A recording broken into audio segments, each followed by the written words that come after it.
Hello, hello everybody. How are you all doing on this lovely Saturday morning? If it wasn't so damn cold outside, I'd be out there in the sun, because it is nice and shining where I am, but it's pretty chilly out, middle of November. How's it going, Nox Arceum, Mr. Bruno, Amew the Fox, SRF, Bonfire of Hope, Citizen Mono, Opponent 21, Meta Joke, Estabulaire, Vaynard, the Noxel, and everybody else who's lurking on out there. Hello, and good morning. Hello, kids with guns. New here, need to learn to not suck so much at Spire. Well, you're in the right place. I always endeavor to make the stream what I call a collaborative learning environment where everybody is here to help everybody else collectively improve, to be the best they can be, and to Commander, learn. We've just And whether that received means the support of another council member. learning how to win at Spire, or learning how to have the most fun at Spire, or learning how to assemble that one wacky deck you've always been dreaming of. Doesn't quite matter what your goal is. I encourage finding the way to get there. AFCOP, thank you so much for that Twitch Prime sub. Welcome to the council. Enjoy the emotes community and that newfound smug sense of superiority. How's it going, Doomquill? My day's going real well. What's this morning thing I'm on about? We've got a... I imagine many of you, actually probably, are here from Europe or some other place across the pond where the sun is setting at the moment.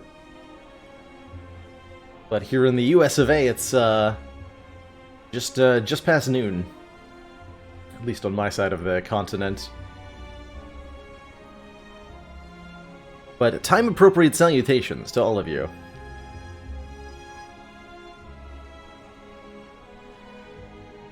It'd be, you know what? I get metrics on like viewer locations, which I haven't looked at lately. But it'd be really cool to be able to get a snapshot right now. Actually, everybody in chat, where are you joining me from at this very moment, if you're willing to share? In terms of like vague geographical location. From Oslo, Estonia, Sweden. Several New Yorkers, probably also cold as heck over there. Germany. We'll never tell you I'm from Germany. Bashnana's in Paris. Very nice. You all are a very diverse bunch of folks. Except for you New Yorkers. Everybody in the States seems to be watching me from New York specifically. It's just a state with a really high population. Anybody in the... You know, you throw a dartboard at New England, you'll hit New York, right? So there's a bit of a sampling bias. Represent from Pennsylvania, heck yeah.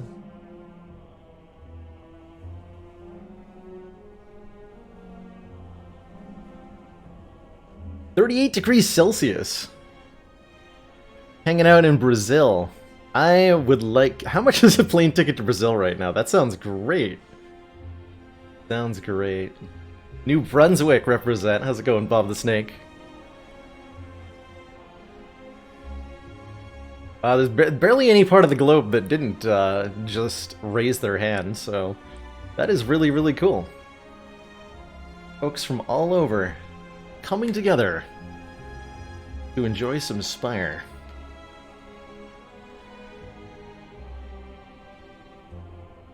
You know, if it gets any colder down here in the studio, I'm gonna have to replace my water bottle with a hot chocolate.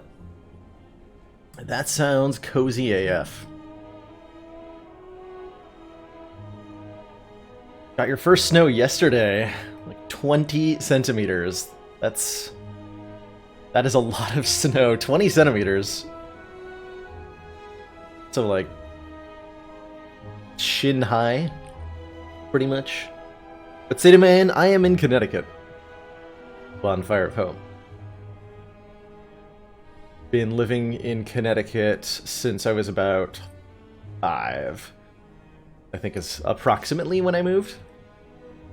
So that's 25 years now. That's a long time. I've been here a long time. Connecticut.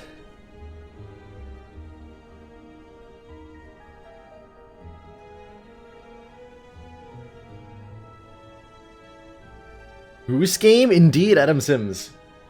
The community, voted? There may have been voter manipulation in play, but anyway. The community voted for Untitled Goose Game for this month's community game, which I am super honking excited to play. We'll be doing that 1 week from today. So next week's Saturday stream. Yeah, actually, this is really important to announce this right now, right? Because the folks that are likely to be here at this exact time and day are likely to be the same ones who want to show up for that one. So, exactly 1 week from today, I'll be playing Untitled Goose Game on stream. And that should be pretty fun. I've seen a little bit of it, but I think the experience of playing it and the experience of watching it are very much different for a game like that, so I'm quite looking forward to that. Should be a wild time. I'll have hot chocolate for that one, probably.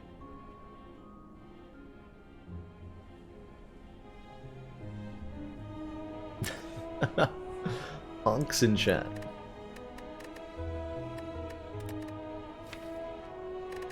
So for our ladder streak, we haven't visited the ladder streak in a couple of days, and that does have to do with the internet situation that we had occur this week. For those not in the loop, TLDR, my internet started freaking out. Well, I could say my internet. I was having a lot of drop frame problems, and I don't necessarily think it was as my ISP, but I think it was what was happening there was that one of my pieces of networking equipment started to fail. I think the modem was probably the cause, but several things have been replaced, just to be sure. So I've got a new cable splitter and a new modem and stuff, and that seems to have by and large solved the problem. And we haven't been experiencing really any dropped frames for about a day and a half now, so very excited that hopefully, fingers crossed, streams should be buttery smooth moving forward. Watcher is not yet on the streak, though I'm thinking she's almost close enough to done that we might include her on the next attempt. Plus, we did, speaking of Watcher, just last stream we unlocked Ascension 20 with the Watcher, with a really, really enjoyable boss relic swap start that gave us a Calling Bell for our Ascension 19 victory. Calling Bell gave me a Molten Egg, and I was saying to, I think it was Sneaky Teak not too long ago, I think Molten Egg is better on Watcher than on any other character. Watcher's relatively low base damage attacks all immensely benefit from getting the additional damage, like being able to find upgraded cut-through fates to scry more cards and do 9 base damage, being able to get upgraded Crush Joints, upgraded Sash Whip, upgraded Flurry of Blows, upgraded, what's it called? Wallop. Upgraded Talk to the Hands. There's so many good Watcher and Watcher scaling cards that are attacks, which is not as common to see on the other characters. And yeah, that was far from the only thing that went really, really well on this run. We got Tori Tungsten Rod, and we're able to abuse the heck out of that. Ornamental Fan and Duality, both relics that trigger on attacks. Excuse me.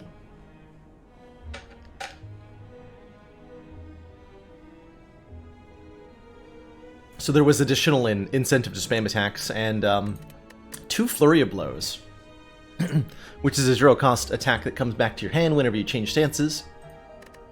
that we found really early on enabled us to do a very silly stance switching kind of build that allowed us to play like 10 attacks per turn sometimes. So very, very silly things happened in this deck, and it was very, very powerful. Took 3 damage against Corrupt Heart. 27 against Shield and Spear. Interesting that it went like that. And in general, just kind of stomped our way through the Spire. Anywho. So yeah, I am feeling like including Watcher on ladder is something that'll be happening pretty dang soon. We're on like week 10 of Watcher being released. You guys know that? 10 weeks. This is a long time that Watcher has been in beta at this point. Very long time.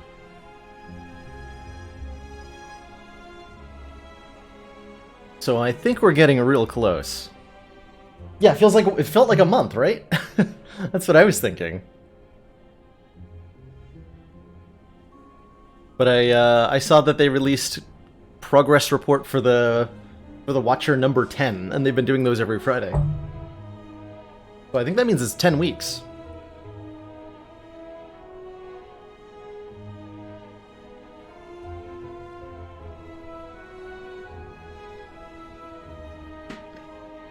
And the Watcher feels very complete to me at this point. Almost all our cards are in, like, great shape. They're getting VFX. Like, if you look at the patch notes, a lot of this recent updates have been polished card arts and VFX and icons and such. So they're just about completely done getting her artistically on par with the other characters as well. So I suspect it's almost Watcher time. Alrighty, so we're diving into a defect run to start out today, which will be on Ascension 6.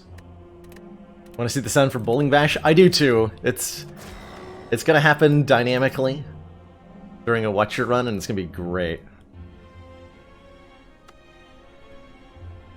So Ascension 6 starts each run damaged. This is when the game starts to take 10% of your hit points away at the start of each run. It gives you less ability, it gives you less room for error in Act 1.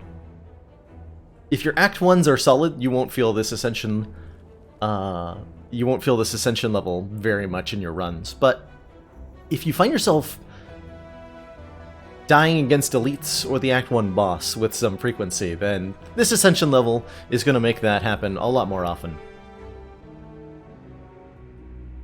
You really struggle with killing the heart on the defect. You and me both, kids with guns, you and me both. I find it a very challenging encounter with defect. And a lot of the successful strategies that I find really require you to be more aggressive with your damage output on defect in order to make sure that you can kill the heart before the strength buffs get out of control. Get about 15 turns. Assuming you block, like, as well as you can, which defect can often do really well with, like, a bunch of orb slots and glaciers. Defect has absolutely no problem surviving against the heart for 10 to 12 turns, but once the heart starts to really turn up the heat and attack you for 300 damage, the defect will fall right over. And so you have to, while you're doing that, if that's the strategy, and you, especially on Ascension 15, if you were watching people stream defect, a very consistent strategy was to wall yourself behind tons and tons of frost orbs, and then put some sort of damaging victory condition into play over the course of like 30 to 40 turns. And attempting such a strategy on the heart is an assured failure because of the way the heart fight was designed, and it's very much intended to counter that style of gameplay specifically.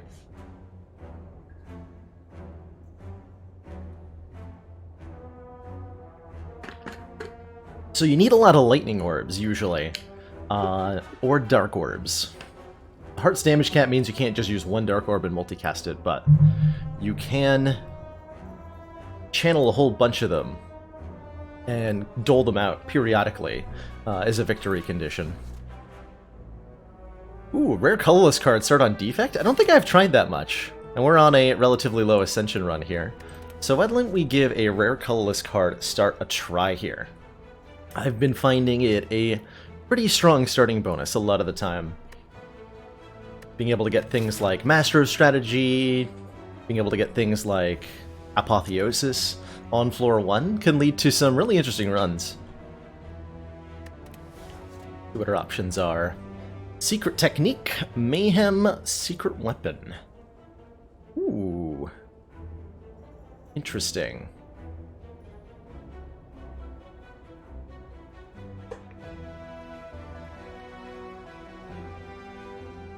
We have two variations on Seek here that can let us fetch a particular card in the deck. I think Defect would do better with a Secret Technique than with a Secret Weapon most of the time. And then there is Mayhem here. 2 cost power, which says at the start of your turn, play the top card of your draw pile. Mayhem's an interesting card. You have to have a kind of a fairly specific kind of deck for Mayhem to be good, and that deck is one that doesn't care quite so much what order it plays its cards, it just cares that it plays them. And I think Silent tends to fit into that most often. A deck that just wants to play cards and doesn't care what they are.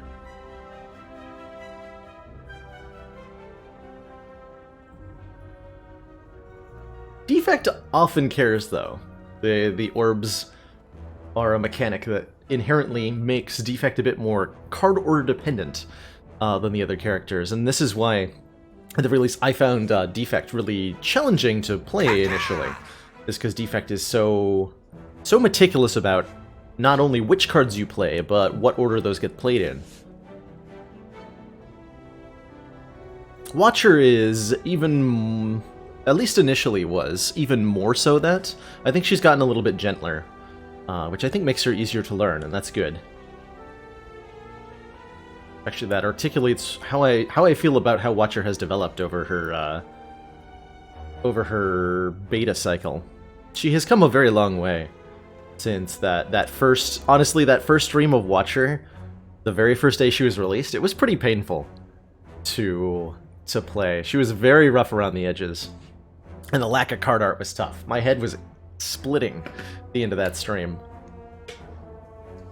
But she's smooth and buttery now. And so is the Secret Technique. It will glisten up our deck and allow us to find whatever it is that we're seeking.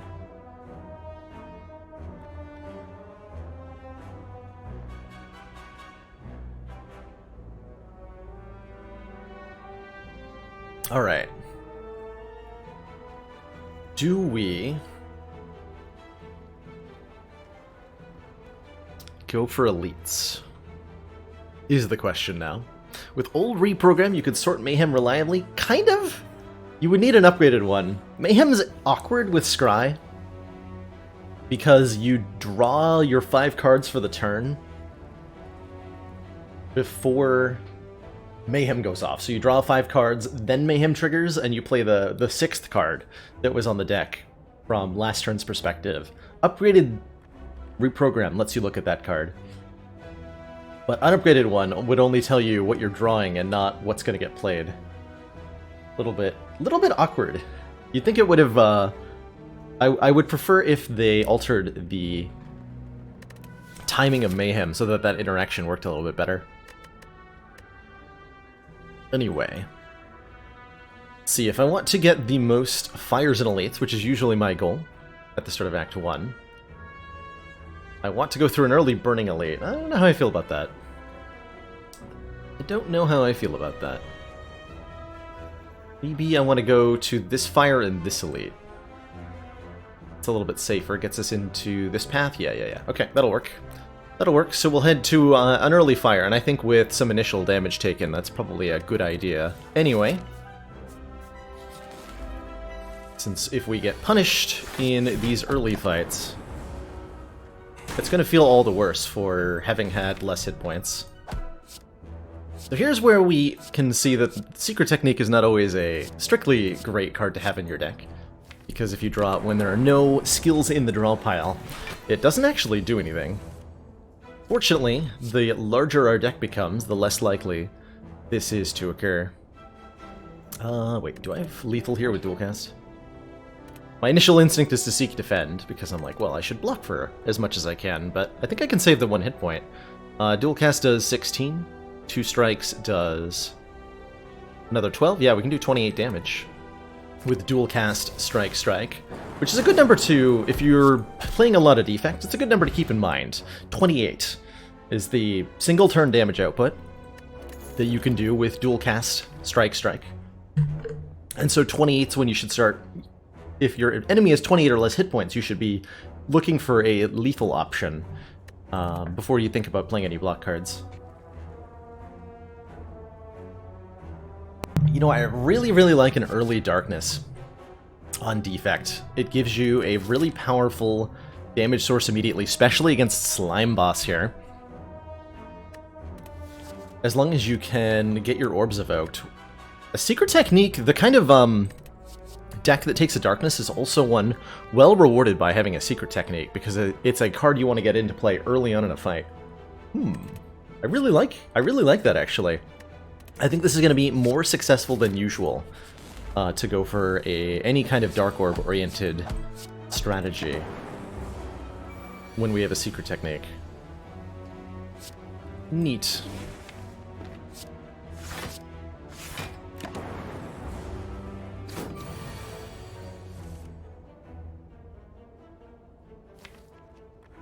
So, this is a little awkward, actually. I'm not going to get that Dark Orb evoked in this fight. But I might take some damage, because I went for the Dark Orb rather than just playing a strike, which is what I was supposed to do. The Secret Technique is just millions of Dark Orbs. Dang right it is. Dang right it is. Happy Saturday, Quid Life. Actually, wait. If I Secret Technique... Hold on. I have lethal right here. Yeah, I have lethal right here, actually. If I play Zap, and this is what I'm talking about, where I said Defect cares more about card order than anybody else. The play we're about to make is one of those reasons. If we channel 2 orbs, then we'll evoke this Lightning Orb in front, doing 8 damage. I can do this with Secret Technique for Darkness and Zap. Then Dual Cast will dual cast our Dark Orb, which is 12 times 2. And our opponent is rest in pepperonis. Oh my. We're offered a loop and a recursion, both to go with our Dark Orb. That's kind of ridiculous. Is this fate shining down upon us and saying, hey, you're gonna have a sweet Dark Orb deck? I hope so. Loop channels the passive ability of the front orb 1 extra time, and with Darkness Orbs, that is very, very effective. Recursion gives us the ability to manipulate our orbs a lot more by evoking the front one and moving it into the back. If you use Recursion on a Dark Orb, then it keeps its total damage, while also dishing out that damage immediately. And this is one of the cards that really helps a Dark Orb deck not only do a lot of damage, but do a lot of damage immediately, which Dark Orb decks often struggle to do. Many of times you're hesitant to actually get rid of that Dark Orb until it ends the fight immediately. But Recursion lets you use that to dish out some damage immediately, and that helps you deal with multi-enemy fights a lot better. I'm gonna have to take the loop, though, I think. We'll take a Recursion if we see one that isn't up against a loop. But I'm gonna take a loop, and I'm also going to transform a strike. Getting rid of attacks, given that we have a Secret Technique, seems pretty reasonable. And transforming is great to do early on because you can get much better cards. In this case, we get a boot sequence giving us 10 block on turn 1. Not sure how I feel about that. But, yeah, like on turns like this, it'll be a little disappointing sometimes.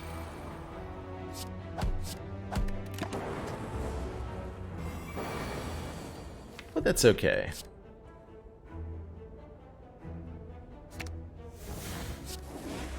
Definitely want to channel the Dark Orb before the Lightning Orb so that I have a chance of dual casting it next turn. But we do just win outright with our orb damage here. Easy peasy. Blessing of the Forge lets me upgrade all cards in my hand for 1 combat.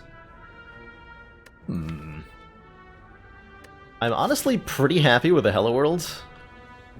This early on, going into Slime Boss and Act 1 Elites.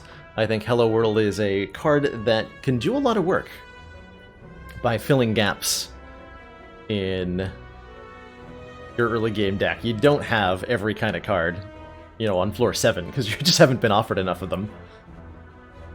Then Hello World really helps, you know, throw stuff at the wall and see what sticks. Which is all you need to do in early fights a lot of the time. You saw the Ironclad A0 to A20 run and was inspired to finally get Speed Climber, Ooh Donut, and the You Are Nothing achievements. And a lot of insights into how playing Ironclad fast works. Oh, you're so welcome, Heva Jeeves.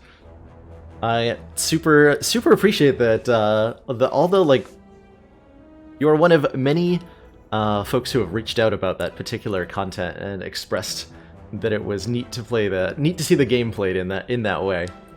So I think I'm gonna have to maybe do some more things like that. How fast do you think I can do Silent from A0 to A20? Is that like a 10-hour endeavor? Or how long is that gonna take? I'm curious how much of my time I need to block off, you know? If we take a Hello World, can we do something weird? I'm feeling pretty good about our deck right now. I wonder if I can take on 2 Elites here. Maybe this route is a little bit more safe.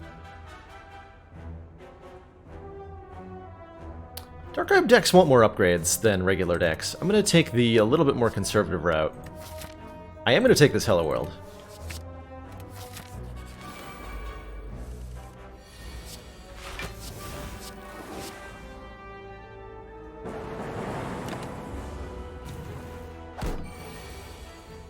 We have a little bit of Actually, we get dual cast back next turn, guaranteed with Secret Technique. So I literally only have to block right now. Okay, cool. Easy fight.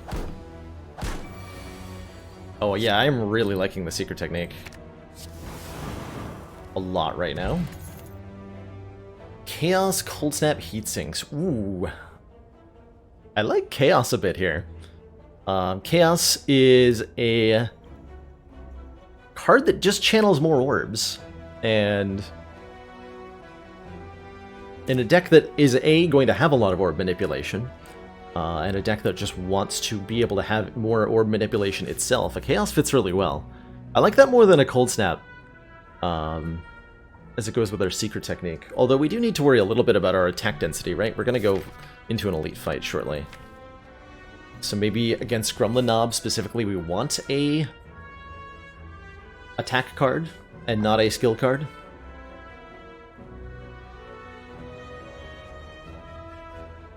Yeah. Although...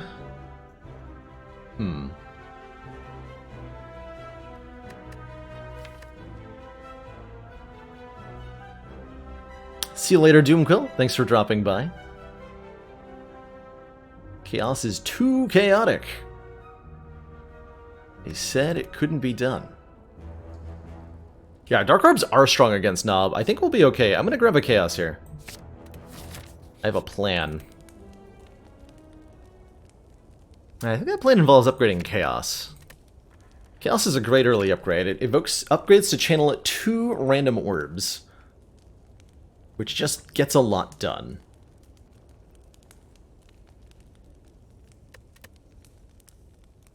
Darkness is also a very good upgrade, especially if we get a Dark Orb off Chaos. I think I want the Chaos upgraded first.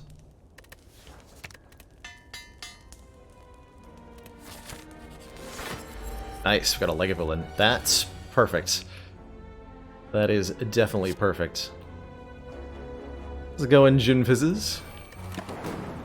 Legavulin will allow us to do basically whatever we want while it sleeps. Do I play Chaos or Darkness? I'm gonna let Legavulin sleep for one more turn so that I can play Hello World. Yeah, I can't both Chaos and Dark without waking up the Legavulin. It's the main thing I've learned from doing these ladder streaks. One thing I learned about ladder streak is that the Heart of the Spire, the Corrupt Heart, is very difficult on any Ascension level. Not to be underestimated, and a really difficult feat to accomplish. So if you've beaten the Heart only on Ascension like 0 or 1, you're still a very good Spire player. I want you to know that, because it is very difficult to do.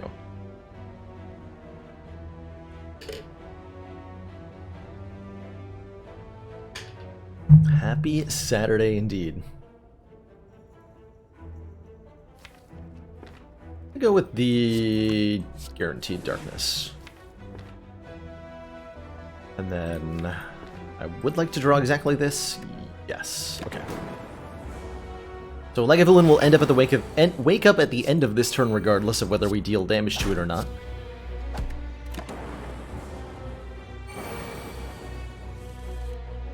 It always wakes up on turn 3. I can Secret Technique the boot sequence that we didn't play earlier. That's pretty exciting.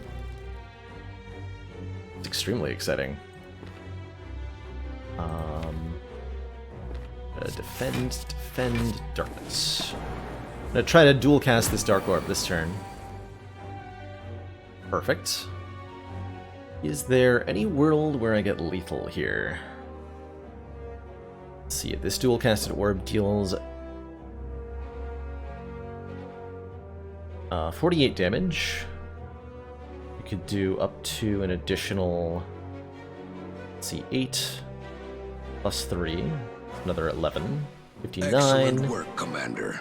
This 18. council is pleased to Not see quite. our continued support of this project. Not even with has the Blessing of the been Forge. worthwhile. Minimurph, thank you so much for those 2 months of Twitch Prime support. Greatly appreciate the continued funding, and in return enjoy that renewed smug sense of superiority.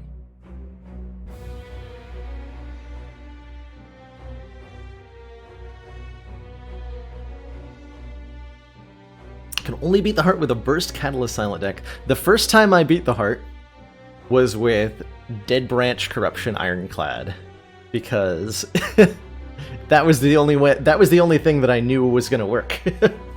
So I went in with that, and it worked. And I found so many other ways to win since, but my first couple Heart wins were with the cheesy OP decks.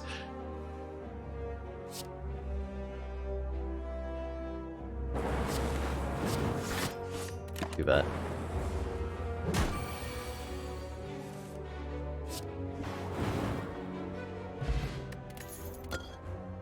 Every 4th room is a treasure room, courtesy of Tiny Chest. I like the new Tiny Chest quite a bit. I've had a couple runs with it now, and it's been super enjoyable.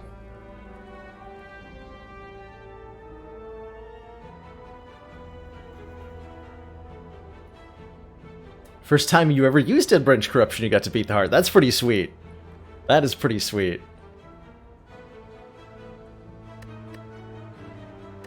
Sweeping Beam is a nice way to do some AoE. I'm considering that as a pickup. I like that it draws a card, too. Don't think we want a Thunder Strike, as this deck is doing more of a Dark Orb thing than a Lightning thing. And it feels like kind of divergent with our strategy at the moment. But Chaos Plus kind of generates Lightning Orbs, so there's maybe some flexibility there.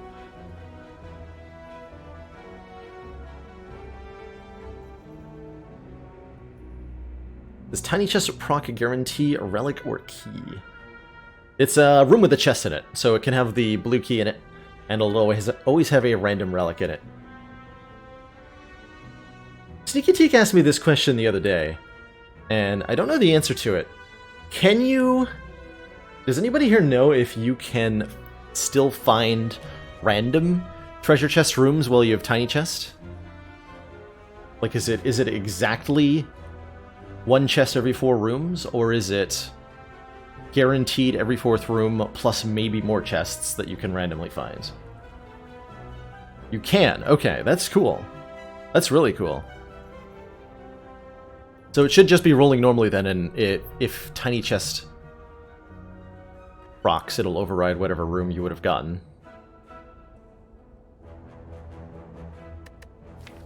I think I'm going to grow with a sweeping beam here for a little bit more flexibility. Tempest was a consideration there too. Oh man. Right, this is the AoE card I want. Doom and Gloom. Wow, I like these cards. And relics. I like this store a lot. What do I take? Oh my god. Doom and Gloom says, deal 10 damage to all enemies, channel 1 Dark Orb. Chill, channel a Frost for each orb in combat. I like an auto shields this early on. You have no block, gain 11 block. Capacitor for more orb slots. Hand of Greed for some immediate front load. Bag of Marbles, make our enemies vulnerable on turn 1. And of course, who can forget the iconic duo of Defect plus Clockwork Souvenir. Start combat with 1 artifact, which we can use to negate things like Biased Cognition, or other powerful debuffs. Man, that's a legit hard sell on, or hard decision to make. Is what this one is. I like these cards a lot. I would really like Doom and Gloom. I would really like Chill.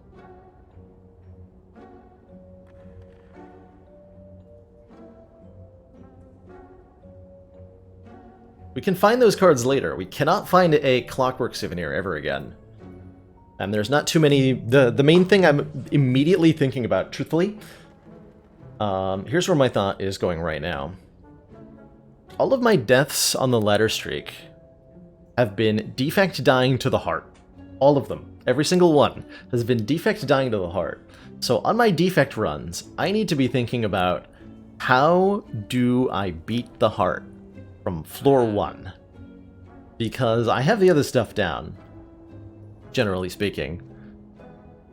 It's the one fight that keeps tripping me up. Clockwork Souvenir says, don't become vulnerable against heart, and that is a lot of time bot for a class that can really struggle to survive the first cycle of the heart. All the deaths for the heart? Yes.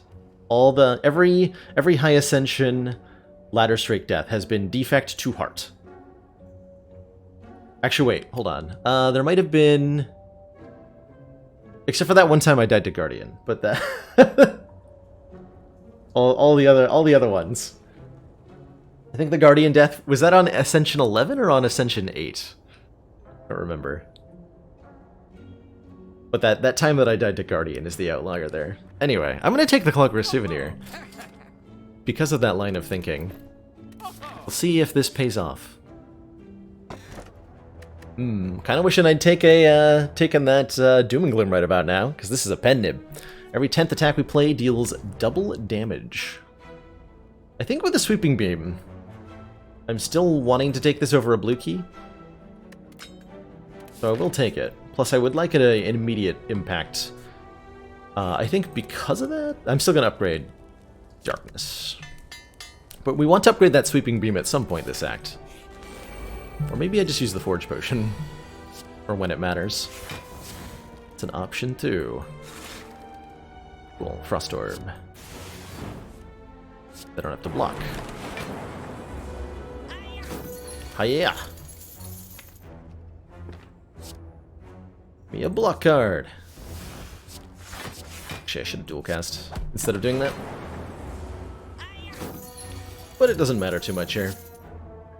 Got the raw damage to defeat our opponent.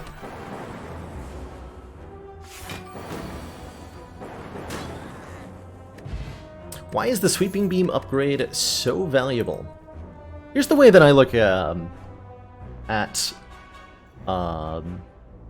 the way that I look at upgrades. In general, I look at it as an upgrade as a bonus that you get every time you cycle through your deck. Because it's a bonus you get whenever you play the upgraded card, and you'll do this usually once per deck cycle. Upgrading a strike does 3 additional damage to one target, and that's the same for basically any other attack you can put in your deck. Most attacks upgrade to 3. But Sweeping Beam is not doing 3 additional damage to one target, it's doing 3 additional damage to all targets. So if you're talking about a 2 or 3 target fight, an upgraded Sweeping Beam is doing 6 or 9 additional damage when played, versus just 3 additional damage on an upgraded single target attack. As a result of this, most AoE attacks become really, really valuable upgrades as soon as they're added, because of how that impact gets multiplied in any fight where there's multiple targets.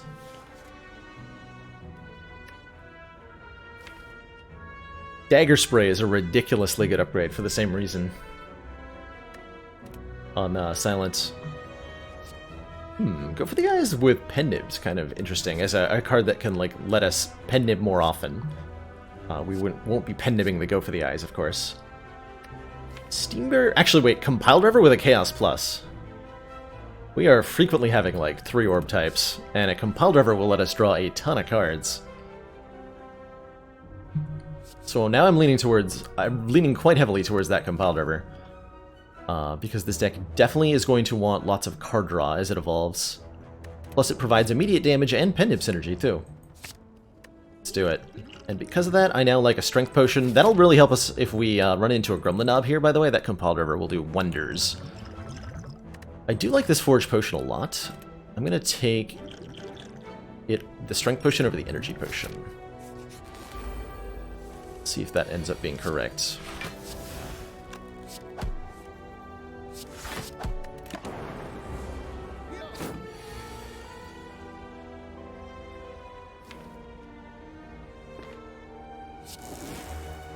Plasma Orb. I'm thinking about blocking with the Weak Potion here. We did just find a potion. I don't think we'll find another one here. And I can almost assuredly get a Weak Potion use against Gremlin.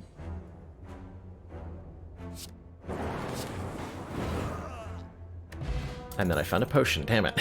That's funny. FTL is another free way to add some damage, or Cold Snap as a way to, again, make better use of our Compiled River and to channel more orbs. And we are still thinking a little bit about Gremlin here.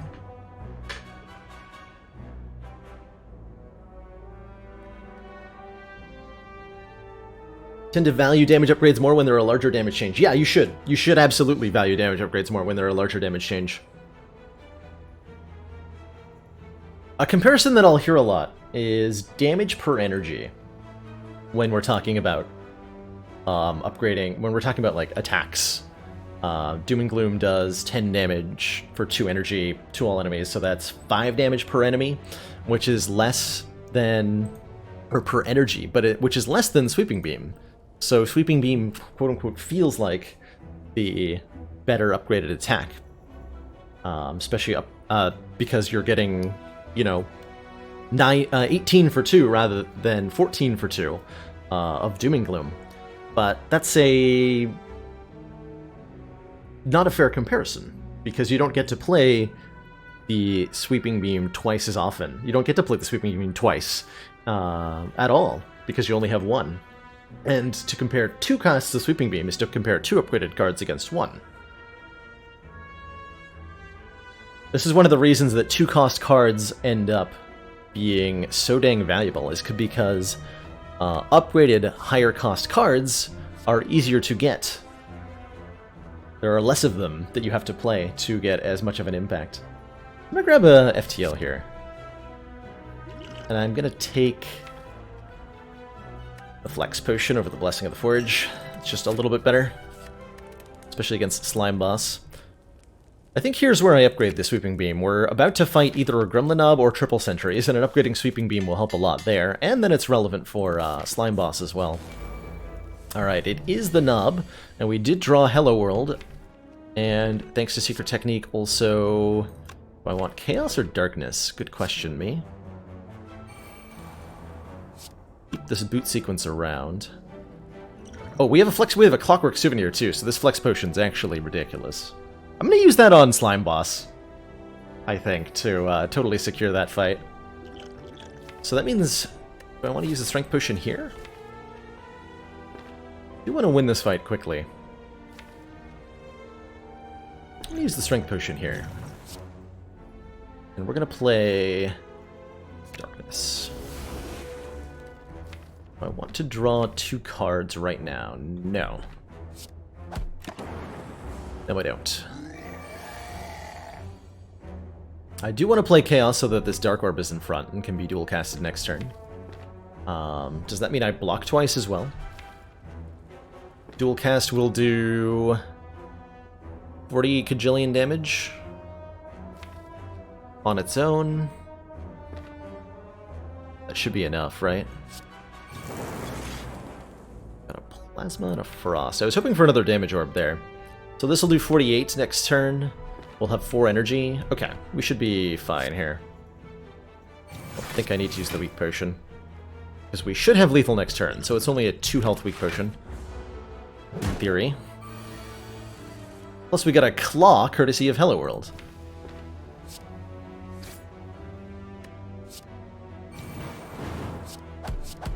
Cool. Meat on the bone. If our hit points are at or below half after combat, heal 12 hit points. That's a lot of hit points. I have a charged pen nib for the slime boss. I also only have 27 health. Can I guarantee that I don't get hit by the big crush? I'm not sure that I can.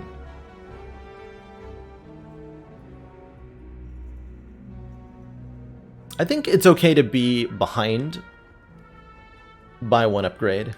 I have meat on the bone, yes, but we're about to fight slime boss right now. I don't get the choice of using this to heal up to half before slime boss. My current evaluation is, will slime boss kill me if I choose to upgrade? And I think the answer is sometimes. So I'm gonna choose to rest. A loop upgrade would be really, really nice. I'm gonna choose to rest.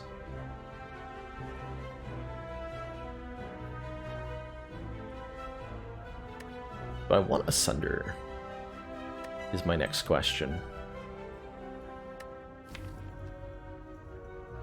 Upgrade Sunder at the campfire is a pretty ambitious play. I like that one.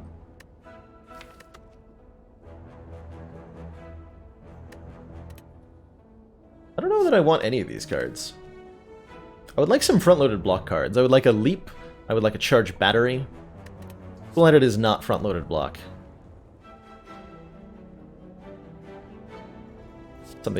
This is something to state, I think, with certainty. Cool-headed does not help you block very well. If you have cool-headed, then defragment helps you block, but cool-headed on its own is only going to produce 2 block, and if you draw that turn 1 against Spire Spear and Spire Shield, you will be very unhappy that you did, if you don't already have your focus in play. Sunder with pen nib feels way too good. Especially given that the pen nib is already charged. Very tempted to. Let's see, how much damage does this do? We're guaranteed to draw this. We're not guaranteed to draw this before it hits me. Okay, so if Sunder's the bottom card of the deck, we do just get crushed. Although I have a weak potion. Hold on, I have a weak potion. Does this change the math? Because with weaken, the crush is 28 damage. I still think I should rest here. There's like a chance this goes badly enough.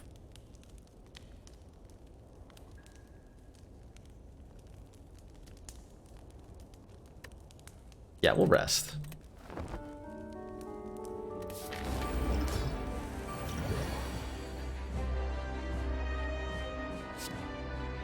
Okay, I'm gonna put the Dark Orb in back.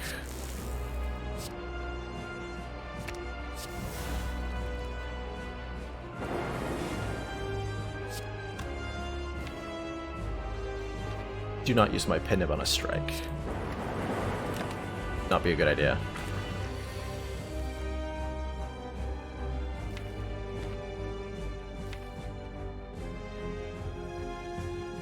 Okay, so we can reasonably expect to draw that Sunder next turn. Hopefully. Hooray, we got it. Alright, do 58 damage. Prepare your butt, Slime Boss. Be crushed.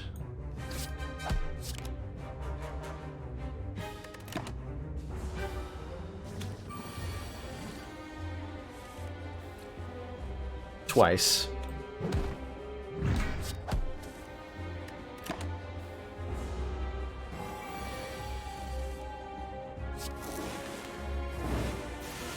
Boop. Alright, well, GG. In retrospect, resting feels a little silly. But, here we are. Okay. I like this card pick.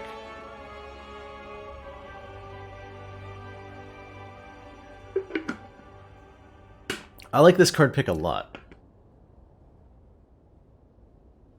Core Surge gives us another artifact, which is kind of sweet, actually, to have two sources of that. Hyper Beam does 26 damage to all enemies, which can be doubled by pen nib. And the focus loss doesn't necessarily have to happen if we have an artifact charge. It will block that 3 focus down from Hyper Beam, which is really neat, letting us get one play of it free in some fights. Or Creative AI, at the start of our turn, add a random power card to our hand, gives us a way to scale up. That's pretty cool. I think our scaling is, at least damage-wise, totally covered already, though, with Darkness here. And front-loaded damage is something that would let us get a lot of elite kills this act. Going into Act 2, having a card like Hyper Beam means we can get a whole bunch of relics by obliterating triple slavers and Gremlin Leader. And then we have, you know, a Dark Orb thing to do on Book of Stabbing. Let's take the Hyper Beam here. Oh, man. And these are some boss relics. How much does the Sunder affect the value of taking Hyper Beam? Mostly makes us want a Snecko Eye really badly. They do interfere with each other a little bit. Mostly I feel like it gives us the redundancy to be really safe in our Act 2 encounters here. Gives us a ton of front load power. This deck is going to be behind on upgrades. I do like an Astrolabe here quite a lot. Or we could go for the full Pandoras and transform 7. Pandoras transforms all strike and defend cards, so 7 transforms. Versus Astrolabe transform 3 cards and then upgrade them, which is its own level of power. So is the question then becomes, do we trade 3 upgrades for 4 transforms on our weakest block cards, which on 3 energy playing defends to block doesn't help too much in Act 2. Kind of like treading water a lot of the time. My only block outside the starting cards is Boot Sequence, and I'm okay with that. A little bit. We just need to like add some more block cards. Getting random ones is good. You'd usually take... Yeah, usually I would say that Pandora's is often more powerful than Astrolabe, but I think I am leaning towards Pandora here. It does leave us wanting to fight elites and upgrade a lot of things, and we'd have to get lucky to find a route like that, though Meat on the Bone will certainly support upgrading while still fighting elites, so that's cool. Meat on the Bone's really going to staple this entire janky mess together, because we essentially get to stumble our way through Act 2 for free, while we're finishing off the deck, and I think that means well, that in both cases, I'm going to take the Pandoras here. Let's get the 7 transforms. Wow. Alrighty then. How about that for a care package? Auto shield, chill, a core surge, focus gain, orb generation, and then there's aggregate. Gain an energy for every 6 cards in your drop pile. Can't all be perfect. Can't all be perfect.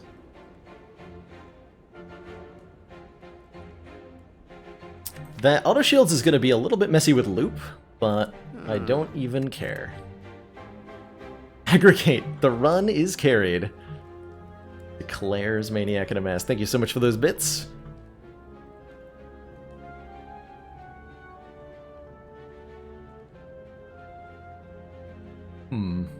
Not a lot of, like, elite and fire hybrid paths.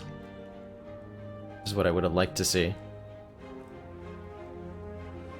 Yeah, you don't need many. That's a great statement, Lord Beef. You don't need many block cards if the block cards you have are good. You don't need as many of them if they're upgraded. You don't need as many of them if they're effective. You don't need as many of them if you're not playing defend. And so we'll find that with just a couple of good block cards added, we should be really successful. I think I want to fight the Burning Elite this act, deliberately. Deliberately. We can line up a guaranteed relic right before it, too. I'm going to deliberately choose to fight the Burning Elite in Act 2 as defect, because of the deck that we have. Because we have a powerful front-loader damage, and we're in a position to do it.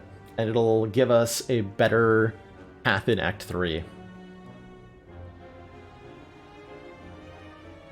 I think I will visit a store. We would like to remove, probably aggregate, and possibly make some other alteration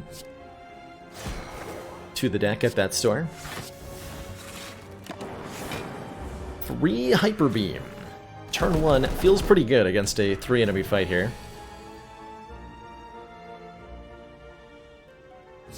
Gain 1 energy for every 6 cards in your draw pile. Brilliant.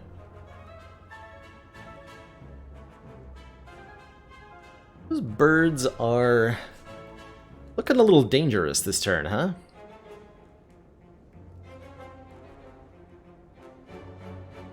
Looking a little dangerous this turn. A Tempest might kill one of them. And would give us 5 block. Shouldn't that have gotten me 2 energy? It's 1 energy per 6 cards in my draw pile. 10 cards is 1 set of 6, and then the remainder gets dropped. So it rounds down. So it wouldn't give me 2 until I had 12 in the draw pile. Yeah, not in the deck, but in the draw pile. Set up for meat on the bone. Oh, yes it is. Okay, so am I using the weak potion? Probably. Because I am taking the full brunt of this damage. Thanks to the way those orbs played out. Yikes.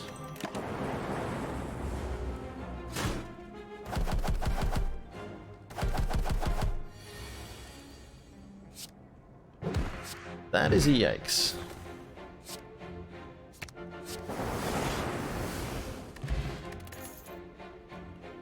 Double your energy.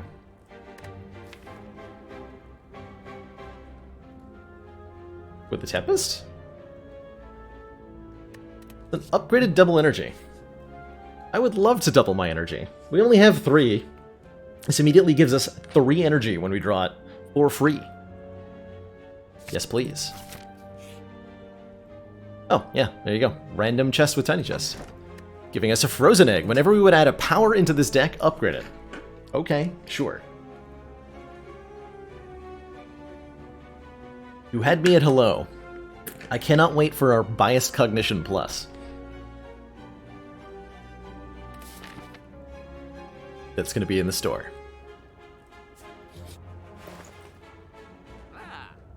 That's pretty good too.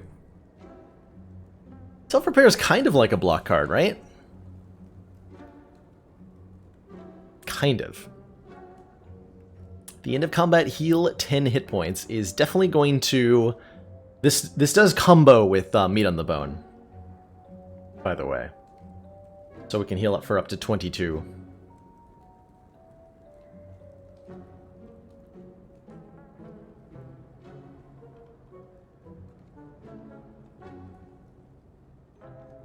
Spire Info's in a little bit of a weird place right now. I was thinking about this the other day. If you were like a person who was new to Spire, and you had Spire Infobot on your channel, and you're just like, you're playing the normal release version of the game. If Spire Info gave results updated to the beta branch, you'd be really confused about what it was telling you and your viewers.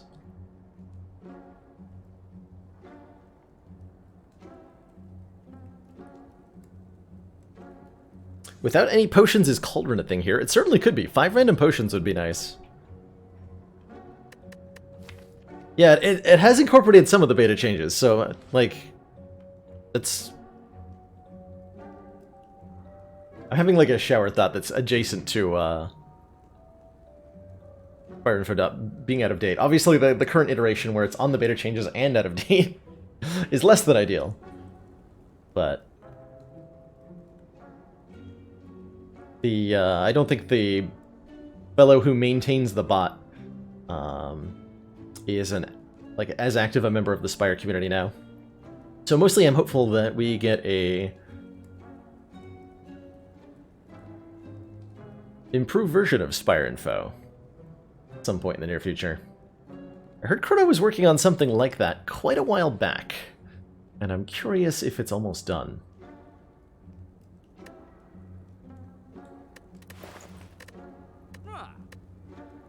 Can't afford the self-repair and the cauldron, so I think I'm going to go with self-repair and remove this aggregate from my deck. Aggregate could do something like in the heart fight, but it will be difficult to carry around until then, most frequently doing nothing at all. Do I want a turbo in addition to our double energy? I don't think so. Maybe I take an energy potion? Yeah, that sounds good. On-demand energy is very powerful in this deck.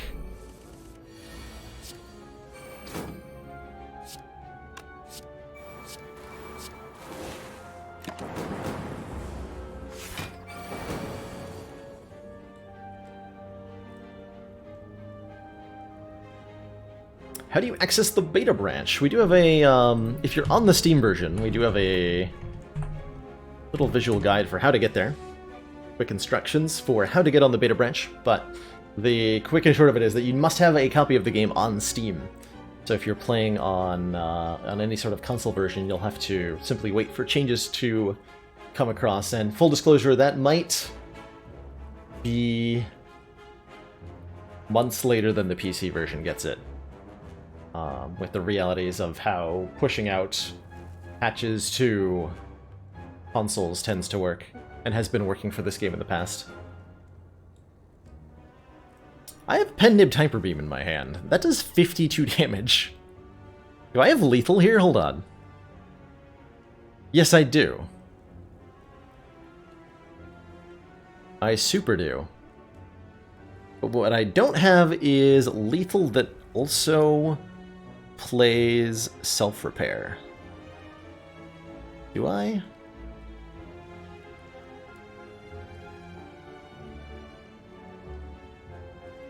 Without the potion. Let's see. Half of 75 is... Am I about to have a genius level play here? Hold on.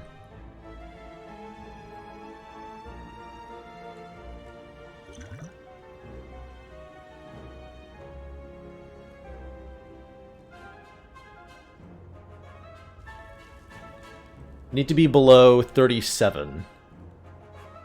Yeah. Yeah, we're taking the hit here. So what we do is play... Chill. Self-repair, double the Hyper Beam. Oh, we're gonna be a little bit too high on health, actually, right?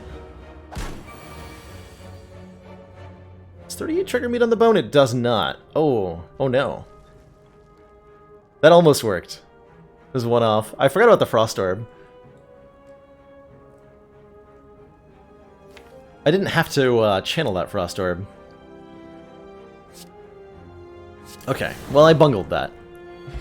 But we have the opportunity to do the exact same thing as long as we're in this health range, so we can remake that play at some point. Or we can just play self-repair. I will take a leap. Leap is the kind of block card we're actively looking for. Stuff that blocks right now.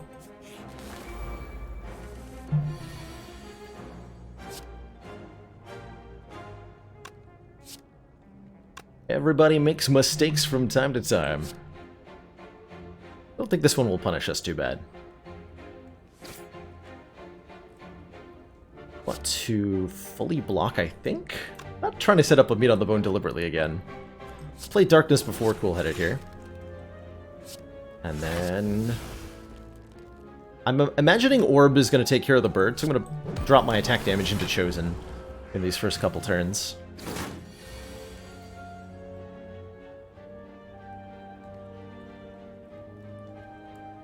Defragment, then chill?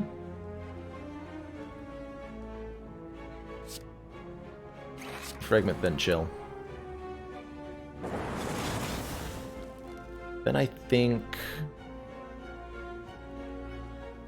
Let's see, we take 6 this way. I could channel Tempest and take... 0. How's it going, Kentar? And Azalon, hello, hello.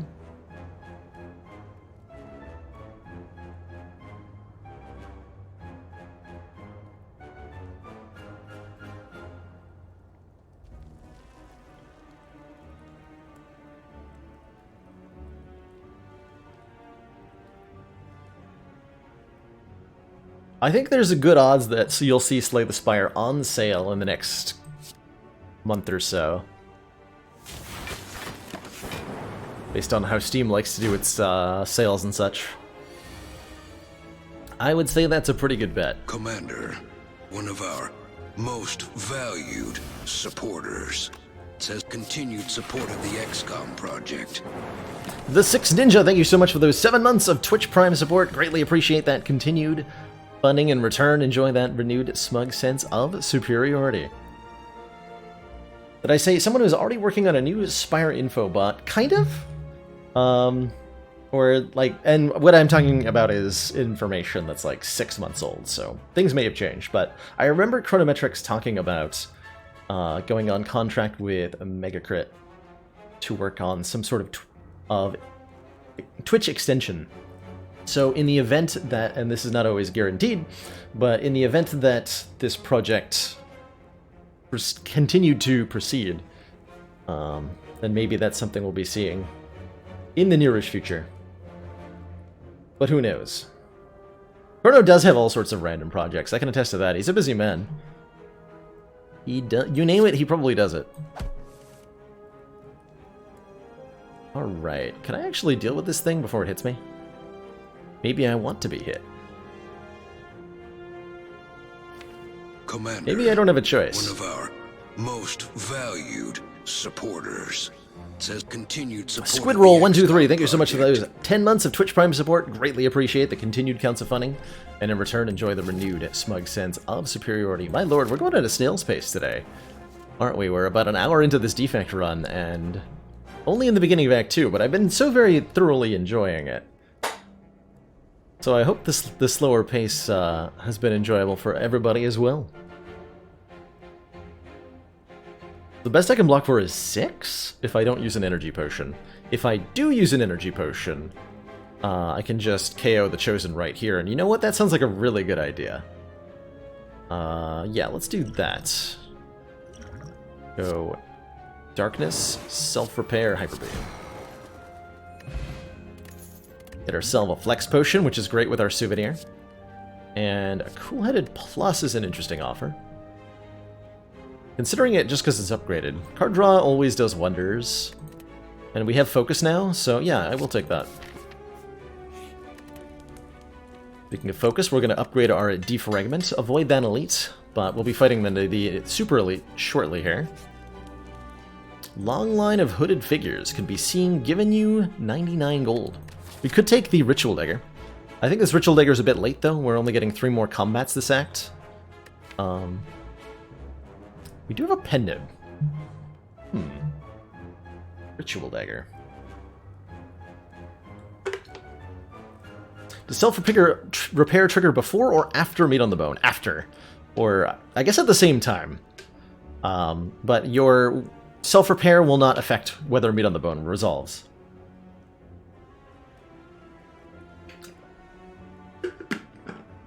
So they work together flawlessly.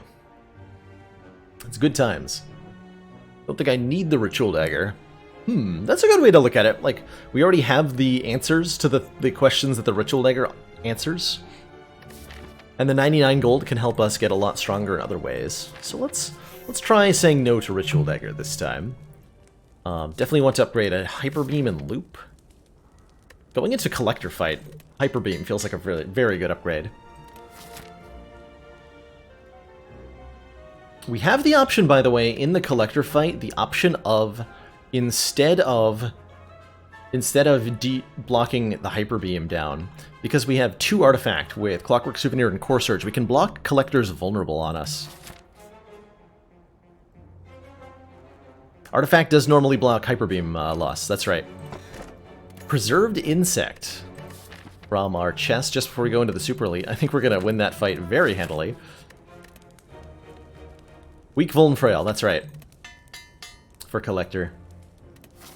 So 1 artifact blocks weak, or if you have 1 artifact and Ginger, you can also block the weaken from Collector. Which is something I've always wanted to do, but have never actually done. I think, or not like found that as a winning strat for a Collector fight.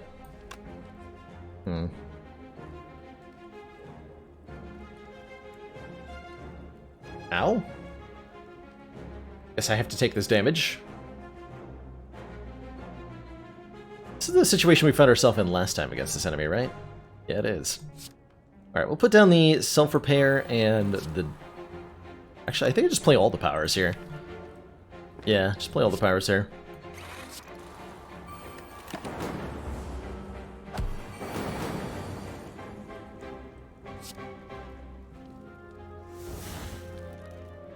Should be able to find lethal, right? Yeah. Most assuredly. So Sunder just KOs.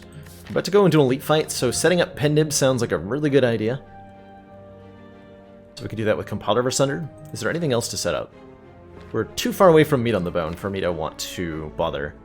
So just set up Pen Nib, just set up Pen Nib. Attack Potion. Neat! Reinforced Body Plus, also neat. Capacitor Plus, also neat. I like all of these things. Quite a lot. We can fill our orb slots very effectively with Tempest. I think at this point we're starting to drift away from our Dark Orb focus because of the cards that we've been offered, and that's okay. That is okay.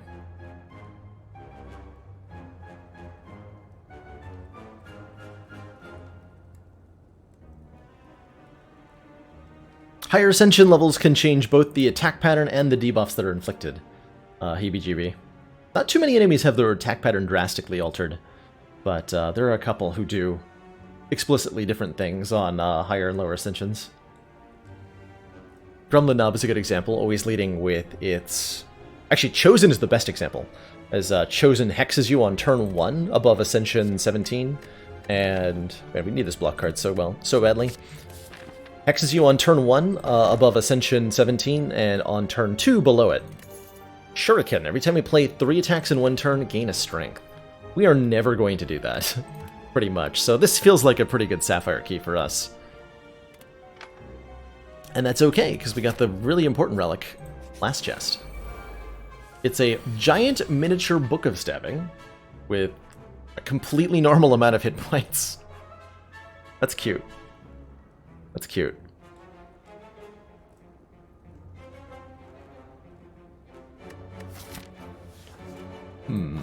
Struggle a little bit in this fight. Wondering if I... Flex Potion or Attack Potion here. I think I attack potion here. Rip and tear. Actually, beam cell's pretty strong too. Although it would be better if I'd pin him on 8 instead of 9. Go rip and tear here.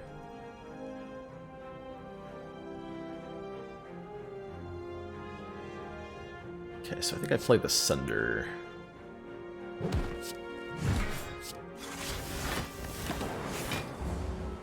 Keep the potion.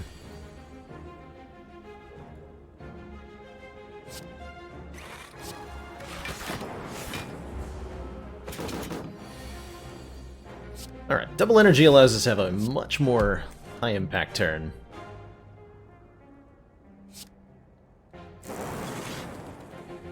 Much more high impact.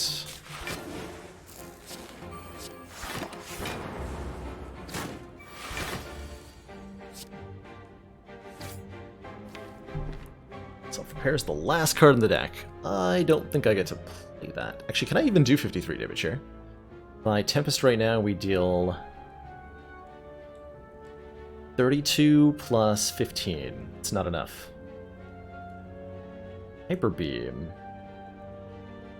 into Tempest is also not enough, right? Cool-headed... Oh, no, here it is. Wait, no, that doesn't kill either. I'm gonna say, cool-headed into Secret Technique can get dual cast, so we can dual cast this Dark Orb. But that also will not kill it.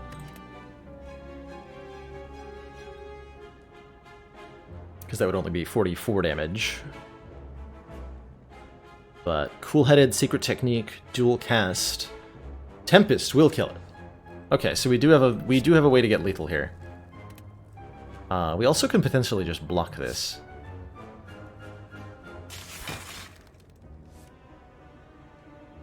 Let's consider our situation again. What else can I get? I can get Chaos Plus. Is also an option.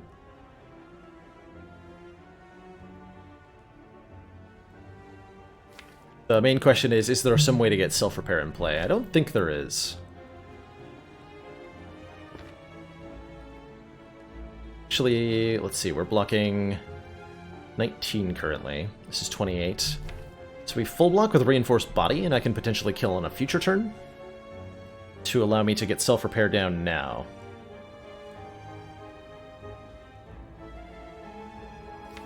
That's greedy, and I like it. With the loop in play, yeah, okay, so this should work fine.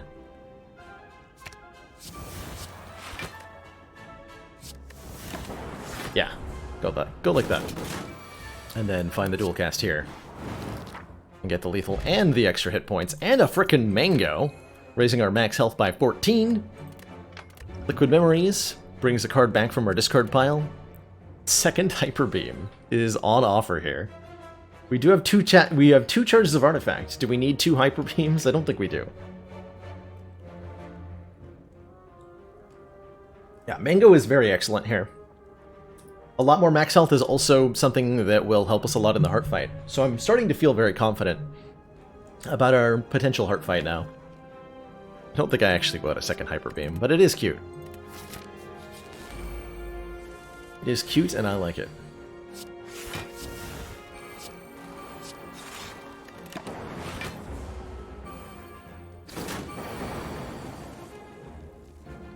Double your energy.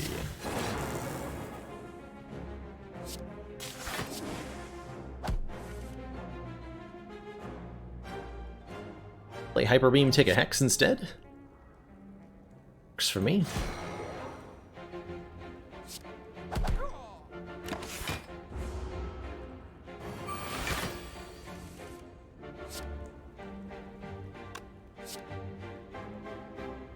Want to play all the things. I can block this vulnerable with Core Surge, so that would let me... Let's see here.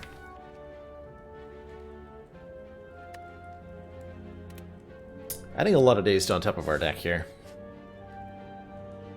Is that okay? I think so.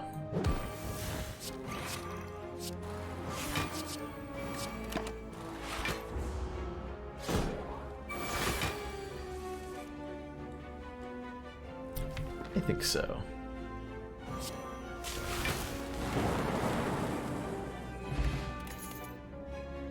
Ooh. I dig a bullseye here. Deal 11 damage, apply 3 lock-on.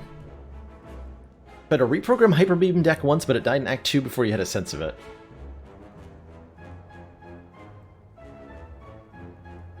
Have you had any success trying to use the reprogram? I have not yet found any success with the new reprogram. It just feels a little bit too slow to get your strength and dexterity up. Yeah, we're doing a lot of orb damage. I think bullseye is perfect. Take a bullseye upgrade. Getting the attacks upgraded is nice. I'm also thinking about upgrading block cards. Leap would be the best one. Dual cast is a pretty good upgrade too. Actually, dual cast is a really good upgrade. Upgrade dual cast. We're often using secret technique to find it, and we appreciate the additional energy very much right now. Alright, well, Hyper Beam on turn 1 does damage Collector, but given that we can use that charge to block Artifact, I'm going to try to do that instead. Also, Flex Potion, maybe. We'll consider that option.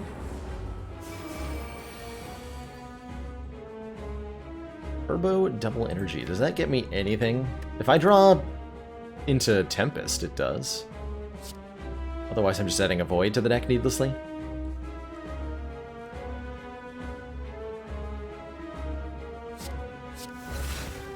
Got there.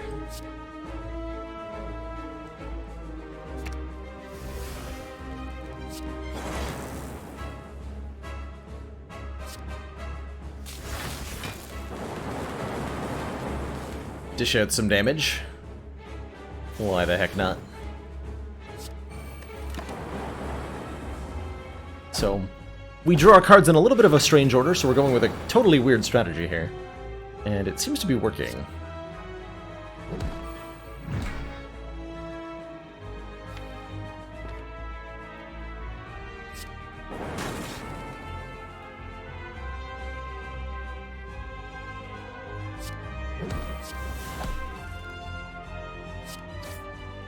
Let's see, I cannot block very well, but we have so many hit points that this is going to be fine, I think. Let's do more damage. Would I put a Thunderstrike into this deck? I would, if it was the best thing offered to us. There's a lot of things I'd prefer over a Thunderstrike, but I would take one. I would definitely take one. Alright, so we're deliberately not playing Hyper Beam so that we block vulnerable. Let's see how this goes for us. I feel like it's going reasonably okay.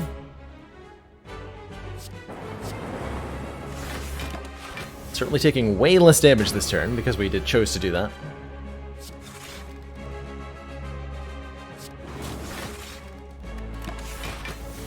Let's dish out our damage while we can. I wanted to cash in the Dark Orb because I wasn't sure if we'd be staring a summon down shortly. But we appear to have become victorious. Stacking Pendant now. Boop! Crushed him. Good fight, Collector. Heard Hyper Beam. We're offered a Machine Learning Plus, which says at the start of your turn, draw one additional card. Normally part of the problem with Machine Learning, or with an innate power like this, is that it leaves you vulnerable on turn 1. But we have Boot Sequence, which makes it a lot easier to get into play. Or a lot easier to not, you know, to have our, essentially our starting hand shrunk down in order to play this. I think I like this quite a bit. We already said no to a second Hyper Beam and Amplify, letting me duplicate. Well, there's Defragment and there's Self-Repair, and it's a little bit better with a Hello World, with a Secret Technique. Actually, we have maybe enough powers that Amplify could be good. I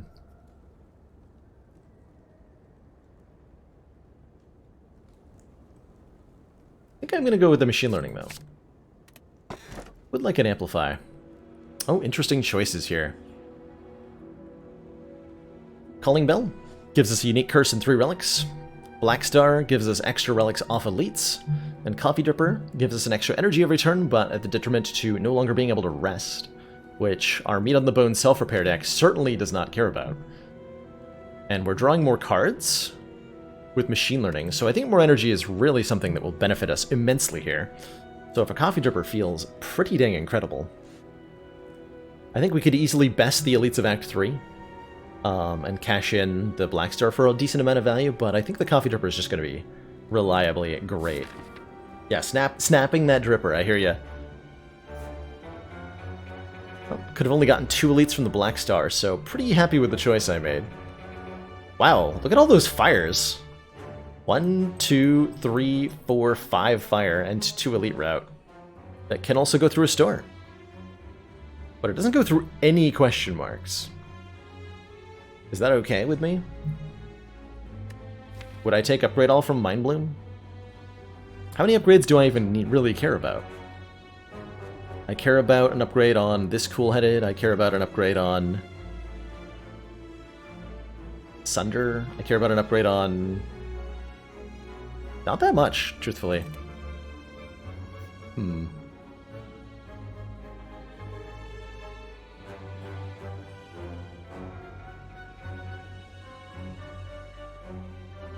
Other option is to go through a ton of question marks. Starting here either way. Let's see what happens in the first 2 combats.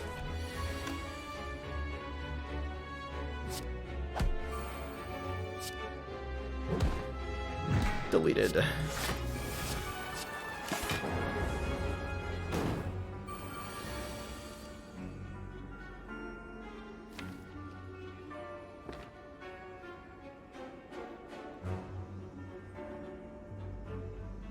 So my only attacks are AoE attacks here. It's not quite true, but the damage I need to kill the Exploder is in the form of AoE attacks. A little bit awkward to deal with.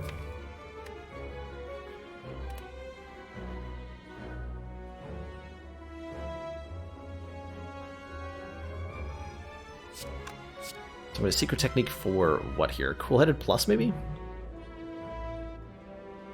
With Cool-Headed Plus, let's see what we can draw here. Perfect.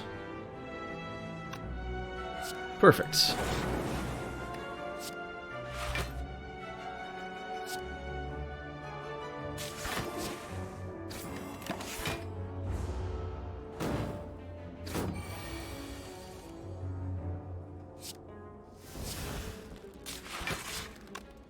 Alright, play that. Get rid of the nerd.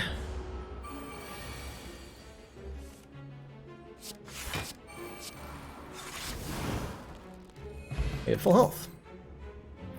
I think I want a Boot Sequence Plus. I might want to go for the Eyes Plus, though. It's a nice way to inflict weaken, and we have Artifact Stripping with Bullseye.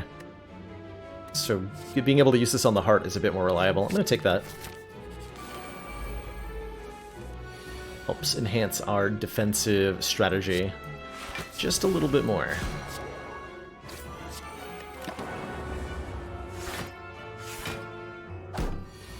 Is the upgrade on Secret Technique reasonable? I think it is, especially going into the final fights of the game, where we're definitely going to be cycling the deck a few times. The Secret Technique upgrade will be really, really useful in the Awakened One fight, especially. It's one of the longest fights in the game. It is the longest fight in the game. In terms of number of turns, on average, it takes to win. Awakened One is longer than any other fight, and so you're going to use a non-exhausting card an appropriately greater number of times.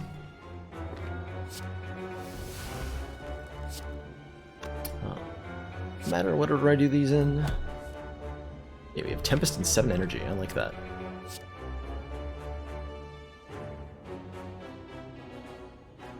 Gotta grab one more block card though.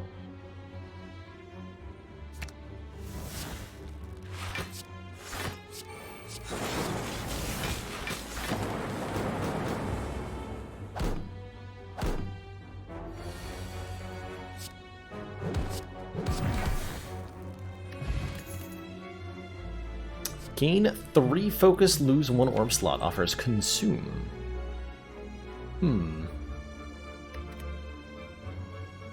Not sure how I feel about consume here.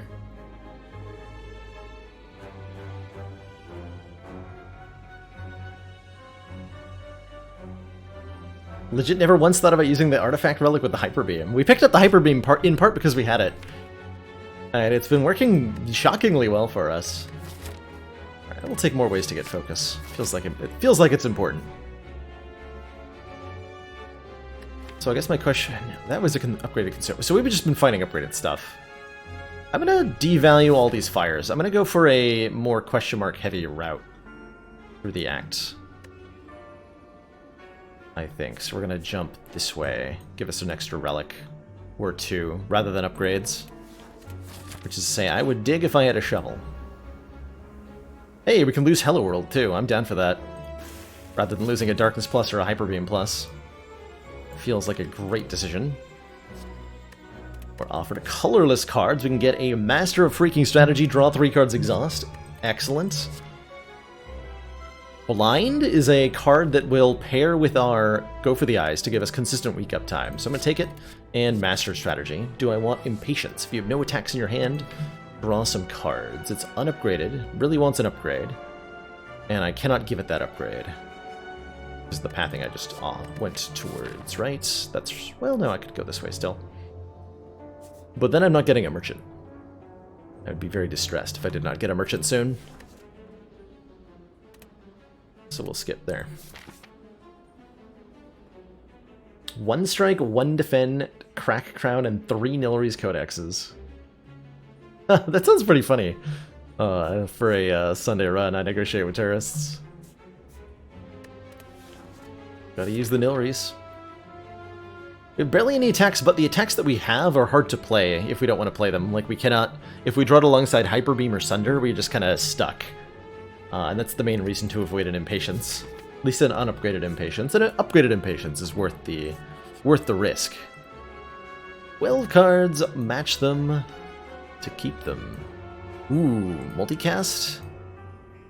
Come on, multicast. Yes, multicast! Evoke your next orb X times. Like an FDL as well. We're not fighting Time Eater. Beat of Death is only 1. Take a multicast.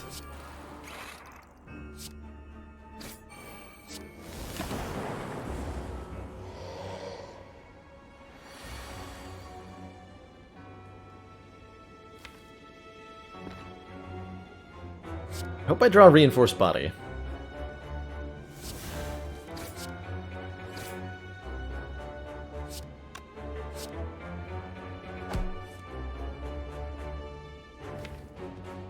Did not draw a Reinforced Body.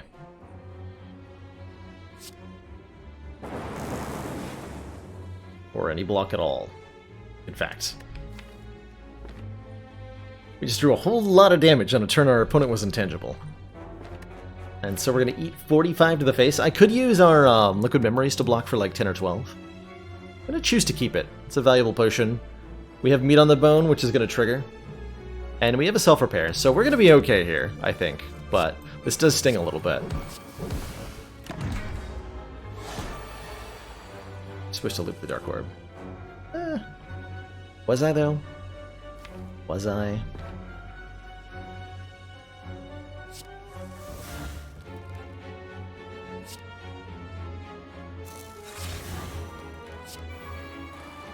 $15 times 8 is 120.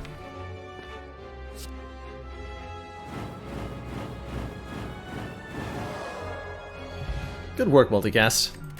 Trushka gives us 2 relics out of our next 2 non-boss chests, which Tiny House guarantees we'll see. We'll get them both in a row. Huh. That's a neat little new synergy that I really like. I really like. Because normally I'm really upset about a Matryoshka in Act 3. It's not a real relic. But today's the day. Hologram feels super good.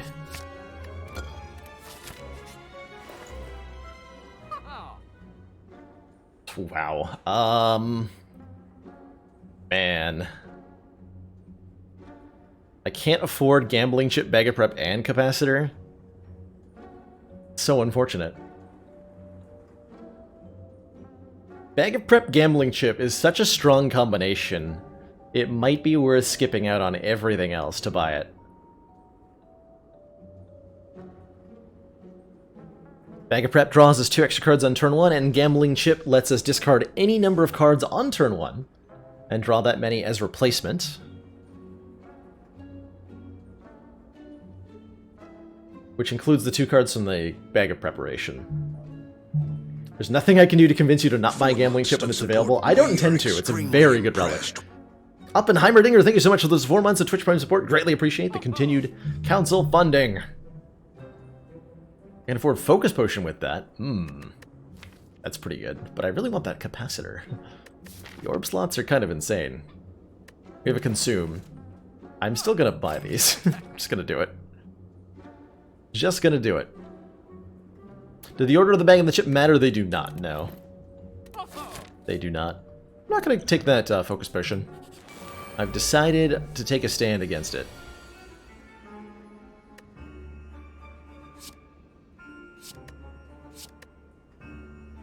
I need to KO this Exploder quickly. How may I do that most efficiently? At 29 incoming damage, so I need to block for... I would take 1 damage if I block for 2. I'll take none. None seems fine. Besides, the Lightning Orb knows what's up. Kill the Exploder.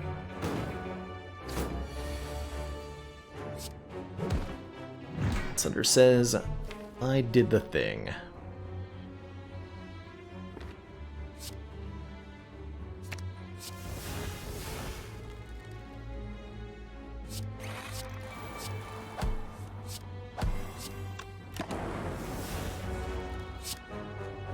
Not sure what I was keeping double energy for.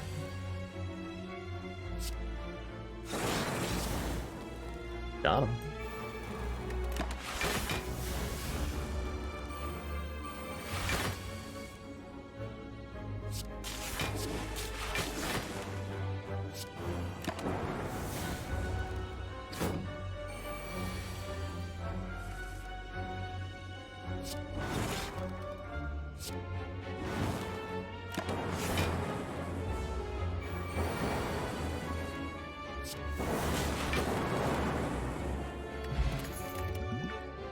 Ooh, gain 16 block, retain your hand. For a deck that has X-cost cards, stuff like a multicast, conditional weaken, adding the ability to retain some stuff is very, very valuable. That's part of the reason that the Liquid Memories is nice. So I think they'll complement each other quite well. Alright, give me 4 relics, please. Ancient Tea Set. When we enter a rest site, start the next combat with 2 energy. I can Bottle of Flame. Ooh, we just bottle Hyper Beam, right? We just unquestionably bottle Hyper Beam, and then in fights where we don't want to play it, it starts in our discard pile, and that's even better. Then we won't draw it.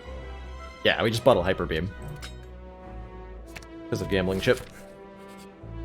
And then Anchor, start combat with 10 block, and Data Disk, start combat with 1 focus. There's the 2 relics I'm very happy to see. Incredible. Have we seen Chemex yet? We haven't. Well, I don't think we'll be able to afford it in our next store. Tragically.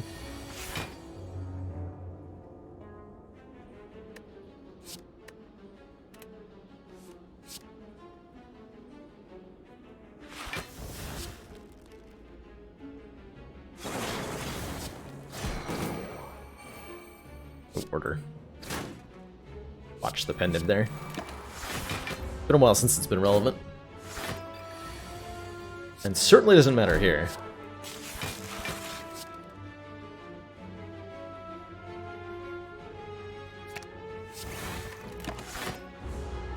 Is that an anchor in my pants? I'm just happy to see you. Pretty sure that is in fact an anchor. Now it seems a little unconventional, but an unconventional guy.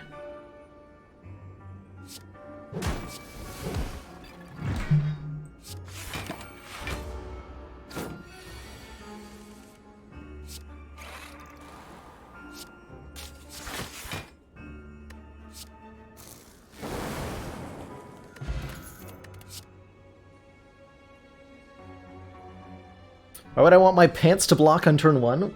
So that I don't get caught with my pants down. You need to be ready at all times.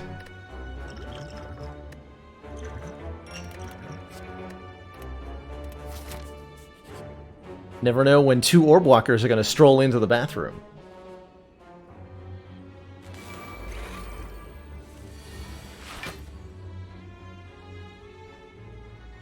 Okay, well, auto shield's no good here. We will take that boot sequence. I don't need the leap. Rest of this looks great.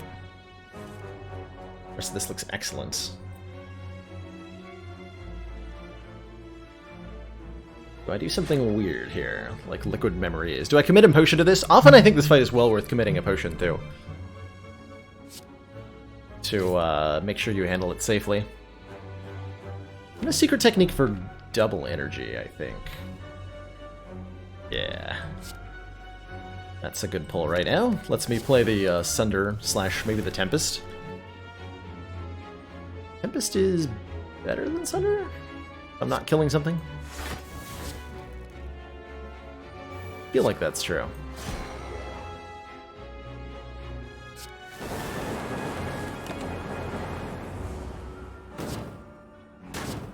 Yeah, because the data disk gets more total damage. Does spread it out a little bit.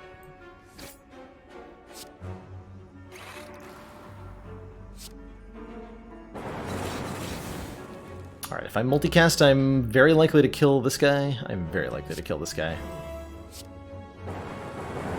Good. I can still get that self-repair into play with a hologram. If I can find it.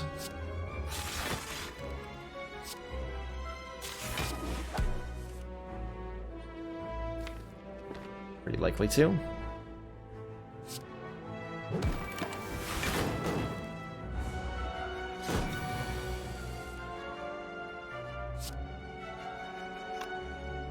I didn't. I did not. And if I draw with Cool-Headed, I'll shuffle the deck so I won't find the self-repair. Alright, well, then... get a little strange.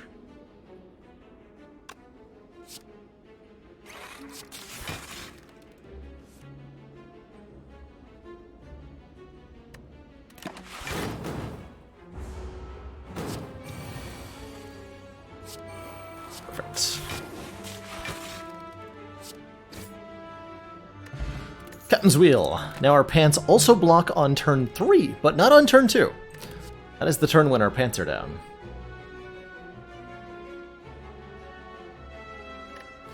Second Tempest is kind of interesting. Really want a Chemex at this point, don't we? Yes, we sure do. Energy Potion, Recycle.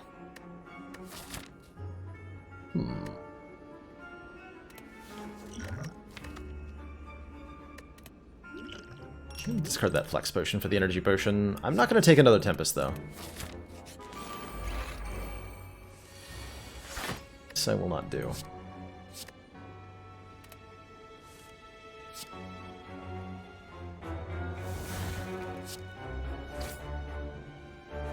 Put Technique. Let's get our Consume down on this turn. Get a lot of things to happen here. Play the Hyper Beam. Not gonna bother with Sunder here. Guess I am gonna bother with Sunder. Alright, we just do a lot of damage on turn 1. Feels pretty good. And then we have a pretty good reinforced body on this turn. Could kill the dagger with a Tempest for 2. Actually, wait. No, I can't. Can't Tempest and then multicast, unfortunately. Good as that would be. So what's the best play here? By self-repair, auto shields reinforce. Is that enough block? That'd be an additional 29. That would be not enough block. Short by 29 plus 6, 35. So we take 6. That still gets me more net health. So I'm going to do that.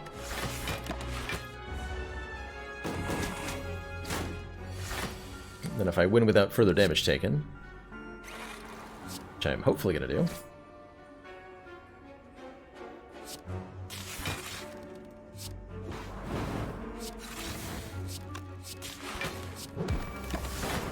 go to only one away from max. Darkstone Periapt, if we somehow manage to find a curse, we'll gain 6 max health. Probably not going to do that. Storm. You play a power card, Channel of Lightning. We have a few power cards. I don't think I want a Storm or an unupgraded Leap. The feature you're talking about, Bob the Snake, is called Channel Points, which Twitch has been rolling out over the last month or so as a new feature that you can use to give, I guess, to provide a officially supported method of doing what a lot of streams have done unofficially for years, which is have some sort of viewer currency based on how long you've been in the channel. Channel points allow you to do things like modify emotes and highlight chats and do a couple of other things that are really cool, and I think it's pretty customizable. And I've been seeing a number of people adopt it. It's worth thinking about.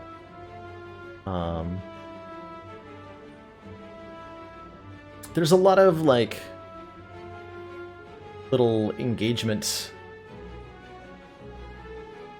I guess I'll call them gimmicks. I don't mean this in a necessarily negative way. By using the term gimmick here, I'm describing something that's relatively simple and designed to give folks something to do or some reward for hanging around. And there's a lot of different ways to do that. Channel Point seems like a neat one. I've avoided a lot of these so far because I want to keep the stream experience pretty simple and pretty focused on the content.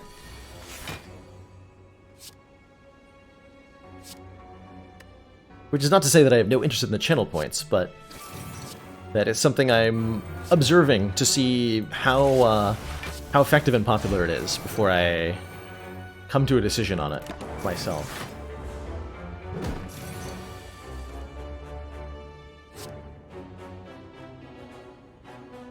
That makes some kind of sense. Let's see, we can get consumed down now.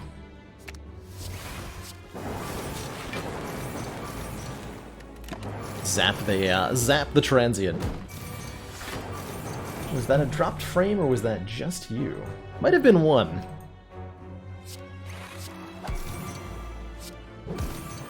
Can't claim that I'll have none, but that we're not having them consistently occur is a very exciting thing. I am pleased with my internet overlords at the moment.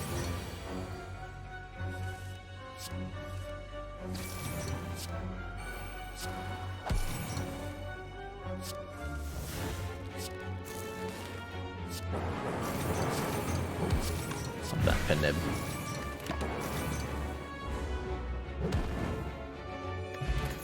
Fire pots, whatever. Second self-repair, no. Second machine learning plus, yeah? Actually, because of gambling chip. Again, for the same reason as the innate, or the bottled hyper beam. I'm cool with another one of these. In particular, 2 machine learnings will help us a lot against heart. A lot against heart. So I'm gonna take it.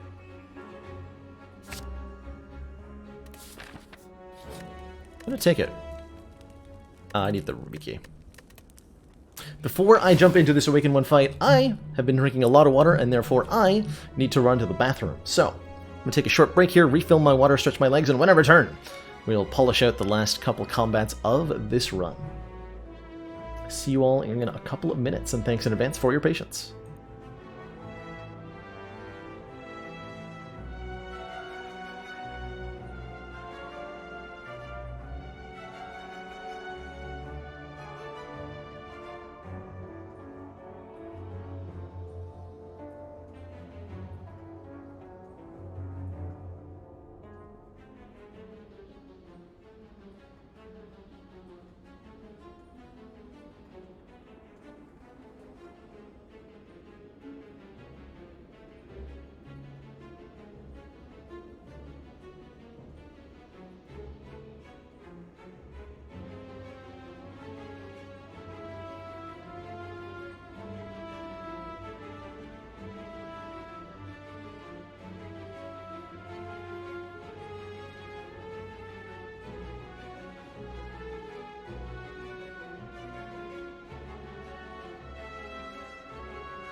Alrighty, I have returned. Thank you for that moment of patience. How's it going, Orin Games?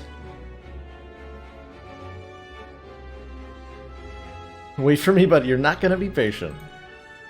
Well, as long as you're here, I suppose. Let's fight ourselves an Awakened One. Chill is great on turn 1, Hyper Beam is pretty solid here on turn 1, allowing us to wipe out these cultists pretty effortlessly, safely from behind our artifact charge. Boot Sequence, Hyper Beam should be all the block we need. I am going to play these 2 Machine Learnings, as they're going to allow us to draw pretty consistent block, which we'll need in the later turns of the Awakened One fight, even though we are giving them strength to our opponent here. And we do need more damage than just Hyper Beam, so take Sweeping Beam as well. Maybe we can pen nib our Hyper Beam if we're lucky.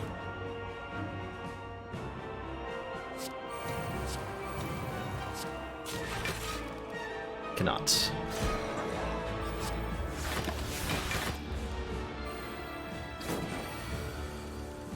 And that's okay. Never did get Secret Technique upgraded. That's also okay. Keeping Weaken on Awaken 1 pretty consistently is going to do wonders for our survivability in this fight. Recall. So our next goal is to get E-Fragments up.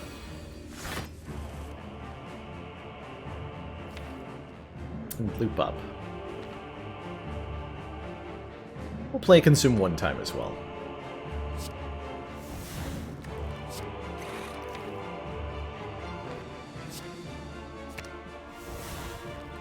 Not gonna play Self-Repair though. Get Hologram upgraded either. How unfortunate.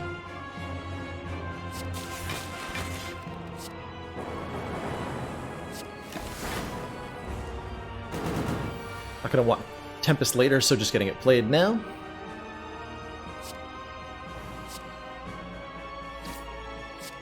Played the blind before I shuffled the deck there, quite deliberately, so that we have so that we have it in the draw pile again. There we go.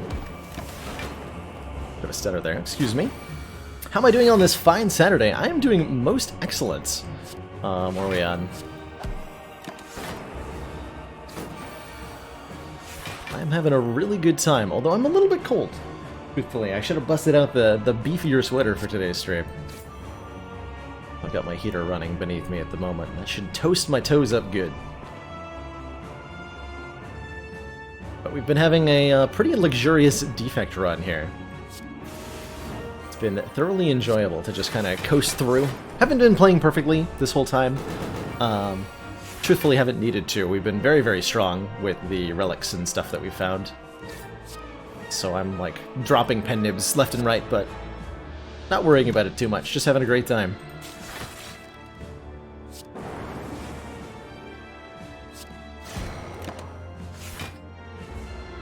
We'll pull out the stops for the final 2 fights. Of course. No stops left unpulled. Let's see, 28. Should be a full block. If I can do math.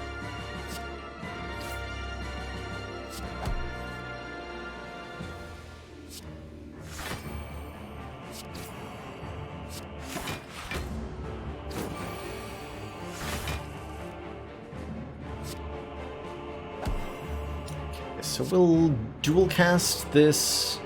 Only need to single cast it. Commander, get rid of that Dark Orb. We've just received the support of another council member.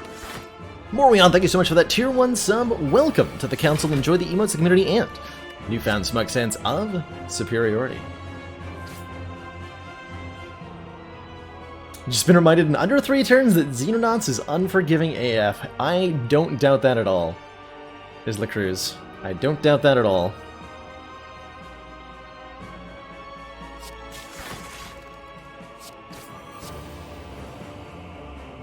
Let's see, we want to go this. Oops.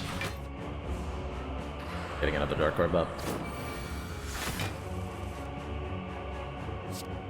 See, probably could have held, oh, we can set up a pen-nibbed Hyper Beam for the elites. Oh, that's a good idea. Okay, I should make special care to set up pen nib here. Of all the things that I can do in this fight that really impact my success rate in Act 4, that is definitely the highest. Well, that and making sure I leave this fight at full health, which is also relevant to accomplish.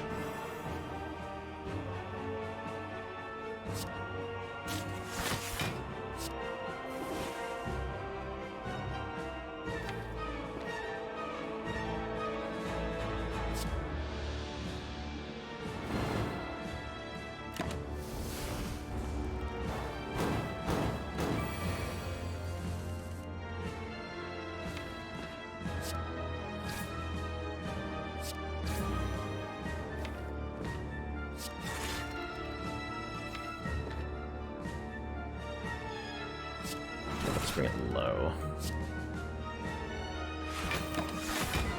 Taking 4 damage here, but self-repair will cover that. Now we have a little bit more control over how we end this. Especially with retaining our hand a couple times in a row. We want to end with Pen Nib on 9, so killing it with Thunder here will work perfectly. Ooh. Perfect. This is the first and only boss. Orin Games pitching $25 at the stream. Thanks for streaming and being excellent. Why, thank you so much for watching and being excellent, Orin Games. I hecking appreciate that. Thanks for bringing us to an even 650 total towards the continued maintenance of the 6-day-a-week broadcasts. That truly does help quite a lot.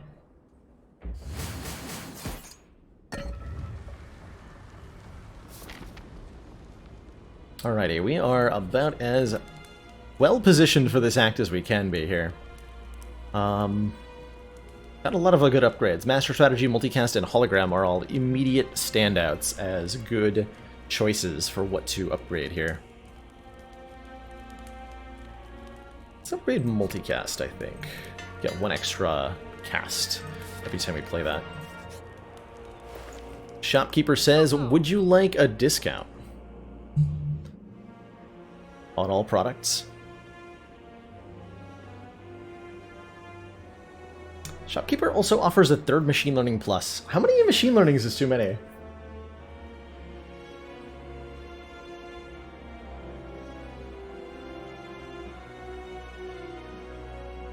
Are there 30 days in November? I don't end it at exactly the end of the month, because I didn't start it at the exact end of the month, so it's kind of been cycling. But maybe I'll have a way to line it up better at some point. But for now, it's desynchronized from the calendar month.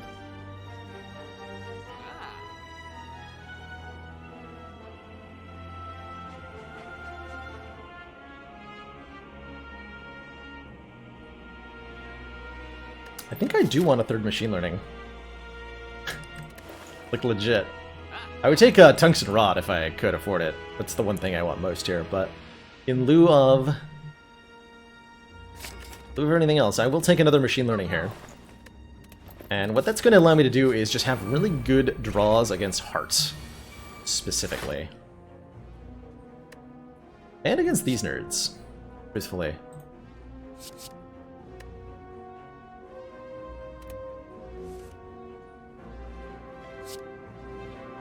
Deal 68 damage to all enemies. Use 3 focus. It's almost worth Gambler's Brewing to try to get 1 more attack to KO the Spire Shield before it blocks. I should have gambled the Machine Learnings. Probably. Certainly we play that. Actually, we have a good chance that the Lightning Orb just KOs it. That works for me. Improve our odds. I will take some damage here if the Lightning Orb fails to kill Spire Shield. But I did not. So a turn 1 kill on Spire Shield feels very good. Very, very good. And now we're drawing a million cards on our turn. Multicast is... Actually, hold on. If I... I'm sure just have lethal here, right? Yeah, super lethal. Okay, well, good fight. And that's the power of Pendant Hyper Beam. It just won the fight immediately. Just won the fight instantaneously. Easy, easy fight. Didn't even make Captain's Wheel trigger. Sundial will give us 3 energy if we shuffle our draw pile 3 turns against Heart, which we probably will. We're going to be drawing 8 cards per turn. Have I tried Retropolis? I have not. I was talking about that a little bit on the Discord. Just about everybody in the Spire community is actively online and playing Retropolis. I'm looking at you, Dolphin Chemist. It seems like it's catching everybody by storm at the moment. So I should probably try it. See if I like it. I'm not going to take any of these.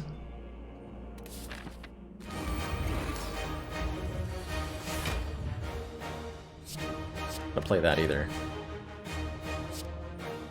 So our turn 1 against Heart just needs to be play machine learning a bunch of times, and then I'm pretty okay with that. We're going to block Vulnerable with our Clockwork Souvenir. We have an Energy Potion, a Gambler's Brew, and a Liquid Memories. What kind of game is Retropolis? It seems like a deck building game meets tower defense game. Is one of the better ways I've heard it described.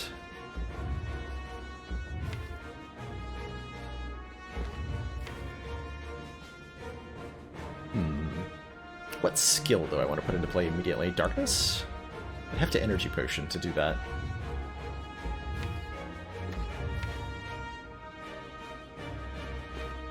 Chaos. Just get the orb slots filled. It doesn't matter with what.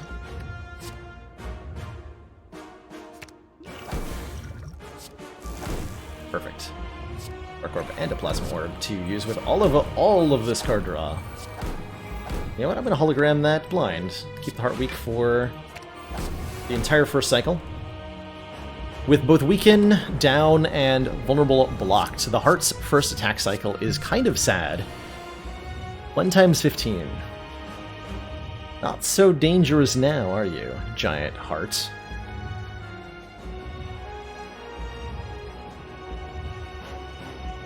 Not so dangerous now. We can get a lot of stuff in play here. Yeah, we got no block, but that's okay, because we don't really need it when the damage is so low. The penalty for not drawing block here is only 15 health, whereas otherwise it would have been 45. Then we have options too. Compiler was going to draw 3 cards. I'm thinking we're going to use this as our double energy turn, and we're going to get a lot of stuff done. Is where I'm thinking that we're headed. I can multicast a Darkness Orb this turn for a heck of a lot of damage. There's that double energy.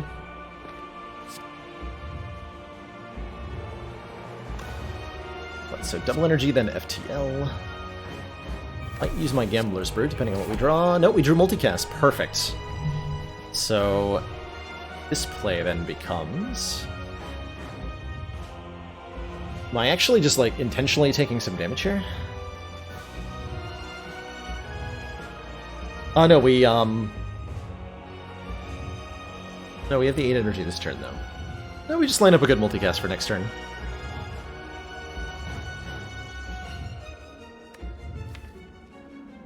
Can't decide if I'm evoking the Dark Orb now or next turn. Perhaps both is the answer.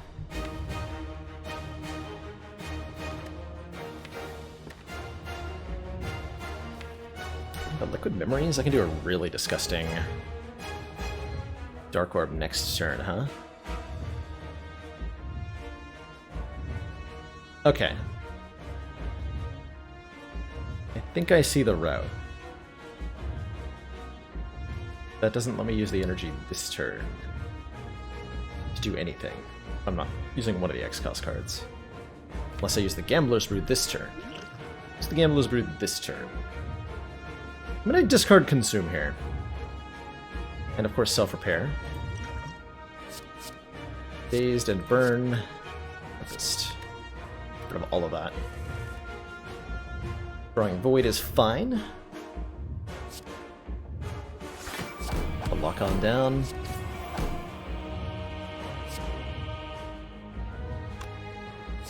Let's see, we're retaining our hand at the end of this turn. Loop is perfect.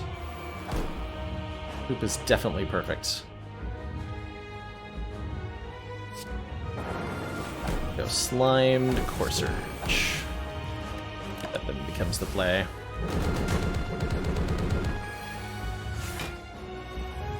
What I'm trying to finagle here is a pretty devastating offensive barrage with these Dark Orbs.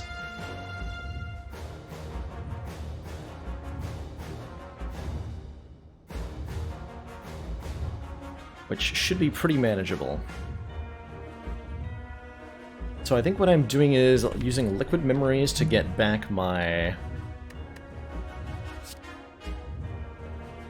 Equilibrium here, so I can keep on retaining Multicast for one more turn. If we dual cast this Dark Orb right now, it does 152 damage, so we're cashing that in right now. We could do a fancy multicast as well on this Dark Orb, but we've done so much already that we're running into the damage cap. So that's not quite something we want. Actually, I don't want to retain Equilibrium. No, I just want to shuffle the deck right now. The multicast is in the discard pile.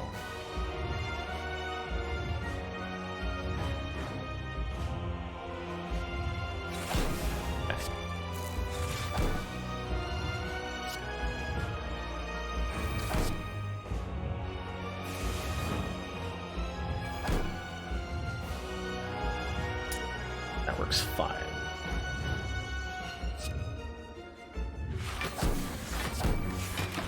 Okay, so we can Liquid Memories the multicast for this Dark Orb now. Do a filthy amount. Or we could just draw dual cast again, and then it doesn't quite matter. I suppose that works too. So we'll do another 150.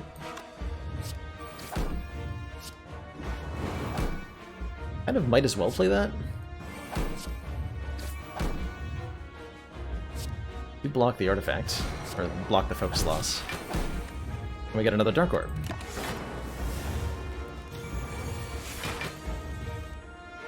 Works for me. Drawing 8 cards a turn is so nice, huh? Bullseye is plus 50%, yep, times 1.5 to the orb in question. Or orb damage.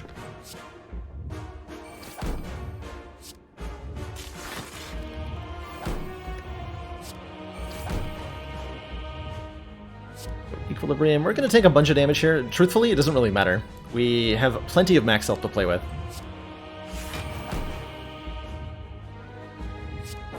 Get that Dark Orb charged.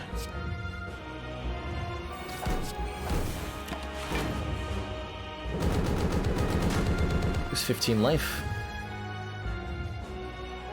And we're basically just waiting on a multicast now.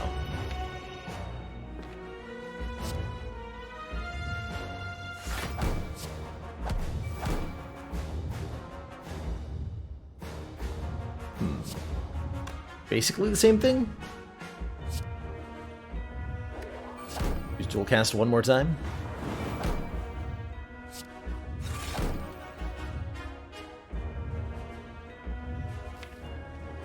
Guaranteed multicast next turn.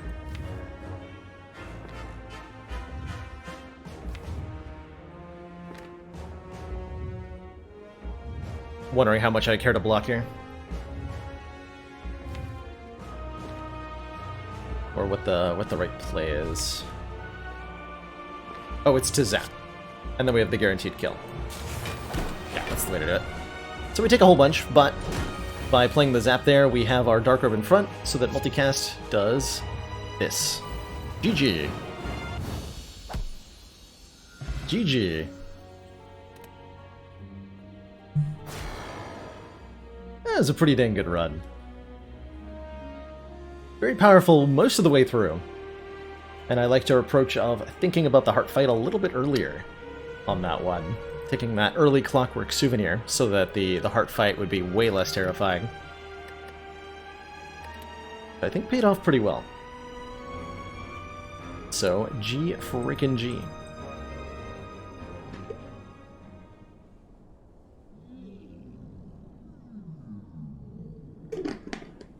The Spire sleeps. And so shall I. I think what I liked most about that run was the Spire Elites fight. Penib Hyper Beam just instantly annihilating them. Really showing off how that card can be incorporated into a really useful deck. Next up, Ironclad on Ascension 7. On A7, normal enemies are tougher. They have a little bit more health. They're going to take sometimes one more card to beat. You know that Rare Relic is pretty much my favorite way to start an Ironclad run? Because Rare Relic is pretty much my favorite way to start an Ironclad run.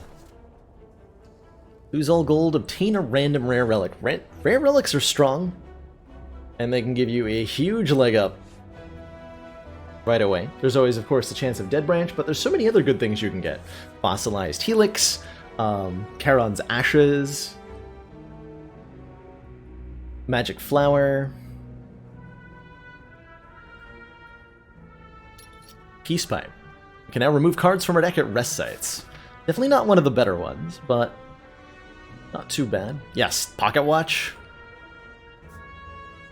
I think I'll still take a relatively ambitious path. I like this. 3 combats into a fire into 2 more fires after an elite. Sounds great. And if we're lucky here, we can take on the Burning Elite at the end of the act. Do a minimalist heart run. That is no easy feat.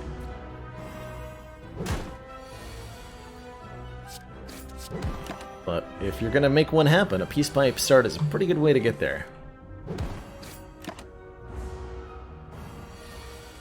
See what gets offered to us.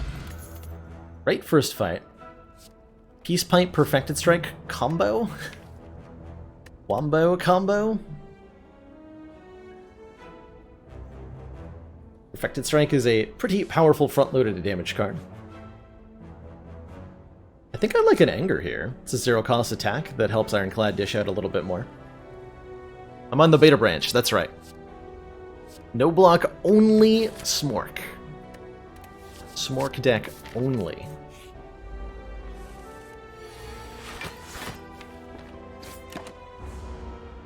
Look, we'll be taking the damage here because we're still within Burning Blood range in particular.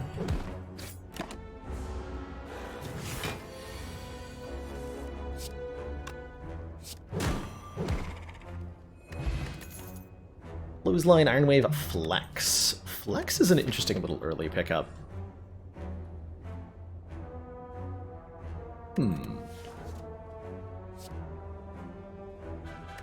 Clothesline's a little bit more consistent, and is nice with Anger. We're fighting Guardian. Makes Clothesline significantly better. Alright, we'll take a Clothesline. And on floor 3, I'm usually down to Transform a Strike, especially with 2 attacks added. This is the same as getting a removal and adding a random card, which could be a rare card. In this case, we get a True Grit, which feels like a totally acceptable block card to have. And the opportunity to remove yet another strike. This is, it's a lot of removals. Commander, we've just received the support of another council member. Tom, thank you so much for gifting a sub to J-Mitch. J-Mitch, welcome to the council. Enjoy the emotes community and the newfound smug sense of superiority. Welcome aboard.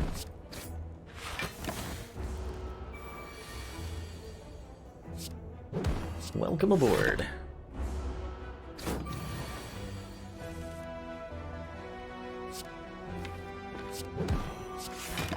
A little bit here.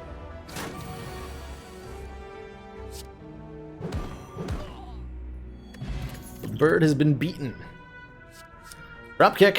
The enemy is vulnerable. Gain an energy and draw a card. Okay, we kind of have to, right? We have to take the dropkick just in case. At this point, right? Feels like something that we can make reasonably consistent too. How do I make things happen? turns happen faster. They're in the game settings, Vodka Fury, welcome by the way. You're looking for fast mode here under preferences. If you want to get the game to speed up even faster than just enabling fast mode's pretty dang fast, but if you want certain animations to go even faster, disable VSync. And it'll speed up quite a bit. If you also set your max frame rate to 240. Says continued support of the XCOM project. While I was explaining that, Bop393, thank you so much for those 4 months of Tier 1 support. Greatly appreciate that. Continued funding. Heck yeah, 2 more months until that shiny red ironclad badge. And Chrono! Speaking of badges, the man, the myth himself, the creator of our badges. Thank you so much for those 13 months of support. Hello to you as well. Let's take the dropkick. There's a chance this gets silly. I'm going to upgrade my bash, I think. We need to make sure that bash is upgraded if we're going to have a dropkick in it. Although, Blessing of the Forge... Could just tote strikes here. Regrettably, our briefs or in games. Been contaminated. Your discretion in this matter dropping 5 gift subs on the chat. Hello and welcome everybody. Migishu, Pidik, Leish, Songbird Craven, and Nico Kiko. Welcome everybody to the council. Enjoy the community, the emotes, and the newfound smug senses of contaminated briefs. Show some waffle love in chat for that ridiculous generosity. Thank you so much, Oren and Tom both, for those gifted subs today. And we're well on our way to more streams. We still have 12 days to fill up that bar. Yeah, I'm thinking we upgrade Bash, maybe Toke after the Elite. We have plenty of fires this act. Let's get Bash upgraded here.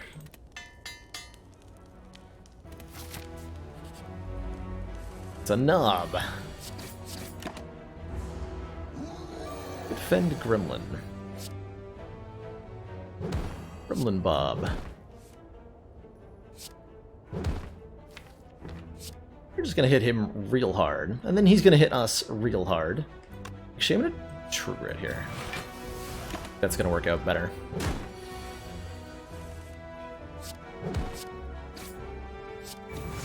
Every time we play a skill against Gremlin, he gains a couple points of Strunk. We can mitigate the hit point loss inflicted upon us by the Gremlin Knob if we block a few times along the way. Mostly only works on the lower ascensions. Once you're on Ascension 20, it's not usually worth it to block against the Gremlin Knob. Speed Potion, 5 temporary dexterities, good. Headbutt, Shrug It Off, and Infernal Blade. Headbutt goes nice with the Dropkick. Shrug It Off does as well. Shrug will be excellent as the deck continues to shrink. You're fighting Guardian, right? Yeah, I'll take a Shrug It Off.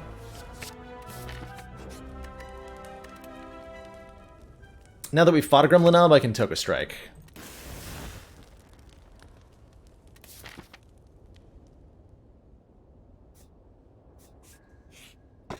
Pantograph, heal 25 at the start of boss combats. Excellent, excellent. Do I think I took a defend now? Are we too vulnerable to triple sentries? Anger helps a lot. Anger helps a heck of a lot.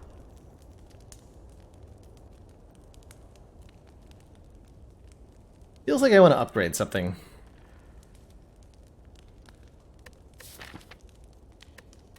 Probably Clothesline. But maybe we're using Blessing of the Forge to get past Guardian. Upgrading Trigget. Yeah, Trigget's a good upgrade, isn't it? Especially if we're trying to shrink this down. Do that. We'll do that. There are so many new potions. It is a almost overwhelming number of new potions that have been added in the beta branch right now.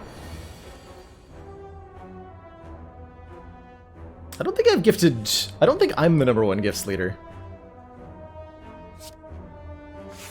Be funny if I was, though. Okay, goal here is just kill one of them quickly. It's really unfortunate Anger was the last card in the deck. I really wanted that to duplicate here. think we're okay with one of them eliminated. Yeah, we're probably fine here. For the new class potions for Silent, there's the Shiv potion, the Cunning potion that puts 3 shivs into your hands. The Poison potion is the common one, and the rare one is Ghost in a Jar. So, Silent only has 1 new potion, the Shiv one. Considering that we had a 12-card deck, Triple Sentries went shockingly well. Shockingly well.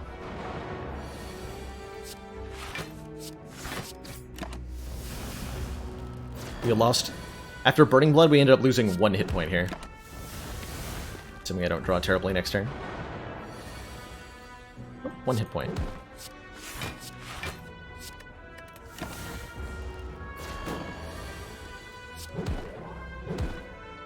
Beautiful.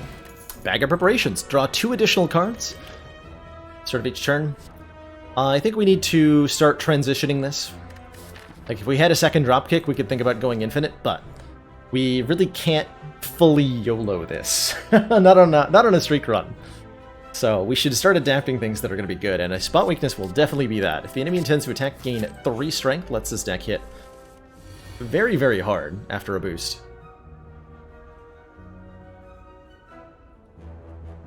Wow, this turn hurts. Would have been nice to have an energy potion. This turn really hurts, holy moly.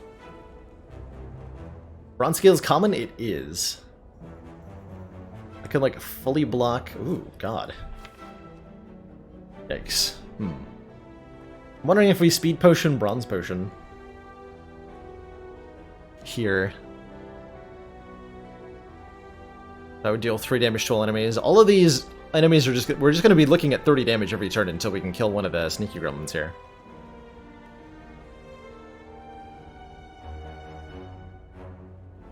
Actually, if I, Blessing of the Forge, I can do Strike, Strike, Shrug. That's pretty good. Hoping to use this potion against Guardian, but I think we'll be okay against Guardian with 1 more upgrade. Right on the clothesline. But the spot weakness really makes Guardian a lot easier.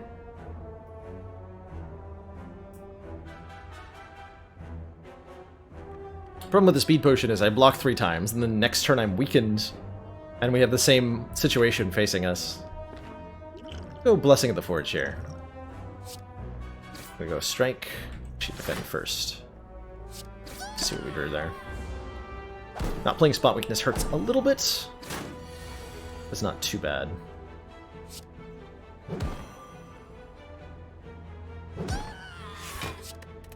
Okay, and then the fight's manageable from there.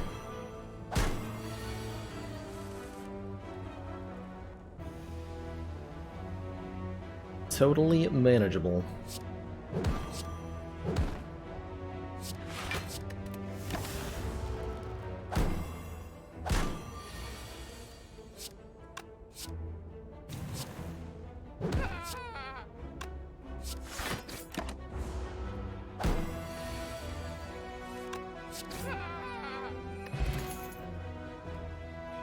Whenever a card is exhausted, draw a card. There's Dark Embrace. We have a True Grit, so that could help a little bit. I don't think that's what we want, though.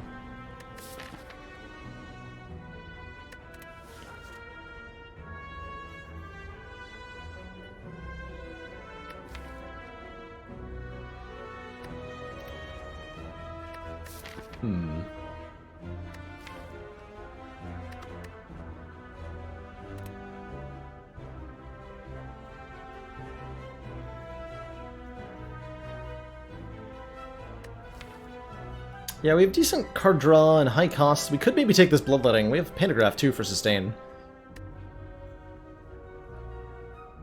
If I hadn't upgraded Bash, I would like Thunderclap. Let's skip. Making an event here. But a loose brick. You find a folded note in a card. Inside it reads, "The heart awaits." This is your handwriting. Receive feed. And store a card. Or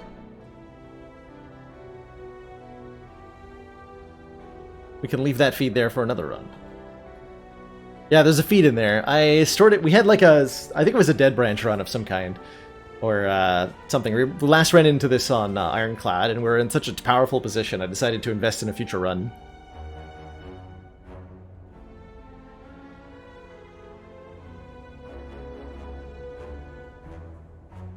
So I'm contemplating taking it here. I think with the small deck it'll be pretty reliably good, and this deck is feeling like it needs some help right now. So I'm going to take the feed. We're going to store. This event will appear up to Ascension 14. Let's store a strike, but then I have to like take a strike at some point.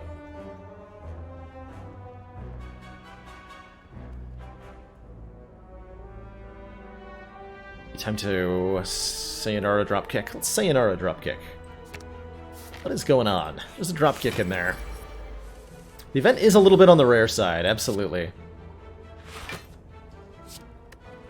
Put feed in there. Take a feed, leave a feed.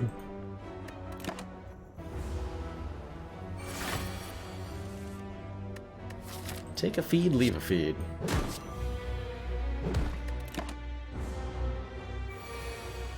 Storing a card means the next time that we see that event, Evolving Monkey, that the stored card, stored for future acquisition.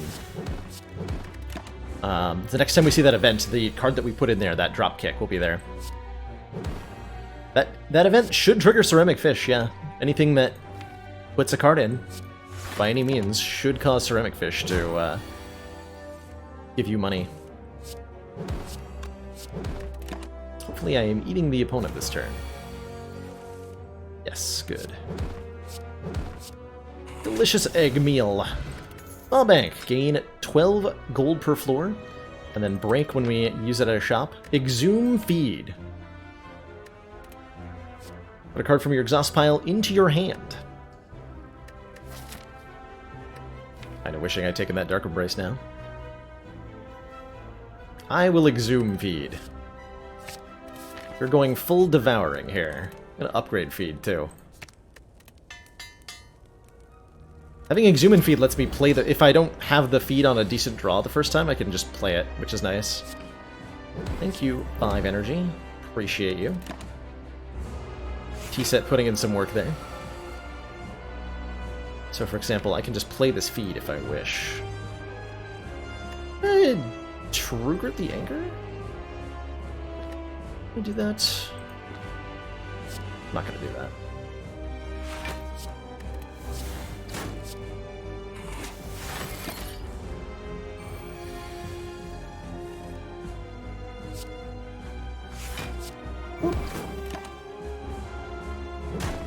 I plan on taking a little bit of damage here against Guardian.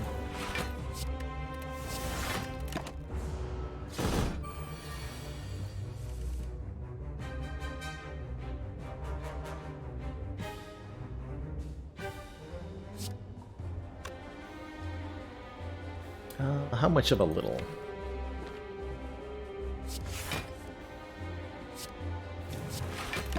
That much, apparently.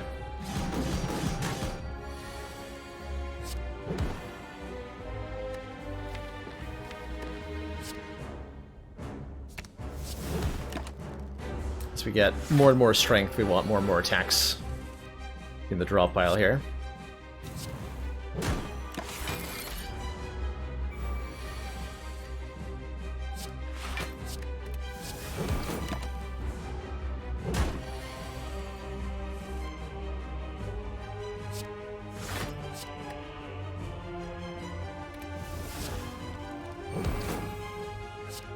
Taking a little bit more damage here so that I can ensure we feed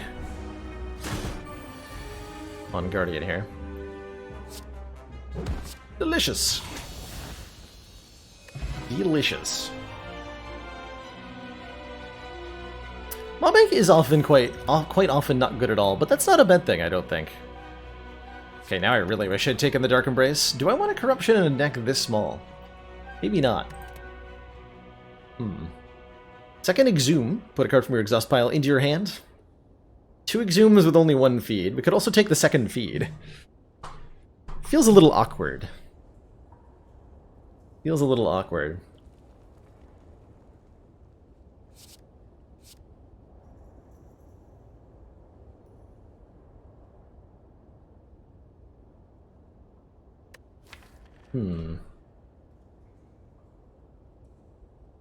What does pushing matter mean in Spire? We're doing a self-imposed challenge called the Ladder Streak. Arceus. The goal is to defeat the corrupt heart of the Spire, the secret boss that you get to fight at the end of Act 4, on every Ascension level back-to-back. I'm calling it a Ladder Streak. If we die on any of the runs, we start again from the very bottom at Ascension 0.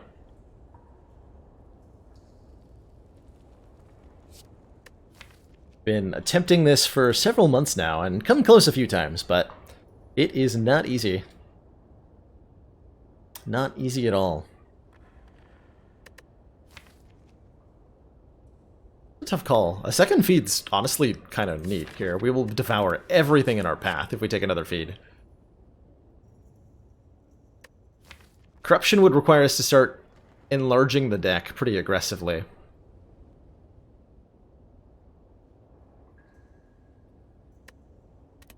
Go with the big eats. Oh, I should take the corruption. Snecko Eye. Snecko Eye. Corruption Snecko Eye would have been pretty easy take. With the clothesline and the bash, it might still be a legit Snecko Eye here.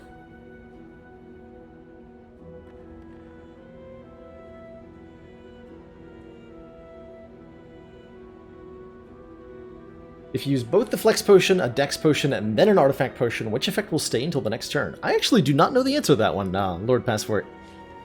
I have no idea. I don't have a specific plan in mind for something to do for, like, what exactly I'll be doing after the Ladder Streak is completed, but I'm sure that I would like to come up with another kind of challenge or goal to accomplish after we get this one, because it has been really awesome for both my own experience and for the channel here. Change characters every win, yep. We have not included Watcher just yet, but I think she'll be featured in the streak pretty soon. So if we wanted 4 energy, Philosopher's Stone would get us there. I'm feeling like this is a pretty good Snecko deck, truthfully. We draw 9 cards on turn 1 with Bag of Prep. I think we can do Snecko here. Ironclad loves Snecko Eye. Start your turn, draw 2 additional cards, start each combat confused. More energy would be great. If we can get some higher cost cards added to this deck, it'll do wonders for us. We have good potions too, so we can probably mitigate a relatively bad roll. Start over here. Look at the instantaneous eating value.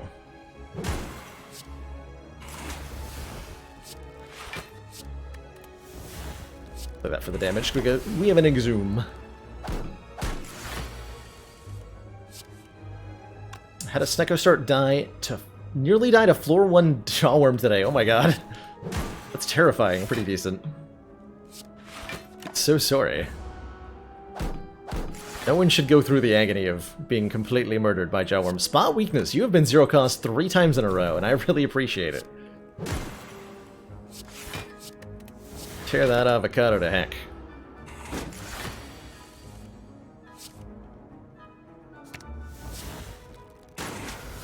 Delicious omega fatty acids.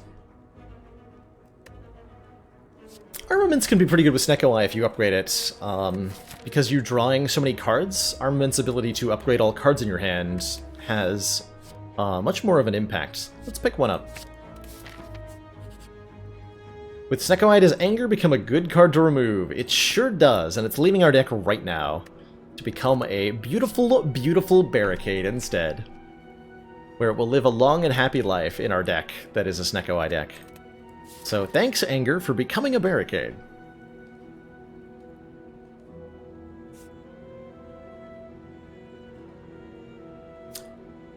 more hallway fights for now. Yeah, we do. Double feed, indeed. Hungry Ironclad run. Oh, what's that? You've got barricade. Guess what, nerd? Me too.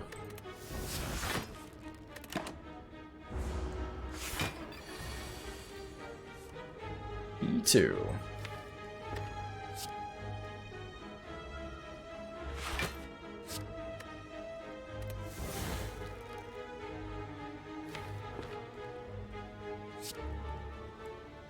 Armaments on Exhume makes it free.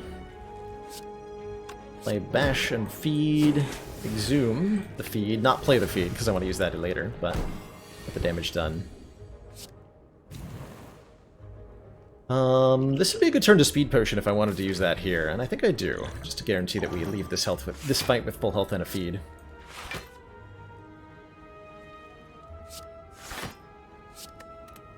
Rid of the other feed, maybe.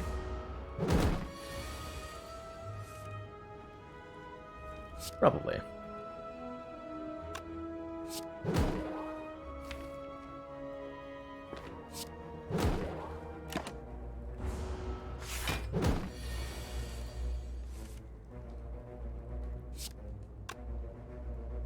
If I bash clothesline, that's 30. This won't kill, right?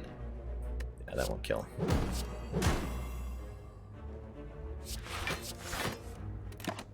Perfect. Perfect.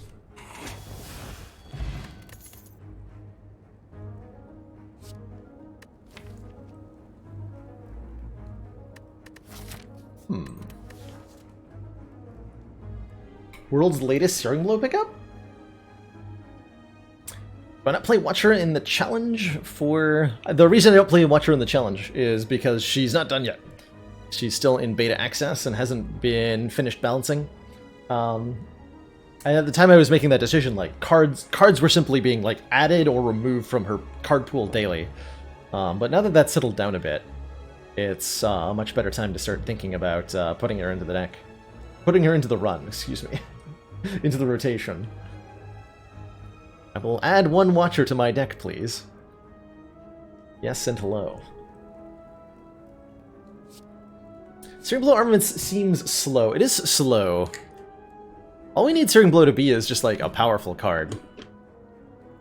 That... Oh, you know what? Yeah, actually. How many upgrades can I get from here? Not very many. So Searing Blow starting at +1 means it becomes 21 damage after 1 upgrade, 28 after 2? It's not quite right. 21, 27, 20, 34 or something.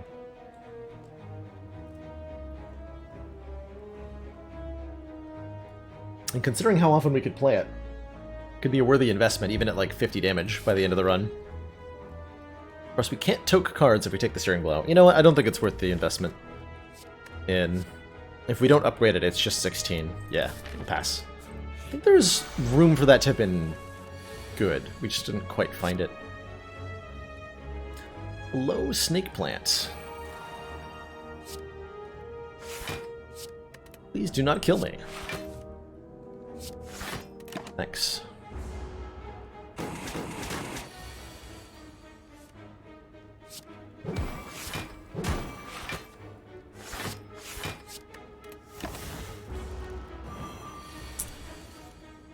Do I think only changing heroes on losing the streak would make it easier or harder? I haven't thought about that too much. I think what it would make it, most importantly, is a little less interesting to watch if I played the same character constantly. Everybody's got their own different favorite, and I've always made an effort to make sure that I play all 3 characters equal amounts. That everybody gets to see their favorite.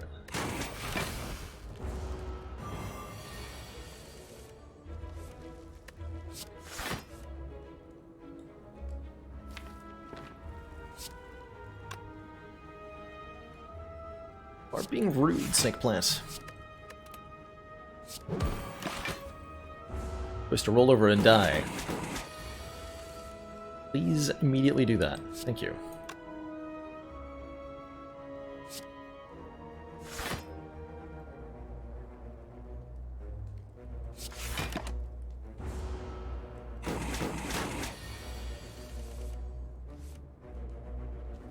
Dang it.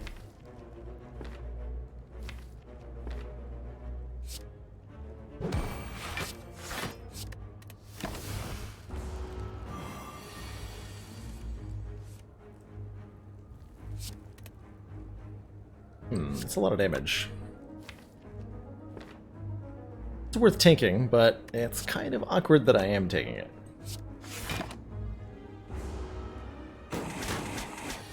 But deliberately trade a little bit of health here to get our max health. Snecko did not cooperate with me there. Gambler's Brew definitely forces Snecko to cooperate a bit more. Do I want to metallicize? Block at the end of my turn? Yes, with a barricade I do.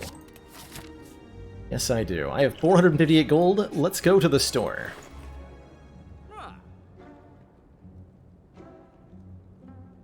The store's pretty good.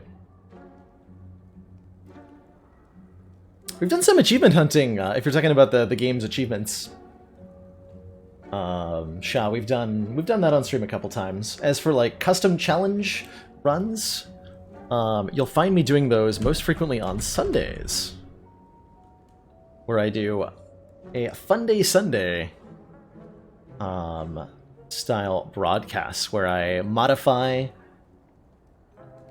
the rules of the game with mods, console commands, or attempt custom little challenges, just to see how the rules of Spire bend when you change them up a bit. Some very good things here. Mummified Hand is excellent, especially with 2 powers. And a Snecko Eye. Apotheosis is excellent. Upgrade all our cards. Now I do wish we'd taken the Searing Blow with an Apotheosis. I plan to do more 0 to 20 speedruns. I am strongly considering it, Trijed. I am strongly considering it at the moment. Is this a good Ori? It certainly could be. Ori says, choose and add 5 cards to the deck. I'm having a hard time not just buying, like, Apotheosis Mummified Hand. Maybe I don't need it with an Armaments. Although, we'd remove the Armaments if we took the Apotheosis. We would remove the Armaments if we took the Apotheosis. Do want an Apotheosis. Smooth Stone's good too for the extra block, especially with our barricade. Like, there's a lot of good things here. Yeah, it's not like we have an upgraded Armaments, so I'm not losing that much. I'll take the Apotheosis in the hand here. And I'm gonna feel real good.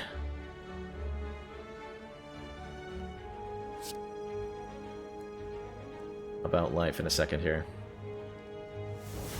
Upgrade all the cards in my hand twice.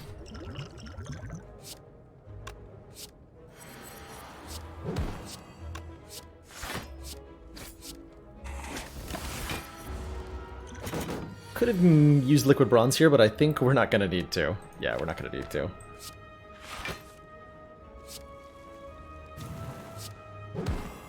We are super not going to need to.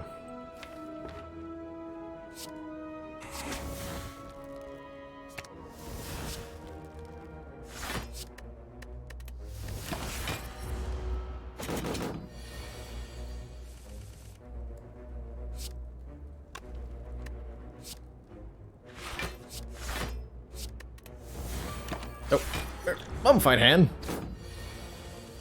How dare you make me forget you entirely. How dare you?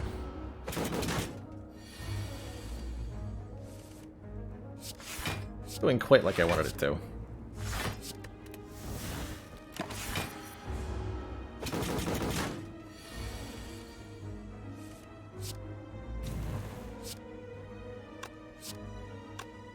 Bye. All of them cost 0? Hold on, I'm gonna Gambler's Brew. What? Can't give me a hand of entirely 3-cost cards. Excuse me? Rating party! Extra credits is rating with a party of 37. Welcome on in, extra credits and raiders. Hello, hello. You're just catching me partway up a ladder climbing streak in Slay the Spire, where the goal is to defeat the corrupt heart of the Spire on every ascension level, back to back. How was your stream today? Any, I know you've been doing a lot of A20 heart runs. You got any successes today? take a P-Strike plus? No, I don't. I have 2 strikes. Get out of here. Get out of here. I guess now that I have an Apotheosis, I want to fight more elites, huh? Why did I take so many events? We have double feed. We're taking combats preferentially. But I get a lot of choice in the matter. This way gets more combats. Maybe I want to go the more combat route. I think I do, in fact. 1 less elite, but several more combats is going to be very, very, very, very good for us. So now we can tote quite aggressively with this Apotheosis, starting with armaments. Threw away a 4 Demon Form plus run at the heart because you misplayed Barricade. How did you end up with 4 Demon Form plus? That sounds truly absurd. Barricade just went from 1 cost to 2 cost, by the way, when I upgraded it. Forgot that was going to happen. Whoops. Whoops. This enemy does not intend to attack.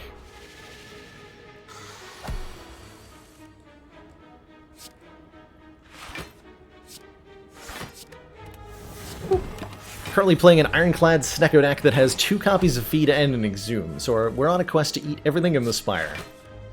For breakfast.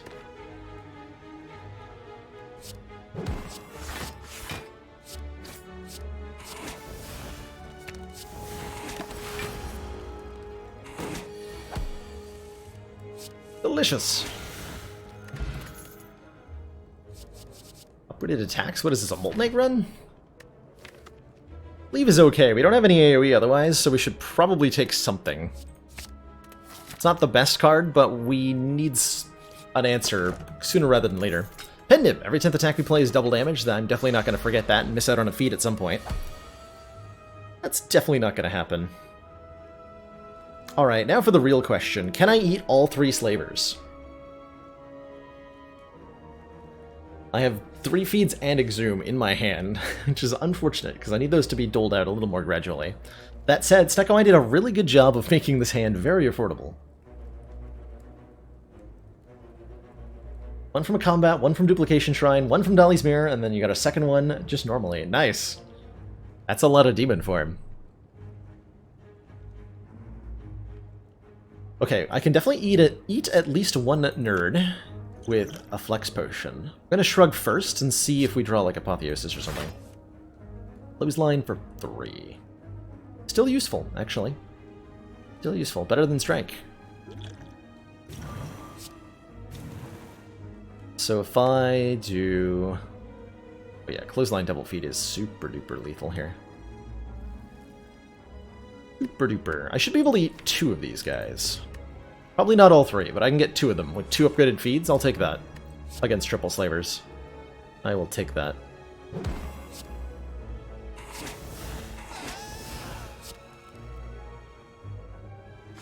I'm not going to immediately exhume the feed this time. If this makes any difference. Theoretically, it's the same. But in practice, maybe it's not.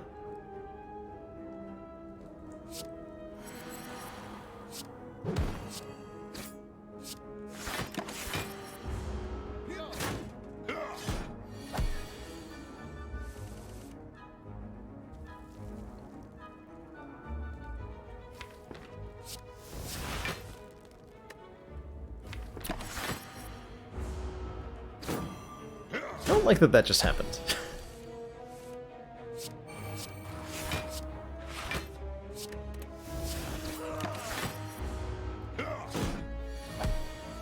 I gotta go all the way around again. Okay, there it is. My spot weakness. Exhume the 0 cost feed. Bash. Delicious. Okay.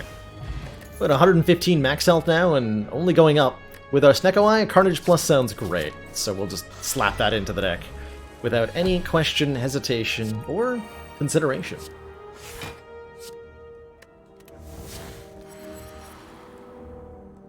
But the real task is, can I eat all 3 of the birds? That's the true challenge.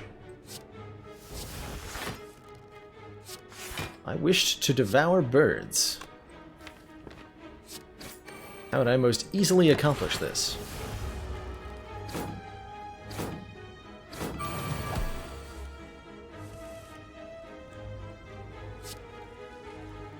How about with a pen-nibbed cleave?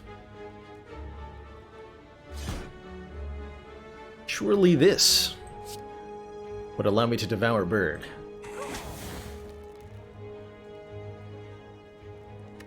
When did this become the KFC dating sim?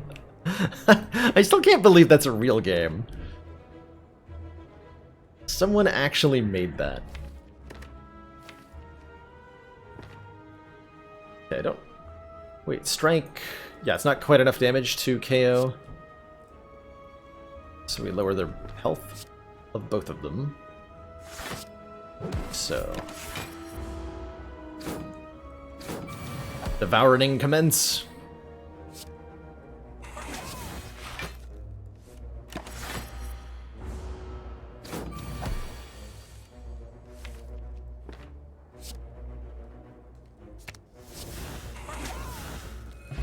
There you go, 12 max health from one combat. That's all it takes. Brutality. Or card draw with Snecko Eye, which is fine. And we have Mummified Hand, so the fact that it costs 0 doesn't matter too much. I'm sure we can afford the hit point loss for the extra card draw. You know what? I'll do it. Do it.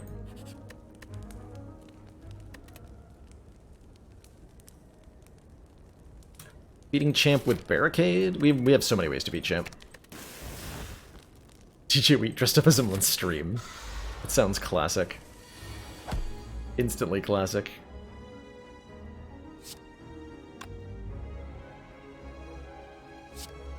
Five energy this turn. Nice. By spot weakness, bash, clothesline, feed. I can probably eat the cultist, but then it's not an upgraded feed. I think I'm okay with that. I think I'm okay with it not being an upgraded feed.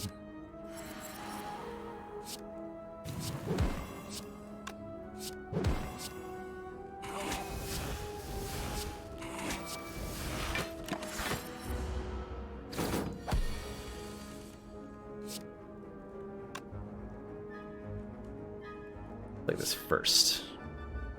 Or not to trust that apotheosis.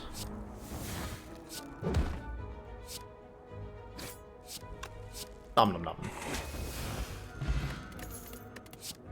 Second spot weakness for more reliable strength gain. Yes! Would very much like another one of these. Ancient Potion would let me block the downside of the Speed Potion, or something else similarly useful at some point, so I'm very happy to take that. If we weren't already crushing Champ, that would be very helpful. Actually, for Champ, we are already crushing him.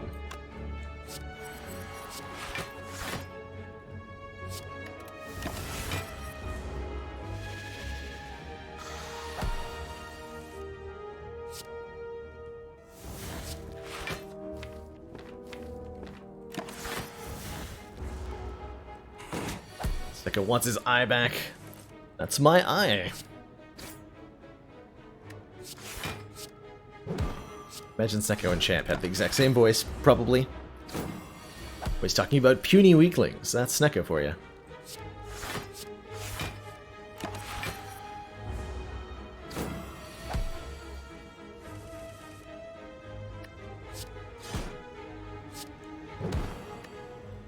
Let's see, we have not played a feed yet.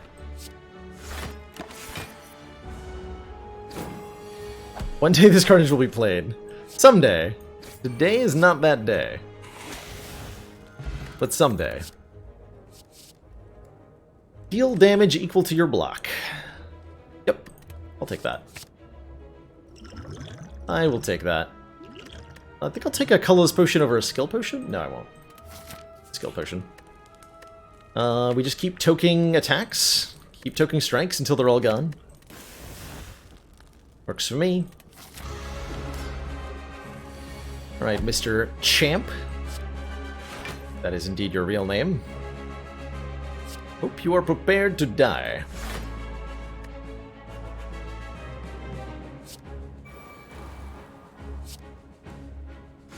Also, I'm not playing Carnage today, sorry. Oh, I am. Alright. Kept it alive. Yeah, we actively don't want to upgrade the Body Slam. Amazingly. Do us no good anyway.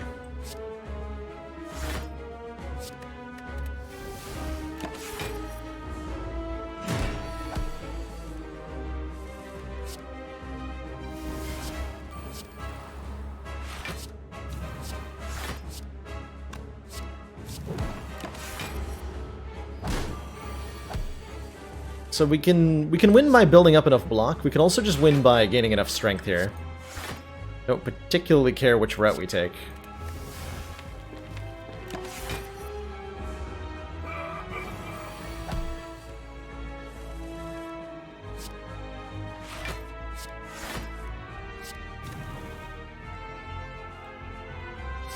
Boop.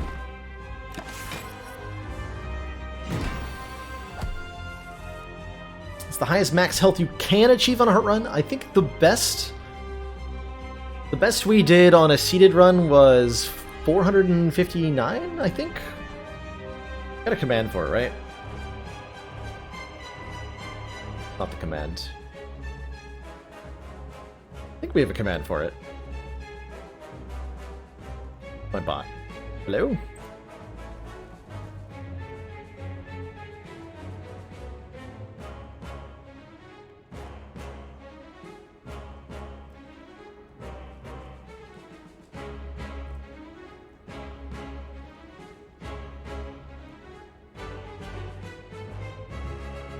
Let's see.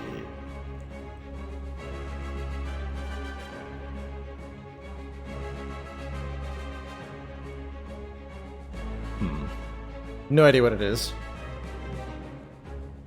Chris has got the clip. So it's 453 is what we managed to get on that seated run. That was a great run.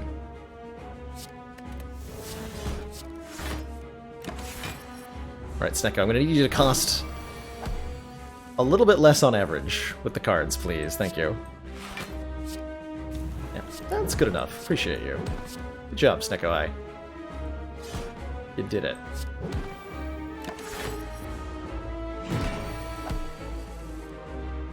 Chimp is angry.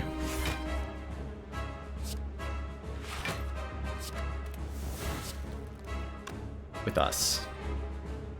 This exact moment. We're about to be very angry. And that's okay. We've all been there.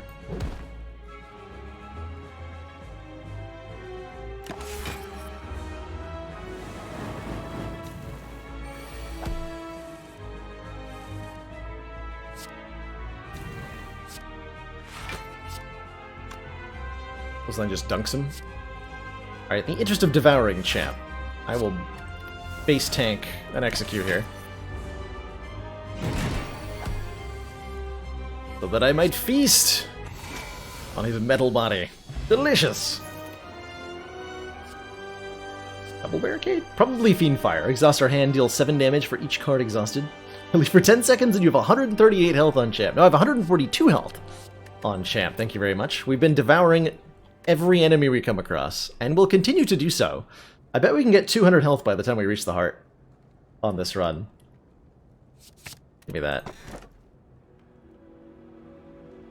Calling Bell, Sozu. Sozu's fine, actually. We have 3 good potions. Or Pandora's Box. Transform R4 Defends. I'm okay with the Sozu here. These aren't the best potions in the world, but they'll do just fine for the heart fight. And 4th Energy would really smooth out how reliable our turns are. How early did we get a feed? We got it partway through Act 1. Double tap feed does not raise your hit points twice, Tobar, because you only kill the enemy 1 time. And so the conditional effect of feed only goes off 1 time.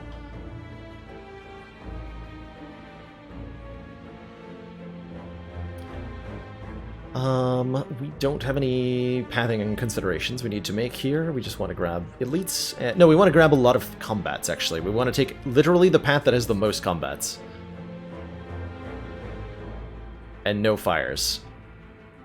So that we can devour as many things as possible. Okay.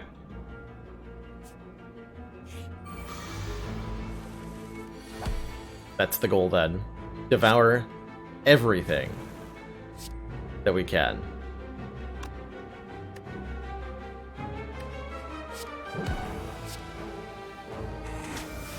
Like that guy, for example. I devoured him.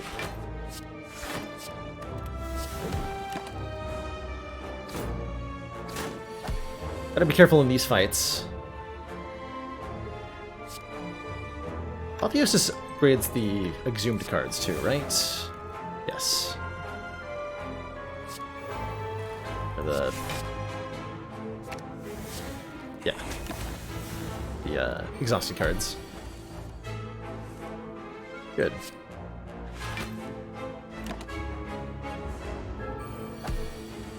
Good.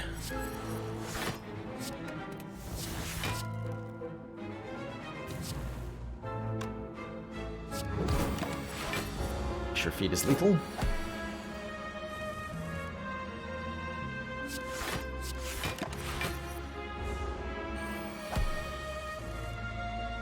It raised the cost earlier in this run, Carissa. I'm not 100% sure what causes it to keep it and what causes it to not keep it.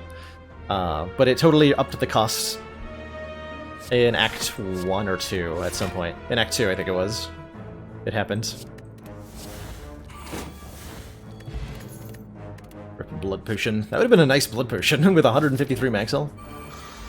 Only am able to eat one of these guys. You'll only gain max health if the feed ends the encounter.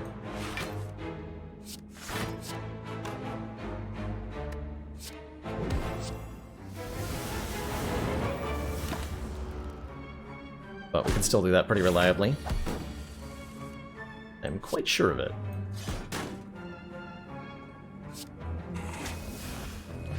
Delicious. Only get up to 3 feeds. I'm going to try to do it. The goal, eat 3 times. There's 1.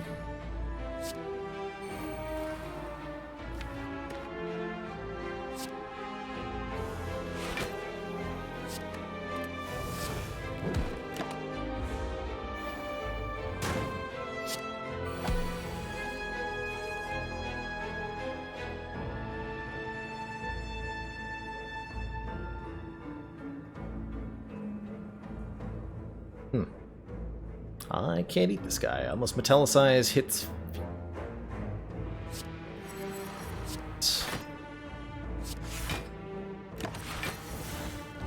Probably should have gone for the clothesline kill.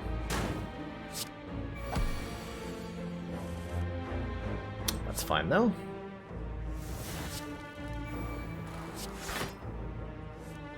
Ah! Got him. Apotheosis upgrades exhausted cards, yep. Yes, it does. It's pretty convenient.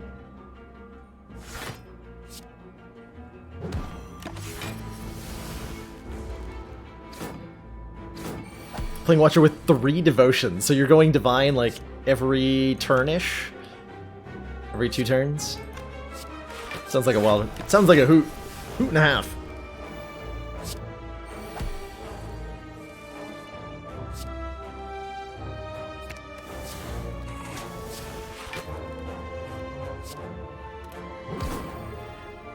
$168 max health. I'll take a shrug. More shrugs. Writhing Mass changes its attack intent every time we whack it with an attack. So we want to make sure it's doing an attack that we're capable of blocking. Stop attacking. This one works fine. If it's doing an attack you can't reliably block,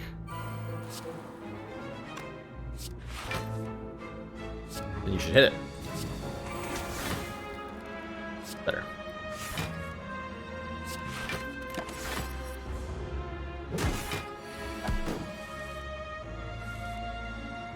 That's a expensive apotheosis, you know.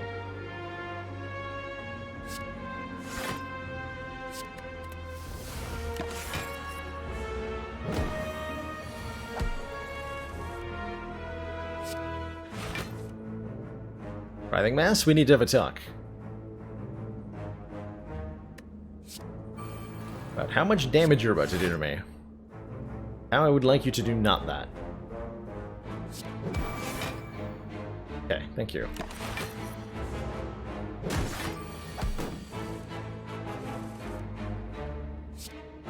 Also have Sacred Beast and Sacred Bark. That is an awesome run. I love the new potion, the accessibility for the potion relics. Really enjoyable. Perfect. Okay. Building up a block core.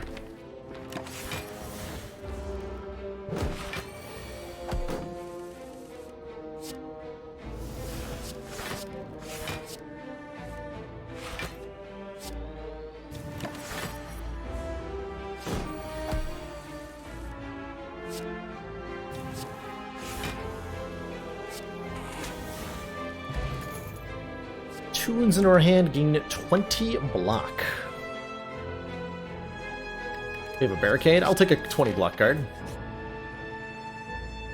Fight a boss from Act 1. If it's Slime Boss, we can get so much max health. Come on, Slime Boss. Could also take 999 gold and then toke the normalities out, but there's no shops coming up. Give me a boss fight. It is a Slime Boss! Okay. So our goal is to gain 12 max health from Slime Boss.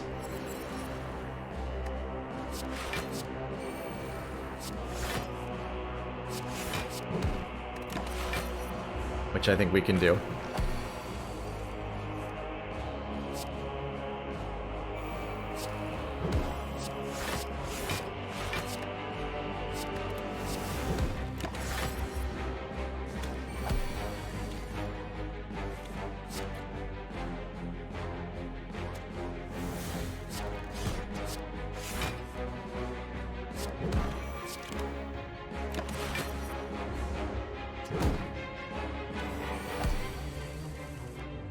The little slimes that Slime Boss creates do not count as minions. And so you can feed on them.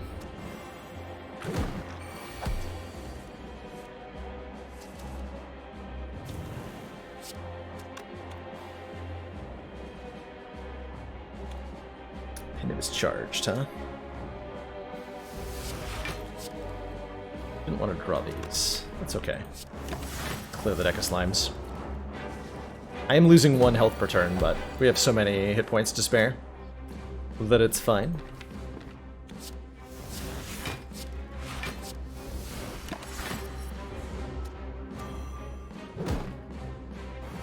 Do I have enough feed / exhumes? I do need 1 more, truthfully.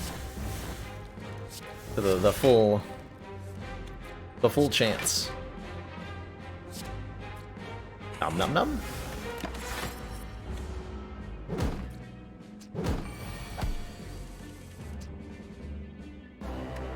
Teen. Nom nom nom.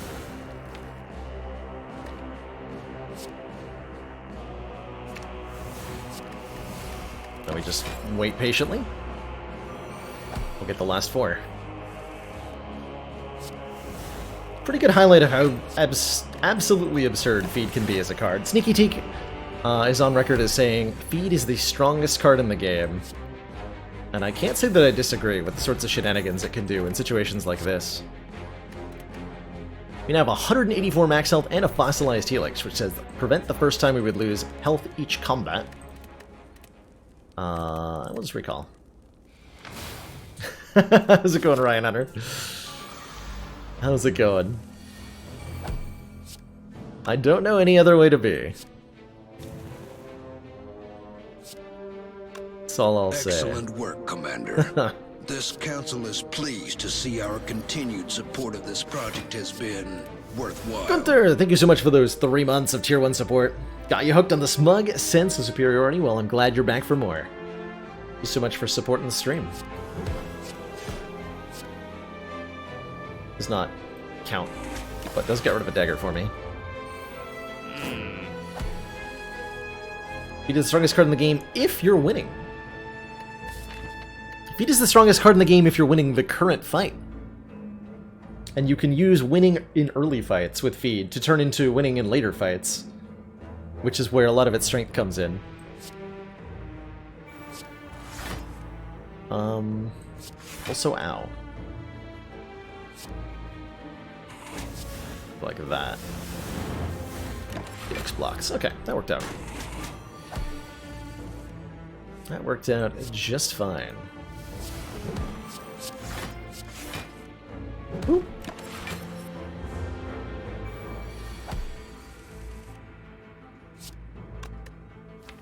It's a way of scaling up for the late game fights without actually scaling. That makes sense. Good kill here. But I want to feed? I do want to feed.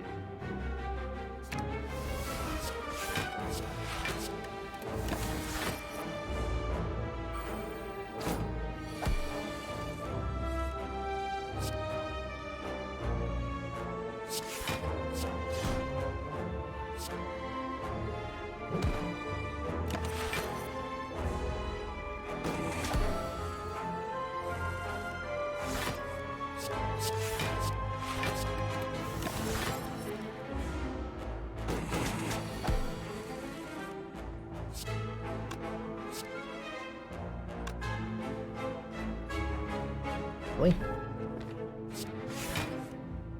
Can't KO here? Very well.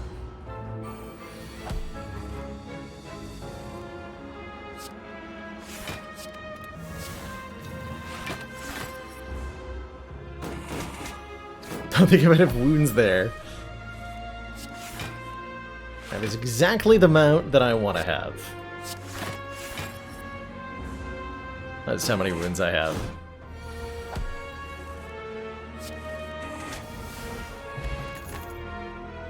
Juggernaut. Whenever we gain block, deal 5 damage to a random enemy. That gives us a way to scale into the later game. We could also take an Inflame for 3 strength.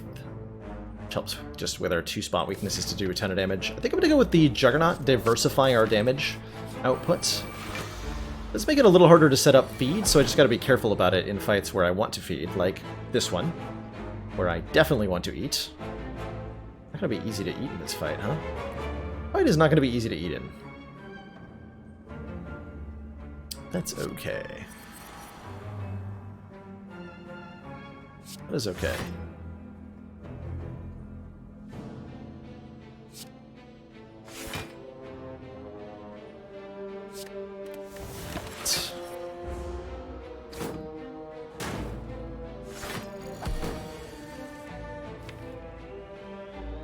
Oh, I can't eat on this guy, can I? No, I can't. Could have KO'd him then. Knew I was supposed to do something. It's free apotheosis. Good.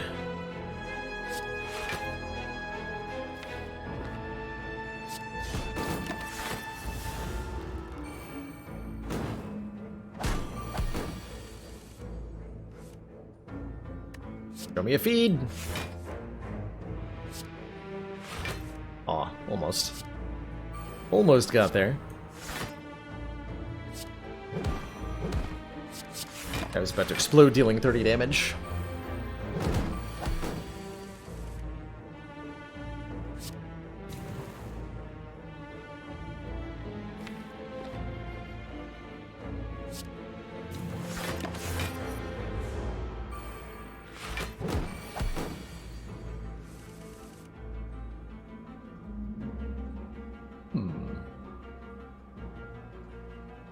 That's unfortunate.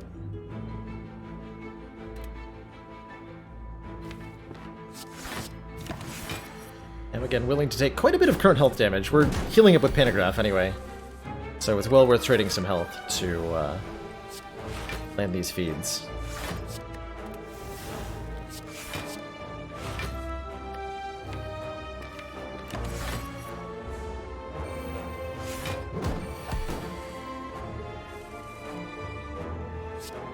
Now we're talking. 28 damage. Slime does 36.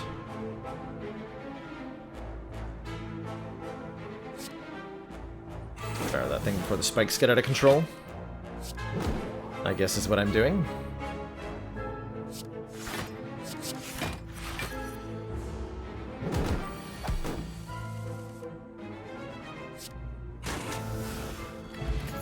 Heart of Iron, no! Shockwave Plus, though, is excellent with this Neko Eye. Take our Sapphire Key.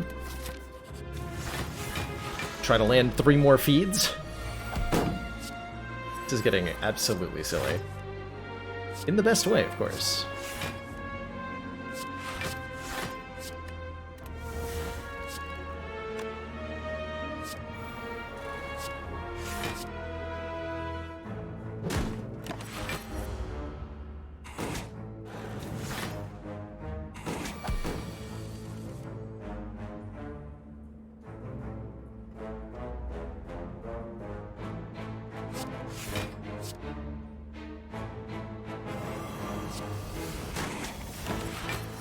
Numb. 200 health.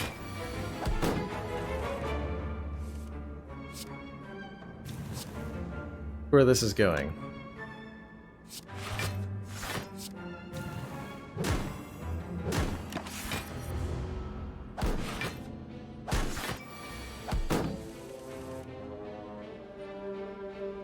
Spell weakness does not remove artifacts. It doesn't apply any debuffs.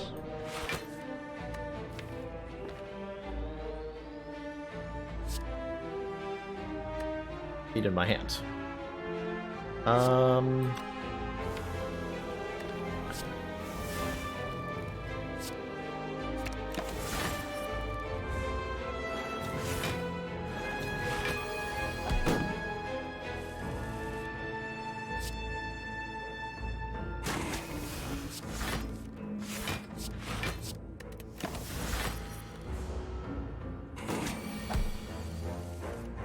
Delicious. Another filling meal. Do we need 2 body slams? Probably? How are we beating Time Eater? Spot weakness. I don't think we need 2 body slams. We have enough damage sources. Juggernaut, spot weakness, all that stuff. I'm gonna play Juggernaut against these fellows, as I only need to eat one of them.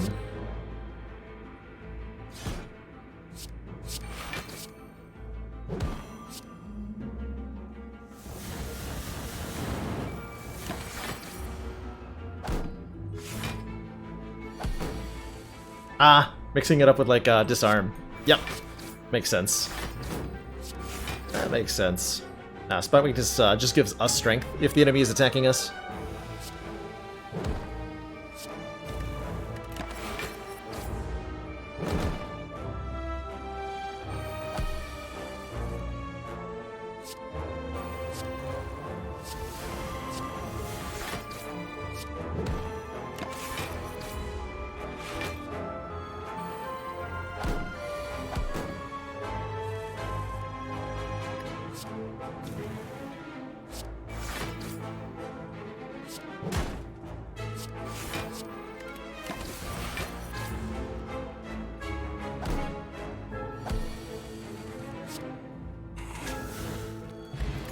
Another blood potion gone. Take a shrug plus, cause heck yeah.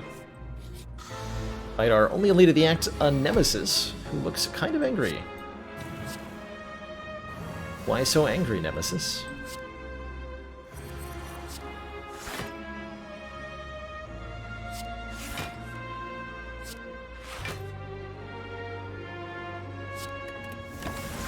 We don't want to actually thin the deck here.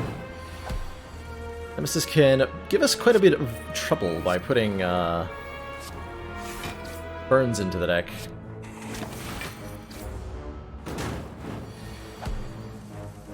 As well as doing giant attacks from time to time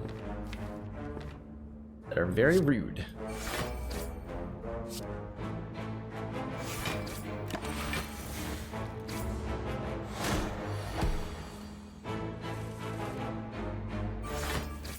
Fortunately, our deck has so many hit points, I think we'll be alright. Need brutality in play against this foe. He's angry because I have more health than he does! Oh my god, I didn't even think about that. We have more health than Nemesis. What? Seems a little bit odd, don't you think?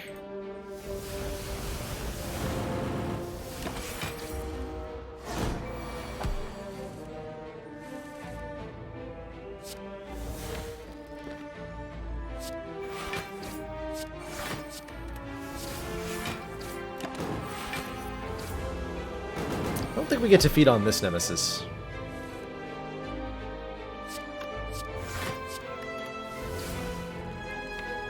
Guaranteed drawing feed on an intangible turn. Let's see, I could do 5/5/5 damage. Let's do 2 more 5s. Trying to think if there's any way I can get a... Actually, our deck is so small we can just draw it twice in a row, probably.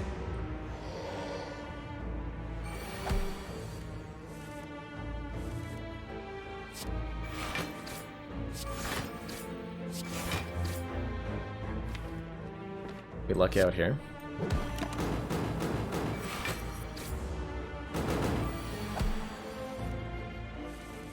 Nope, didn't get there. Eternal Feather for a 3rd blood potion. For every 5 cards in our deck, heal 3 when we enter a rest site. I'll take a Clothesline Plus. A little bit more consistent weakening over the Inflame there.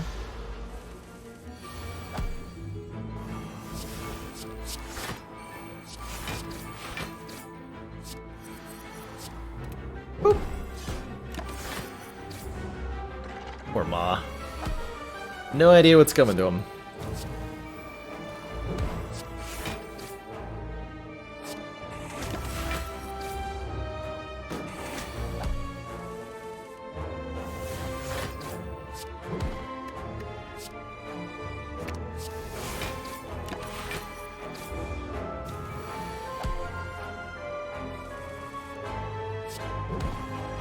No Awakened One this time, not this time, so we don't get to feed on all of Awakened One's minions, fortunately.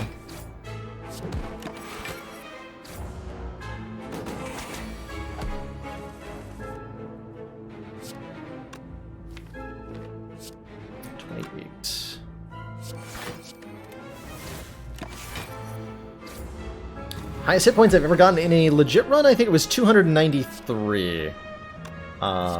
Highest health I've ever had was a seeded Ironclad run that we did on a Sunday, and that reached 453 max health. That was what happens when you start with ideal circumstances for a, I think a Heavy Blade Plus with Snecko Eye and 2 spot weaknesses. That's a pretty good strength magnifying attack. Alright, lastly but not leastly, these jerks.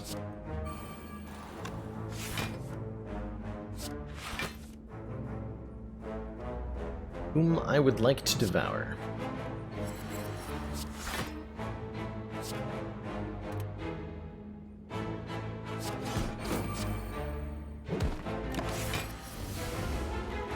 What were ideal circumstances? Starting with a Pandora's box that gave us both a feed, an arm... Was it... I think the Pandora's box gave feed, armaments, and exhume, so that we could devour everything with upgraded feeds, starting from floor 1. And then from there, quickly found Prayer Wheel and Singing Bowl.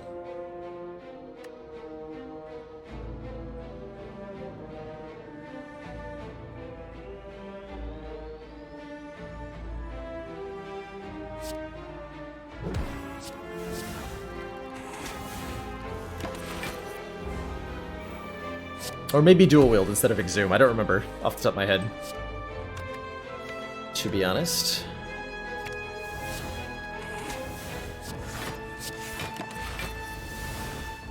But there was no Face of Cleric. I couldn't find one that gave me that as well.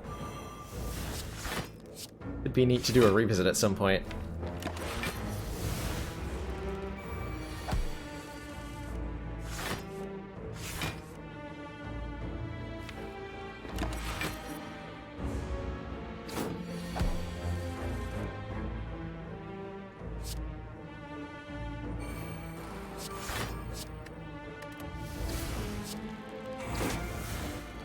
Delicious. Alright, we have 228 max health, which is, in theory, probably enough. Probably enough. What do I like to toke from this deck? We don't need any upgrades, thanks to Apotheosis. Do we take a Defend out? Do we take Bash out now that we have Shockwave? I don't think so.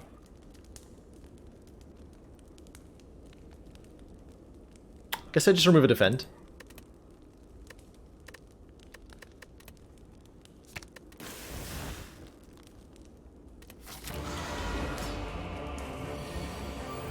Yeah, you can get, like, the theoretical max health is a really, really specific set of criteria, but there's only so many feeds, or only so many seeds that you can look at least with the current techniques we have available. And so the closeness to perfect that you can get isn't necessarily all that close. We have a weird turn. Toka feed? That sounds like heresy. That sounds like heresy to me.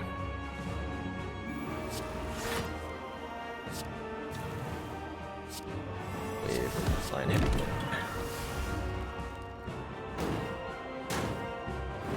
Remember, we will Mother be watching. Suspiria! Thank you so much for that $10 donation. Best streamer with internet provided from hell. Cooperating today, hopefully.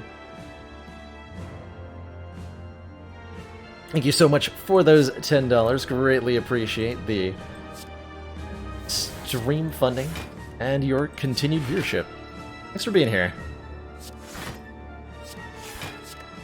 I'd like to get Metallicize in play, but if we can just get ahead on the block game against Time Eater, we'll be alright.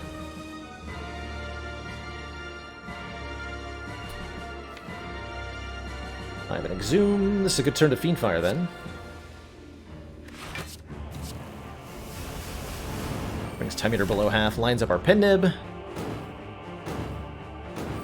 I have Cox Communications as my internet provider, Bob. 192. That's one. We're one damage short. Oh wait, hold on. Heavy Blade for 192. Exhume the feed. Play the feed. Delicious. Delicious.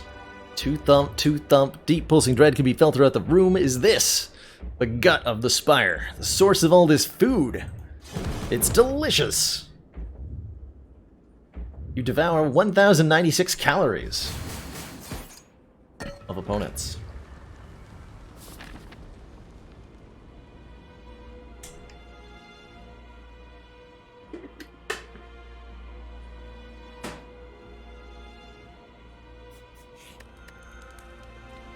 How's it going, Watsiwu? Token other defend, token other defend. Well, we're gonna need those defends. I have to block with something.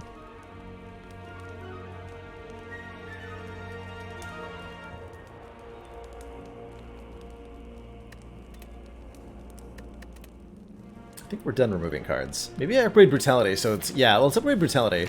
So we draw it early in the remaining... Wait, I didn't necessarily want that. Let's get Fossilized Helix. I'm torn. Anyway, I Feel No Pain is excellent. When a card is exhausted, gain 3 block. A second shrug, or third shrug, or whatever, what have you, is good as well. Certainly going to take both of those. Probably want an Art of War if we don't play any attacks. Gain an extra energy next turn. That's great. 2 strength in the elite fight would be good as well. Buy both of those. Can also remove a card. Remove upgraded Brutality.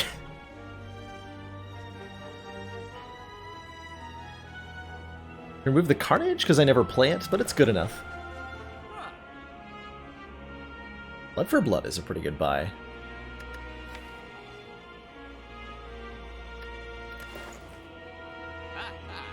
Also remove Cleave, because Cleave is like fine, but not great. Let's take Cleave out. Remove 1 feed? Never. I will never do this. It's forbidden.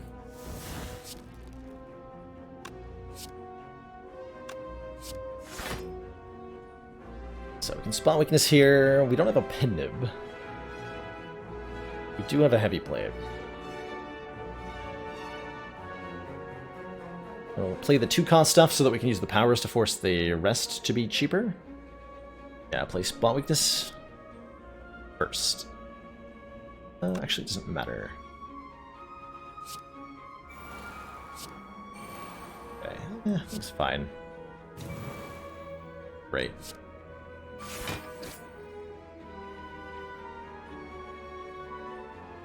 So with defend, I will full block this turn. Yeah, thanks to Fossilized Helix. And we just go Heavy Blade feed. Almost eat the Spire Shield on turn 1. Draw 3 zero-cost shrugs. And a zero-cost barricade. Okay. Don't mind if I do. Order.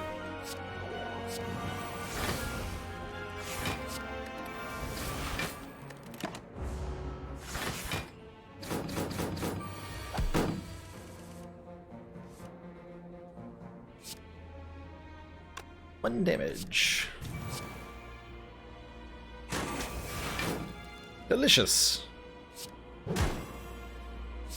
So, could murder Spire Spear, but why would I do that when I can eat it?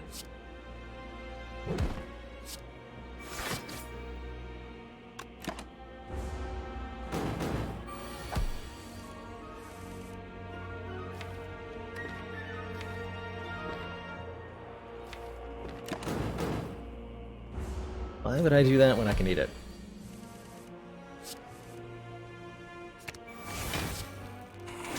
Nom nom nom. Alright, we have 240 max health going into the hard fight here. Do I want an inflame? Yes. I do want it. Alright, Mr. Corrupt Heart of the Spire. Might not actually play this brutality. What I am going to do is use both the Ancient Potion and the Speed Potion to give me 5 dexterity.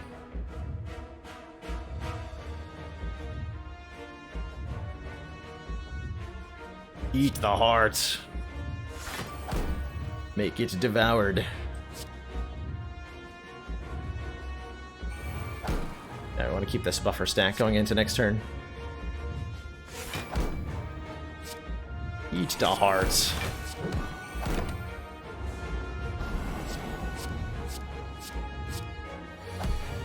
Don't forget to waste my Helix on Beat of Death. Oh, I won't. Thanks. I won't forget. Be another shrug. Okay. Yeah, we are going to have to. I could block it with Beat of Death, but then with shrug, but we're just blocking that instead. And I'd rather upgrade the shrug here with Apotheosis. So here we are.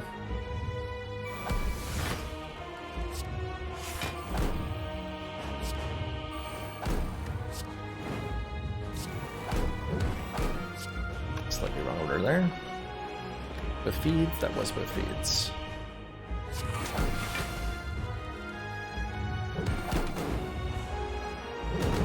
Oh no, I'm taking damage. Whatever will I do? If only I had some way to block any of this. At all.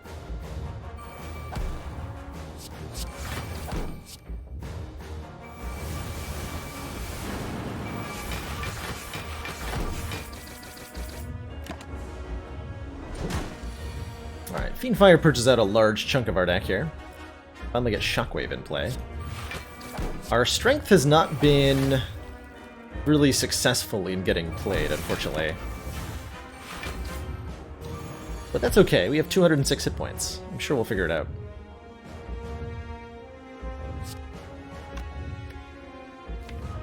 A lot of decent things we can exhume, including the Fiendfire.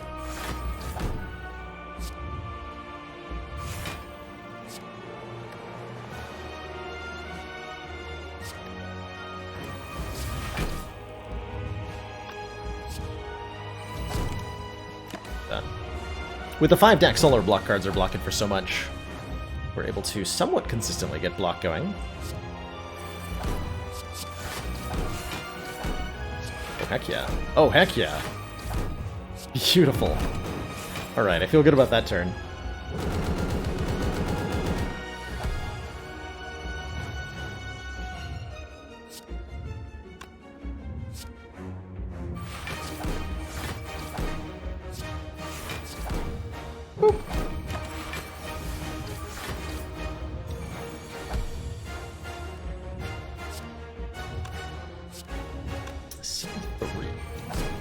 Okay, Snecko Eye coming in clutch here at the 11th hour. So clutch.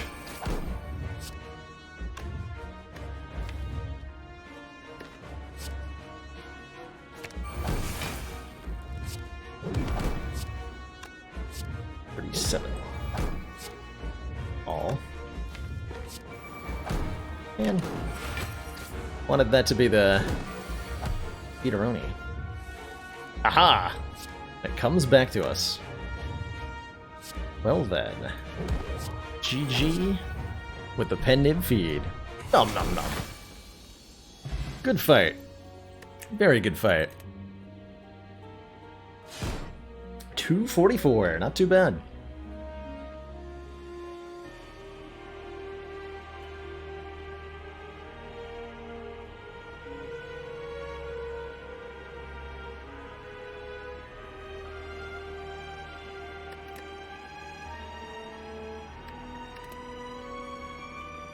What a hearty meal. I'd say that was a pretty satisfying run to get out of having a lefty feed in the take a card, leave a card event. So I'm pretty pleased with that. Pretty dang pleased with that. Alrighty. Next in our rotation is Silent. Coming in at Ascension 8. Elites are tougher. Elites have a little bit more health. Sometimes taking one or two more cards to be... Yeah, now there's a dropkick in the take a card, leave a card. Whether that will be actually good remains to be seen.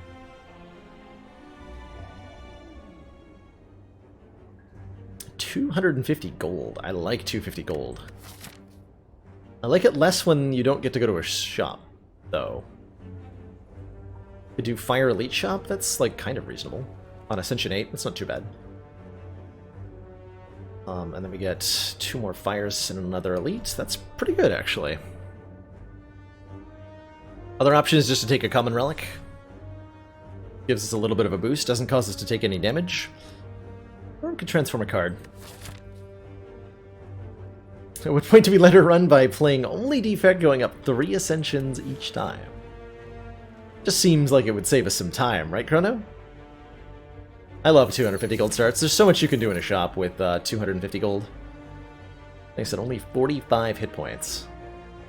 Should be enough to beat an elite, right? Probably. Probably. I do want to preserve my health as much as I can.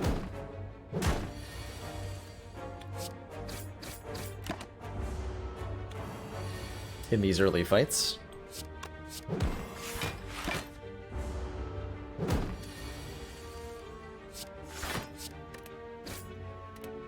Looking like that's going smoothly. What do I think the most overrated relic is? Overrated. I like that people think is amazing, that it doesn't just do the job as well as it needs to. I think we have to take this Poison Stab.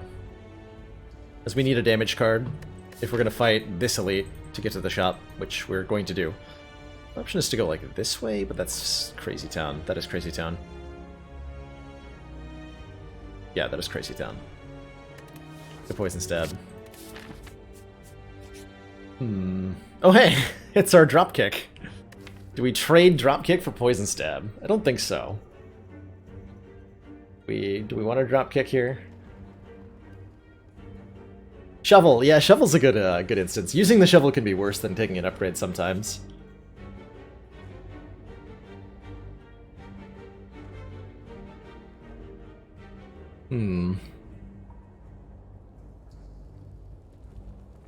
With no vulnerable, it is just worse than a strike. So we're getting weaker to take this.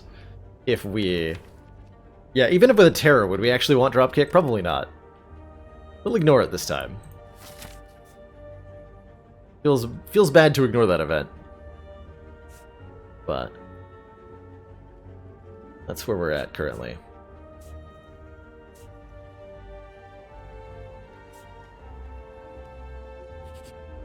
Gotta fight. Good turn 1, Poison Stab. Nice turn 2. You know what? I'll take it. Dropkick with Beam Cell feels pretty legit. I'm down.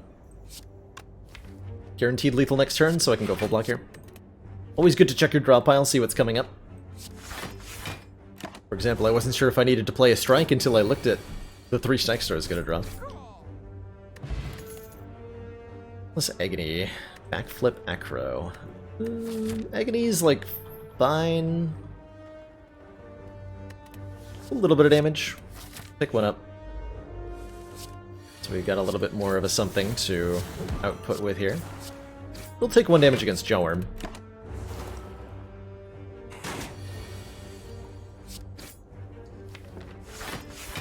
Endless Agony pushes us more towards benefiting from like attack relics or something, which we could potentially afford at the shop. We'll have some choice in how we specialize there. Especially combined with, hey, an all-out attack. Deal 10 damage to all enemies? Yes. That helps a lot against triple sentries, for example. Upgrade 2 random cards? Also yes. Do I rest here? How do we do against a Gremlin Knob? Is there a world where we die to Gremlin Knob? Is there a world where we die to Lagavulin? There might be. Feels like it might need to be a rest.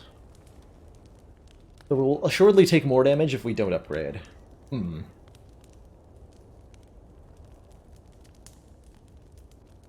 I think it's Lagavulin that we struggle the most against.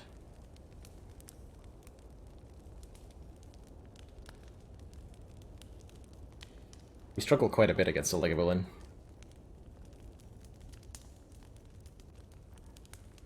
I think I'd better rest.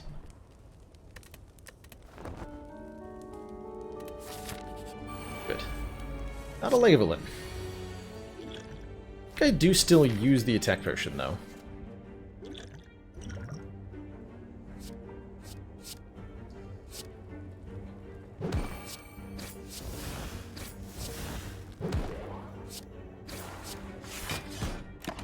KO one is as immediately as possible here.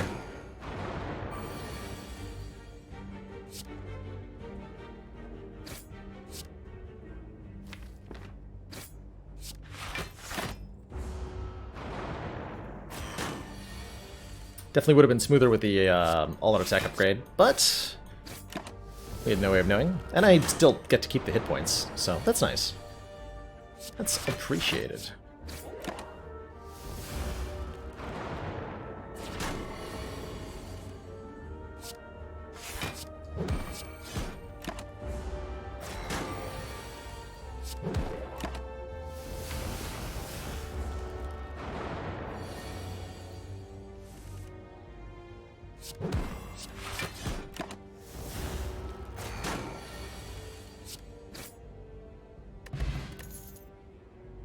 The Courier. Merchant restocks cards, relics, and potions, and all prices are reduced by 20%. What fortuitous timing to find this relic. What marvelous timing. So this shop is going to be very high impact for us. There's also a glass knife here, which gives us some very good front-loaded damage, and I am excited about a glass knife in a big way here. That Piercing Whale costs 19 gold. Is a cheap Piercing Whale. How does Courier interact with the VIP card? I believe it's multiplicatively bop, so they become 40% discount.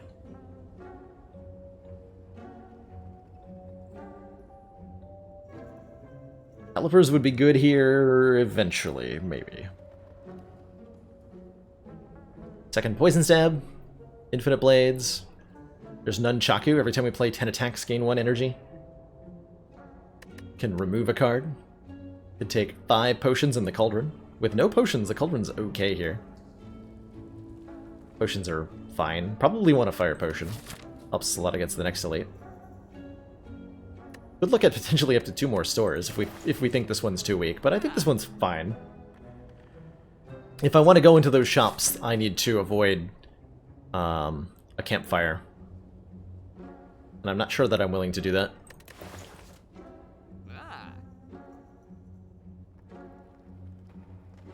I'm down to buy this Master Strategy. Draw 3. Helps us play our attack cards more often. We need some blocks. Piercing Whale's good for that. One does feel mediocre, that's for sure. Not the greatest shop in the world. Certainly take that. Stuff gets restocked here, so the contents of this shop may get better as we buy things. Let's take a fire pot. Essence of Steel behind it. Okay. Want a master strategy? I do want a master strategy. Don't want a thinking ahead, not for 139 gold. Rare colorless cards are pretty expensive. Strike out too. Not going to take calipers. I don't think we're going to end up, at least it's not feeling like we're going to end up with a deck that can use them. I want deflect.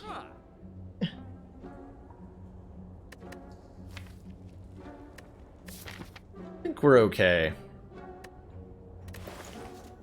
The shiny particles around the potion signify anything. They do. They signify the rarity of the potion.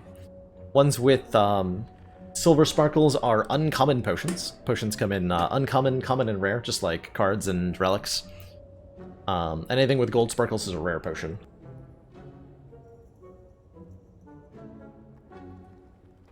The thing about calipers here is that calipers doesn't do anything until, like, Act 3, probably. Calipers carries over all but 15 of our block from turn to turn, so unless you're generating 15 extra block on your turn, it won't do anything. And at the moment, the most block we can even make on one turn is like just over 20. So we'll almost never have situations where you have more than 15 extra block. Maybe I take an upgraded dodge and roll. You know what? I'll do that. Tactician? No, thank you. Alright, that's enough. We can save some of this money with the courier. We can have a great next shop, too. Ooh, early Singing Bowl. Lets us skip cards to gain 2 max health, and boy do I like that. It's going to make hallway fights a lot better. Super upgrade Glass Knife. Very, very powerful upgrade on this Glass Knife, making it do massively more damage when played. Hold off on... I think it would split the slime if I played it, though. I can play it here. There's no need. Split at 35.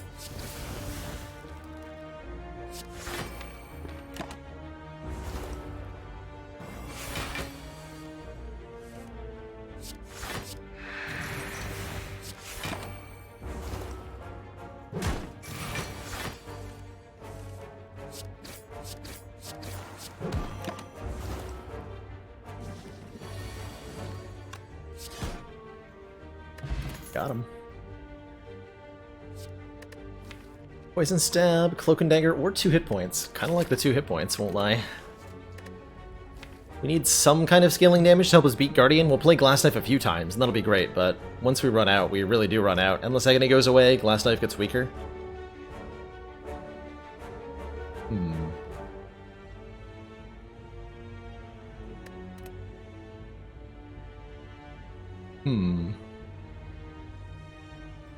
I think there might need to be the space? No.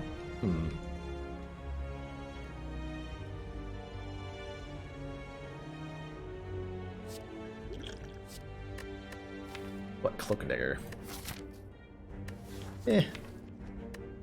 Okay. Having a hard time with this card reward. I'm gonna skip. Take the 2 hit points.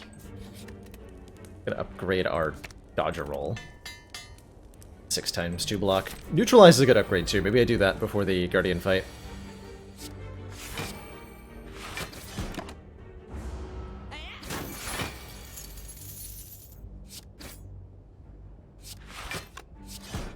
Yeah, definitely feeling that dodger roll upgrade helped a lot here. In terms of making us block really well in Act 1, anyway.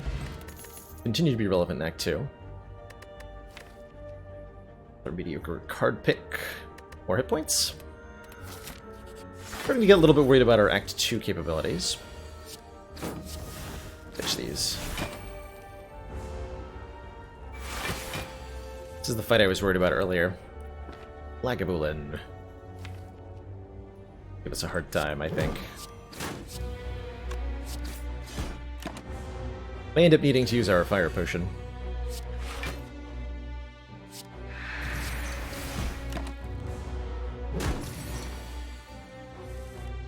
Oof.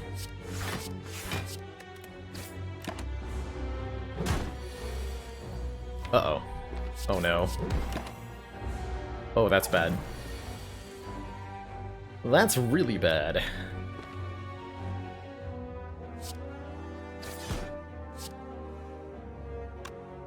I Actually, can I just dunk it now? Yes. Okay. Get me out of here. Molten Egg. When we add an attack into the deck, it is upgraded. Okay. That feels good. That feels really good. That lets me take an upgraded Sucker Punch here. Or an upgraded Choke, if I want one. It says, deal 12 damage whenever you play a card this turn. The enemy loses 5 health. Could also take an upgraded Catalyst to go with our Lonely Poison Stab. I don't think we want to do that. And you get hit point for skipping card rewards with a Singing Bowl, you do. Yes. Begins. This relic allows you to gain 2 max health whenever you skip a card reward. Normally you don't get anything for skipping. I think I like this Sucker Punch a whole lot going into Guardian. Its consistent weaken will allow us to block very well. And I think with a Dex Potion especially, we can get one more upgrade in here. I'm going to upgrade all out attack. Sure, our AoE is up to par for Act 2 here. Good job on being in my hand on turn 1, Glass Knife.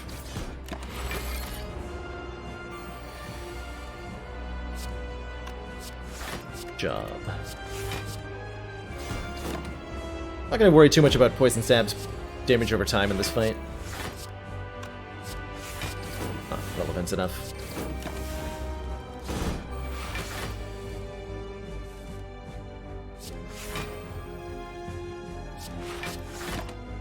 I think we'll often find that we struggle to do enough damage to Guardian before it attempts to hit us with the Fierce Bash. I might not... If we draw Glass Knife, we'll be okay. We did not, so we have to block this hit. And I think this is where the Dex Potion comes in. To let us tank this giant hit with not too much damage taken.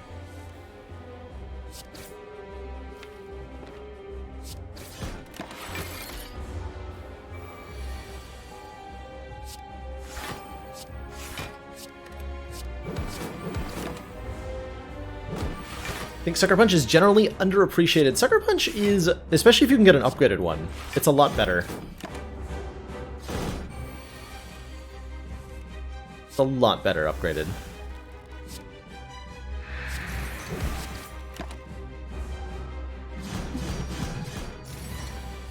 If I can land this transform, which I think I can do next turn.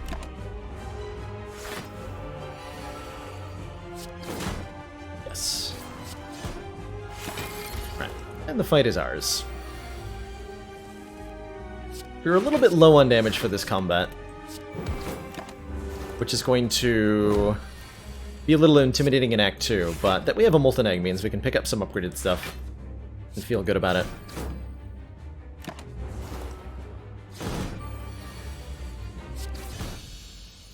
GG. I was hoping we'd see something like an upgraded Die. Deals 17 damage to all enemies, and Exhaust is great going into Act 2. We need some AoE, and upgraded rare AoE is very, very powerful. Could take Grand Finale, which does far more damage, but requires us to have no cards in the draw pile. To make Grand Finale work, you need some combination of card draw and card retain. We're lacking the latter. If we got a Runic Pyramid immediately after this card pick, Grand Finale would be great, but without it, in the here and now, I'm going to take the Die. I'd like to see how I use it. Only when I think I can actually play it, and I don't think I'd be able to with this set of cards. When you get to pull it off, it is great. Ooh. Interesting. Some very cool choices here. Well, Sozu's not so cool. Gain energy at the start of our turn, we can no longer obtain potions is... Coffee Dripper. Gain energy at the start of our turn, we can no longer rest at rest sites. We are down 1 strike already. We have 1 upgraded strike and defend. Or the Pandora's Box, transform all strike and defend cards. Any attacks we get from the transform because of Molten Egg will be upgraded. Or potentially gaining some number of upgrades, but we're losing all of our basic block cards. Could be a little scary. I could see Coffee Dripper being good here. We're gaining a lot of max health with Singing Bowl. The more max health you have, the better a Coffee Dripper can be. So I think Coffee Dripper is just fine. at the moment. Probably downright good.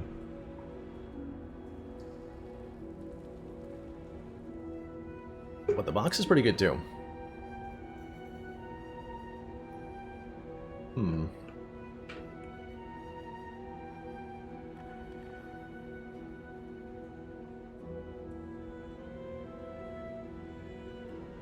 It's the master strategy that really makes me want a coffee dripper.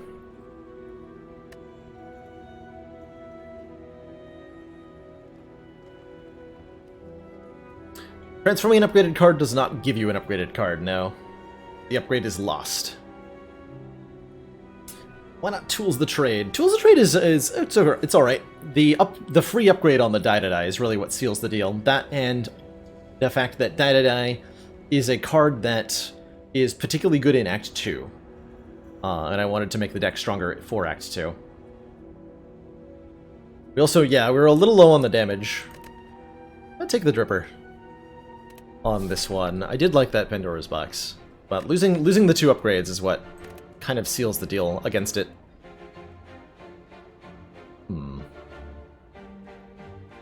I can handle 2 elites. Let's see how the opening fights go for us. 2 thieves.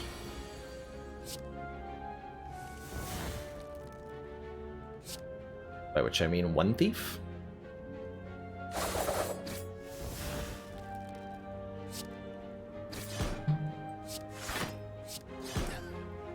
One thief.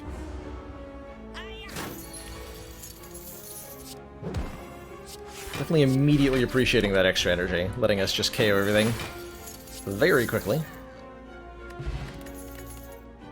Another Sucker Punch Plus. Interesting.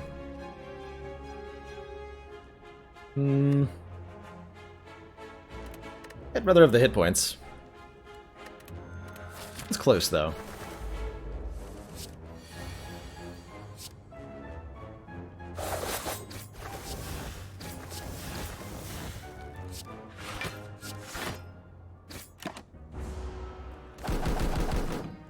Definitely feeling like that Die was very excellent. Immediately run into several multi-enemy fights where Die allows us to obliterate our foes pretty effortlessly.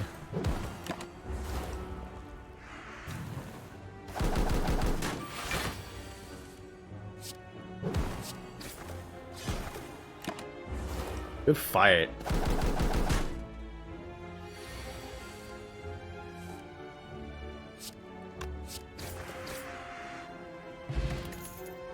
Dagger Spray Plus. Deal 6 damage to all enemies twice, or another Piercing Wail. Another Piercing Wail is so good.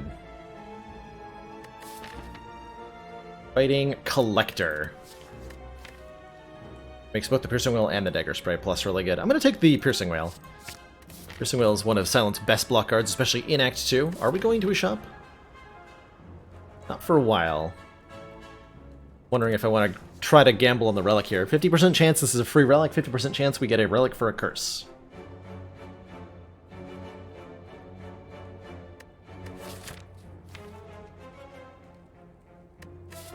That we will be able to get rid of. We just have to, like, win 2 elite fights with it. Alright, let's do it. 3 bronze scales. You push open the coffin, the fog dissipates harmlessly.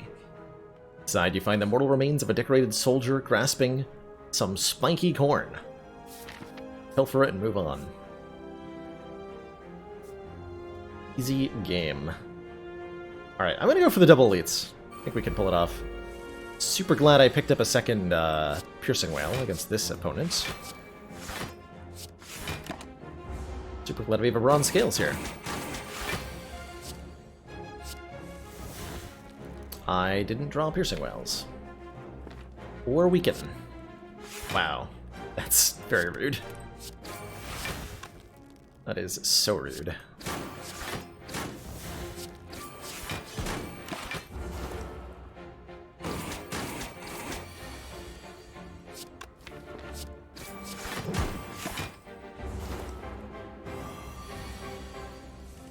Okay.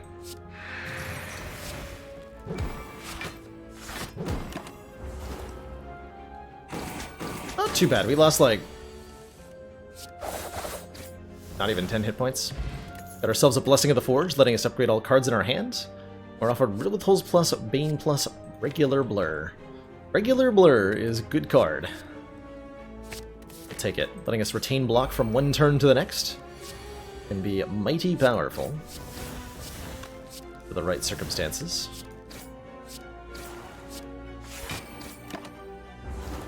This fight could go a little bit ugly. Snecko confuses us, making our cards cost random, and it's kind of up to Snecko whether the fight goes well or poorly for us. Looking like well so far. Last Knife is playable, that's really all I needed to hear. Times. Nice. Praise Snecko, for it has been generous to us. Alright, there's the second Dagger Spray Plus. I think that one I am taking. And that should allow me to bust some elites without too much difficulty. With one last AoE card added. Gremlin Leader.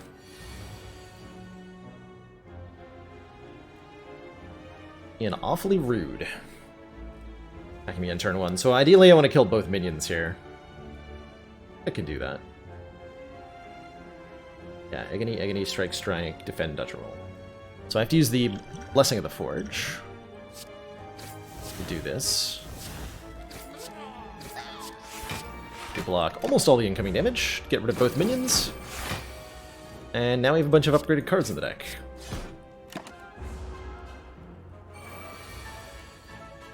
Oh. Now we're in trouble. Gremlin Leader is guaranteed to attack me next turn because I wasn't able to kill any minions this turn. We're going to draw all AoE attacks next turn, but everything's going to have block.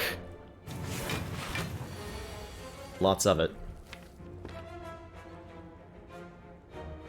It's a little unfortunate.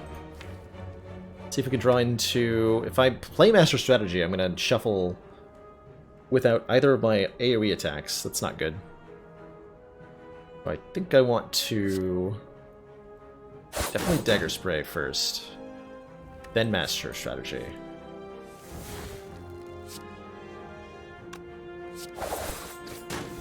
This. Perfect. Too many strikes and defense in this deck. Lord.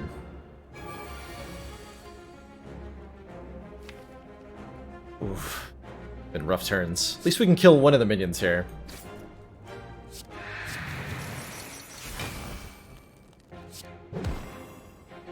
Pick one to keep one Piercing Wail, I'll do that. Hopefully not attacking, is attacking. Wow.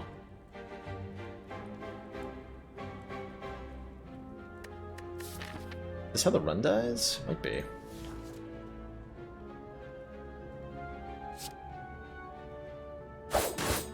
That is very terrifying.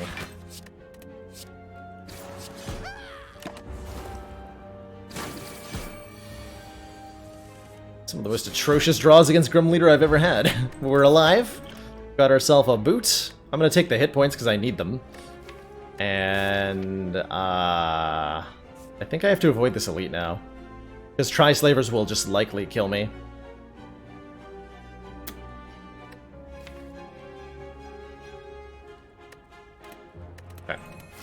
Play conservatively.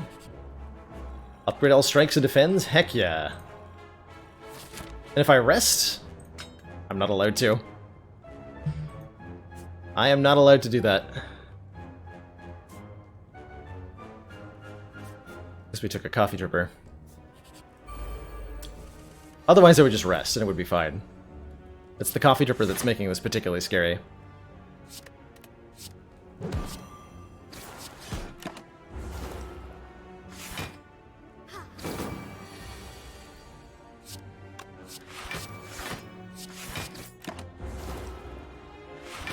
Upgrading our strikes and defense definitely makes us much, much better, though. And might be enough to pull us out of the fire here.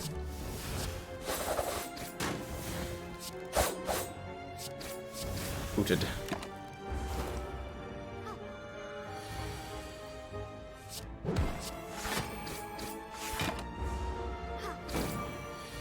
Yeah, Maybe we get a waffle in the shop, maybe we get something else, meat on the bone, who knows?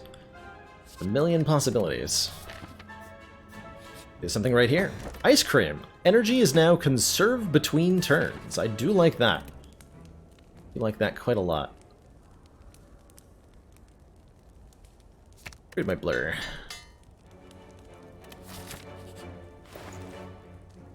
Okay. There is not a... Ooh. Meal ticket? Whenever you enter a shop, heal 15 health. I think we want to fight this elite. And I think it's safe to do so with a cutting potion. Certainly we want this leg sweep. Gain 2 weak. Apply 2 weak, gain 11 block. Fumes is pretty good too, huh? Gives us some scaling poison going. We need something in terms of a scaling solution.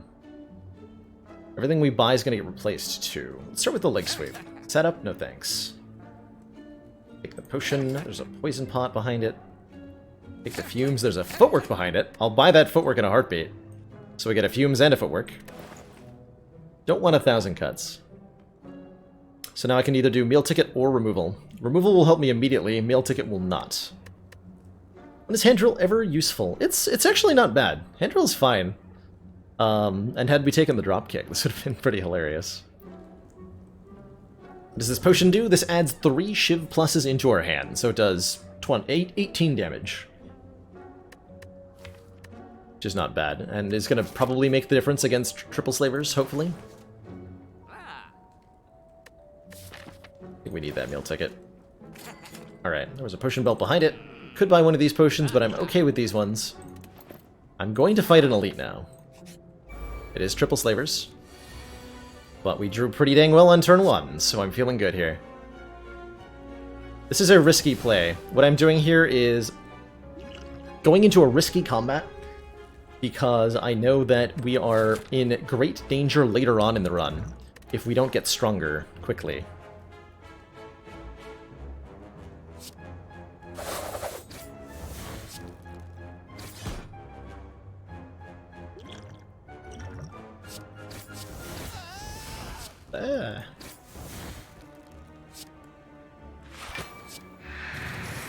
Alright, that looked like a pretty good turn 1.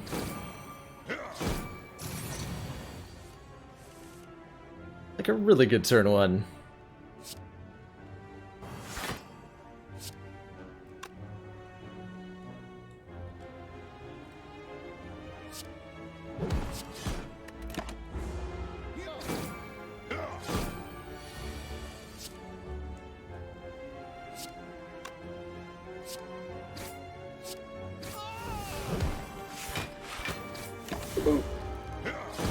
Alright, and with only that one Shiv potion, we managed to perfectly combat the triple slavers. Getting ourselves an Art of War. If we don't play any attacks during our turn, gain an extra energy next turn. And either a Dagger Throw Plus or a Deflect would be good.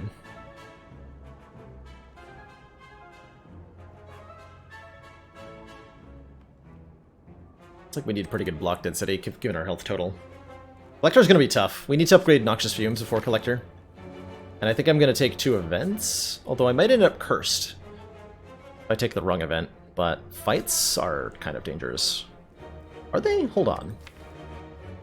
Chosen +1 could do a number to me? Probably. Right, Spinach? We had such a bad Grum Leader fight. We had such a bad Grum Leader fight. That was rough. Yeah, the event could be a shot, which would heal me. That would be... I think that's worth going for. Could also be apparitions, which I would super take.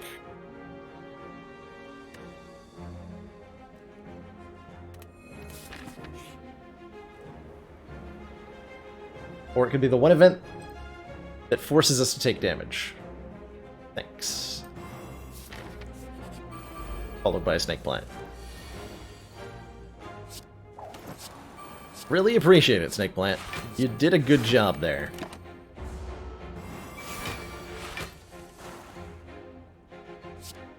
Good work.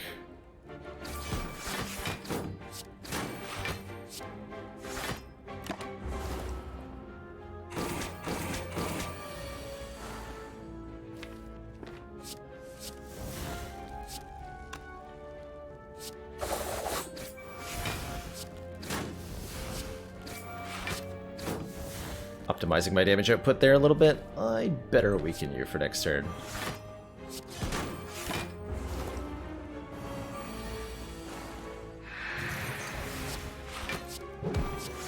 Okay, not too bad. Your potion... Alchemize? Need a random potion. Alright. I like these potions a lot. Actually, I like a Fear Potion more than Liquid Bronze going into Collector. Collector's gonna be tough here. We only have 18 health for the Collector fight.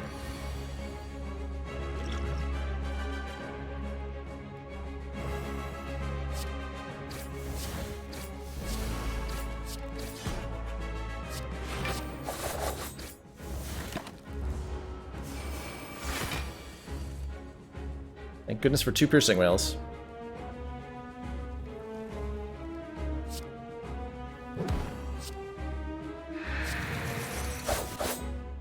Debating whether I play a...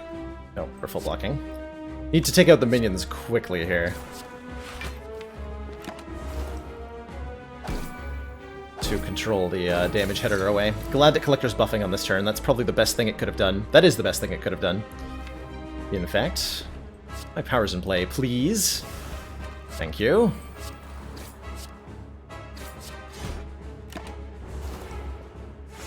On turn 4, Collector always uses the Mega debuff. I think we're okay now. No minions on the field, poison's building up. Well, not no minions, I guess. Well, actually, next turn could be terrifying. Next turn's bad. I was hoping to be attacked on this turn, because we could have blocked it quite easily. We need to survive through the vulnerable turns, so next turn's going to be the scariest one. There's like maybe an argument for upgrading the footwork, but I think it's better to upgrade the cards I'm going to be playing. Probably have to use all of these. We can use Blessing of the Forge and Skill Potion to upgrade a skill. Didn't get attacked here. That's actually bad. I think we're like guaranteed to be attacked next turn. Thanks. Yeah, I gotta take out one of these minions ASAP. I'm not gonna hesitate with these potions, I'm just gonna use them. Oh, ice cream. Forgot I had that. Ice cream? I'm in danger.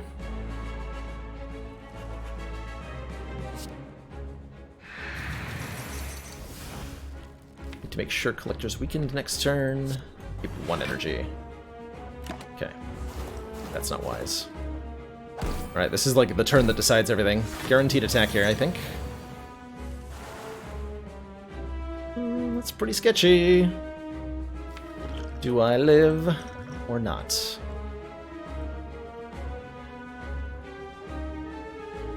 I think we have to gamble on distraction here.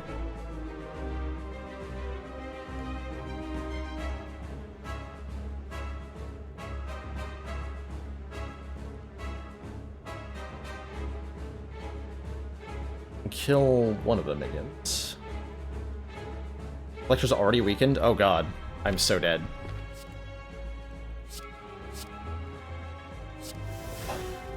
Fucking leg sweep.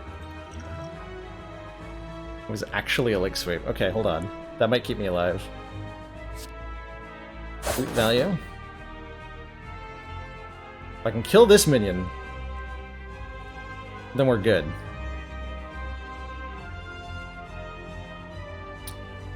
Six. 16. 16 plus 5 is 21. Can't kill both minions. No!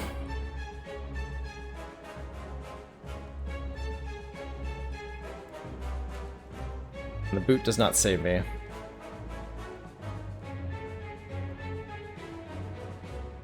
Or wait. No, I'm mathing wrong. Hold on. I think I forgot the 5 poison on it. This is 16 No, no, no, no, yeah. Damn it. Not quite enough.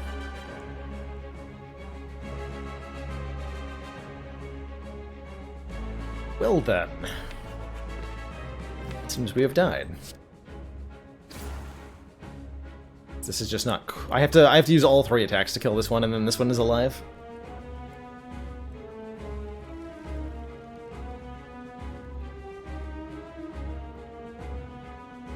Or if I kill this one, then this one stays alive.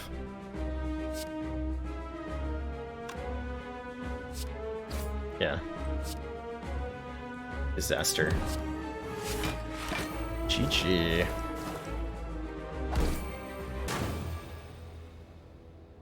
GG. That was a really savage Act 2. That was a very, very savage Act 2. That Gremlin Leader fight is what did me in, ultimately. Taking 50-something damage? Because of... I don't know what. What were we lacking for that fight? We had the Piercing Whales, we had the AoE attacks, we had card draw. It just didn't come up with the right turns?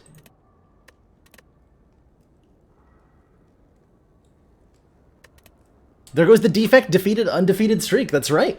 Honestly, I'll take it.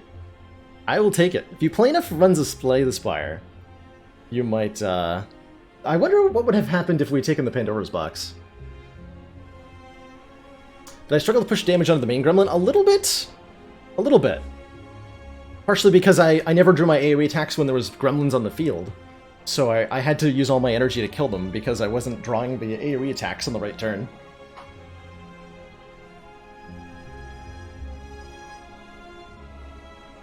It is refreshing to lose on somebody that's not defect. Yeah, it is. Yes, it is.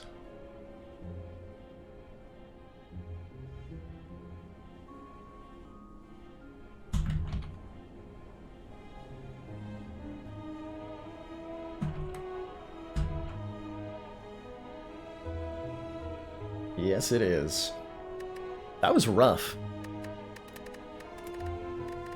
What choices could we have made differently?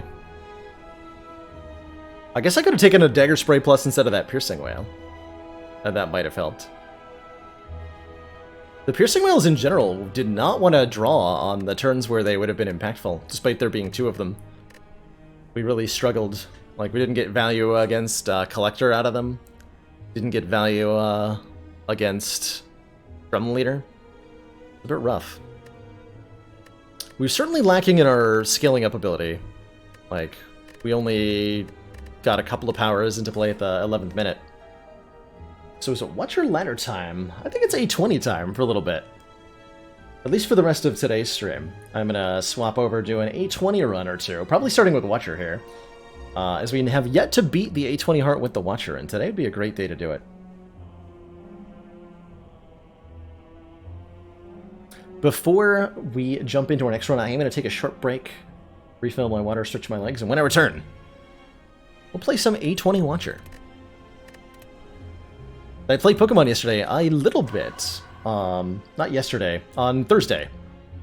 Previous stream, we played some Pokemon. That's right, Jamie Gray. Anyway, I will be right back. Thank you in advance for your patience, everybody. See you all in a couple of hot minutes.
Alrighty, everybody, we are back. Thank you so much for that moment of patience.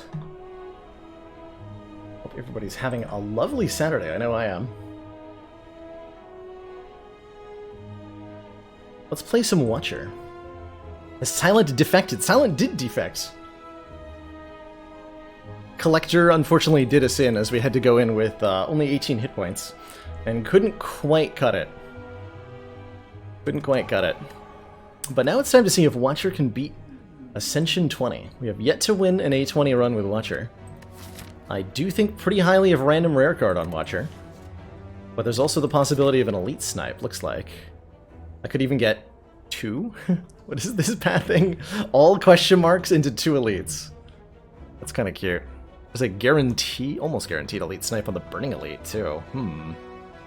Oh, that's a juicy Act 1, no matter which way you slice it. It's a really juicy Act 1. I'm thinking this Burning Elite snipe is going to be what I want to do. Granted. So if you haven't seen Watcher before, Watcher is the 4th official character being added to Slay the Spire. She is a stance-based character. Your starting deck has 2 stances. Calm Stance, which is a stance that stores energy when you leave Calm Stance, gain 2 energy immediately. And Wrath Stance, a damage-dealing, all-out offensive stance. In Wrath, you deal and receive double attack damage.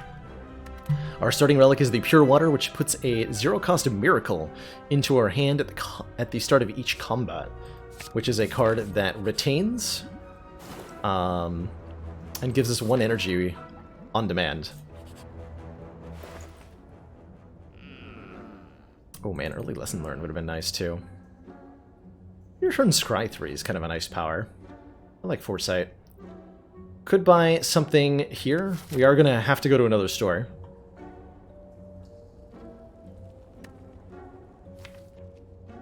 With Tantrum, let's take an early Foresight. Foresight says at the start of your turn, Scry 3. Scry is one of Watcher's mechanics. Scry says, look at the top X cards of your draw pile. You may discard any of them if you wish. Mental Fortress gives us block when we chain stances. We already have a Tantrum for more stance changing, so let's take a Mental Fortress here. Gaining a block when we so do. Halt is amazing. Halt is definitely amazing. Ooh, start of each turn add a Smite to your hand. I love Battle Hymn in Act 1. Let's grab it. So we have just added 3 powers into our deck. I'm gonna upgrade the Eruption. Tantrum hits 4 times with upgraded. So the first real combat we're going to, we're gonna get 2 relics and 1 more upgrade before our first actual fight. So 2 upgrades and 2 relics add to this. Upgrade Mental Fortress first. Metallicizing Triple Sentries. Boy, am I glad to see these things taken out for free. Lord.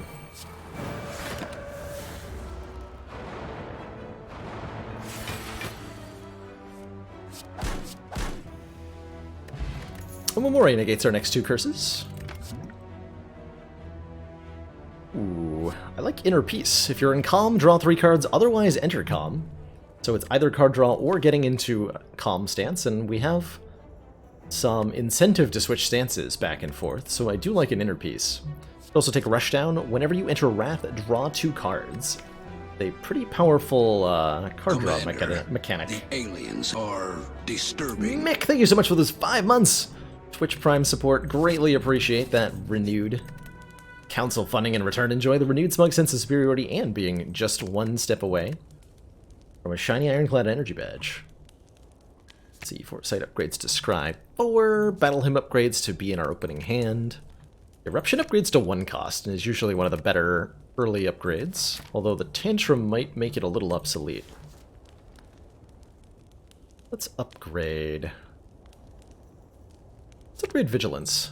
Feeling the need for stronger block cards at this exact moment. Ooh, speaking of upgrades, Whetstone will upgrade 2 attacks, and I'm down for that. Even if they're only strikes. Eruption and Strike, cool. So we got the Eruption upgraded anyway. Like it. Alright, 820 Nob might give us some problems here. I think we're just going to go into Wrath Stance. It gives me 6 block, but will double the damage dealing, so... Actually, hold on. If I do that... This is what we're drawing next turn. I get away with that? I mean, we could just leave Wrath. Take the hit anyway. 820 Nob gives everybody problems. That he does. I think we got him here, though. With the Fire Potion. Forgot to account for Tantrum being put into the drop pile. Yeah. Boop. Watcher just does so much damage. Potion Belt gives us 2 potions, which is great.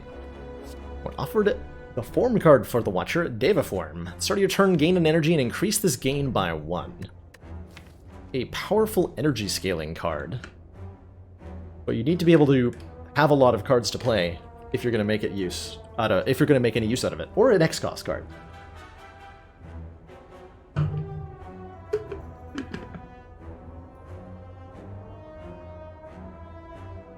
think it's too early for 1. I agree with that. Sash Whip is nice. Deal 8 if your last card played was an attack. Inflict 2 weaken. Feels like the sort of thing this deck could really make use of. Let's take a Sash Whip.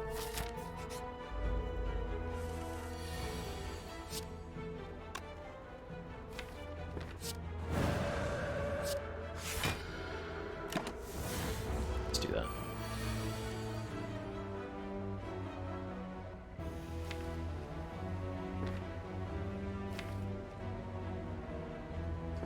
Draw 3 if I want to. I'm okay taking 4 here.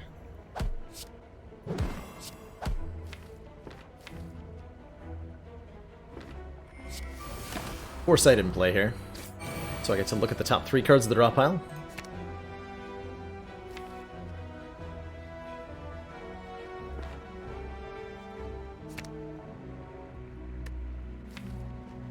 What am I looking for this turn?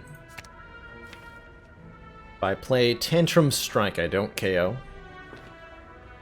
So I am trying to play Battle Hymn.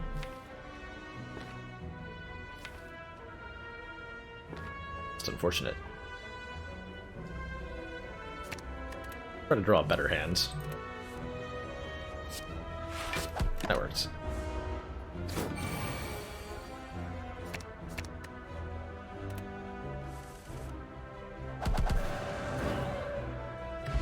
Duplication Potion. Plays a card twice. Very, very strong. I love me some Talk to the Hand. Deal 5 damage whenever you attack this enemy. Gain 2 block. Very good with a Tantrum especially. Way to generate block against any enemy that's incapable of preventing or removing debuffs to itself. And in particular is very, very good against the heart. My limited experience with it. So, it applies a debuff that says, when attacked, gain 2 block. That's exactly what it does.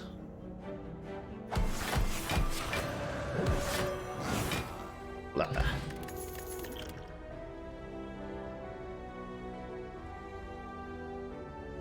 Wrath Stance on Ironclad seems like it'd be really fun. We want better block with Deceive Reality here. Kind of a hot mess of cards right now. Really looking for something to start tying it together. We could be fighting triple sentries in a moment. I think we're okay with Battle Hymn, though. So we don't need a Bowling Bash. They get Deceive Reality. Gives us retaining block. Adds a safety into our hand. The safety says, for 1 energy, block for 12 and retain. Pretty good. Going to upgrade Tantrum now that we have a Talk to the Hand. Roll 3 damage 4 times. Okay, it is indeed triple sentries. That's okay. Do I Tantrum Inner Peace Mental?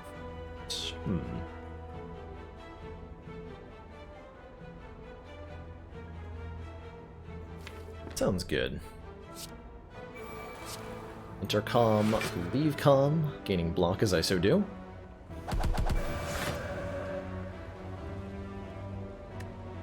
Get all the powers in play. Take 3 this turn.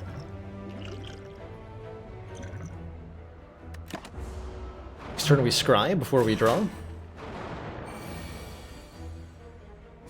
So I can see that I don't want to draw these stinky cards. And draw these stinky cards instead. Haha. No way to leave a Wrath Stance.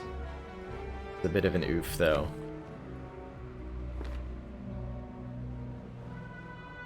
The big oof, actually.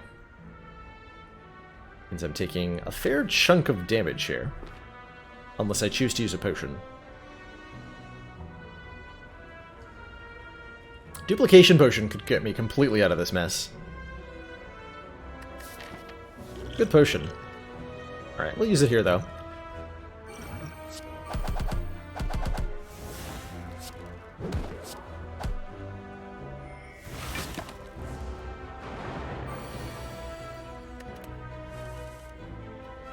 Damage. A lot of times you can just win fights if you can get into Wrath Stance. Ink Bottle is excellent. When we play 10 cards, draw a card. We're offered Wave of the Hand Omniscience. Choose a card in your draw pile, play it twice, and exhaust it. And Protect. Man, Omniscience is really strong. It's a bit burdensome at 4 cost, but the combination of Seek and Duplicating is filthy good.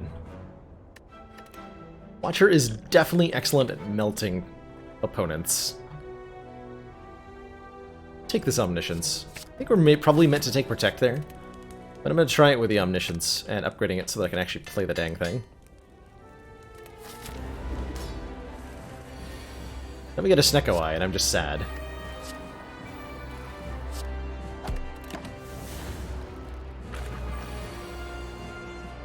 Okay.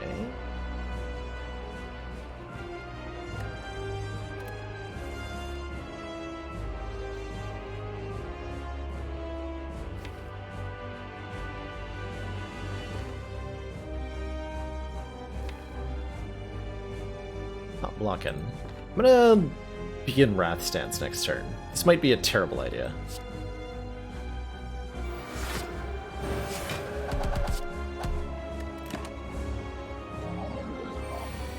Perfect. All I needed.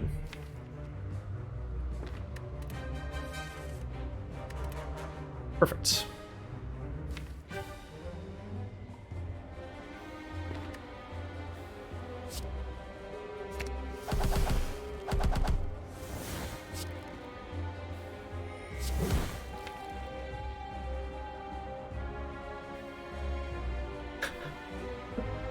Tantrum, since Tantrum says shuffle this card into your draw pile, so it didn't get exhausted by Omniscience? What? That's so cool. I didn't lose it. I'm pretty sure I'm supposed to lose it.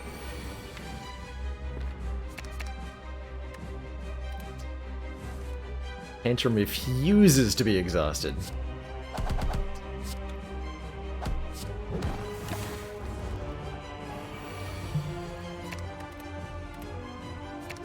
$36, you say?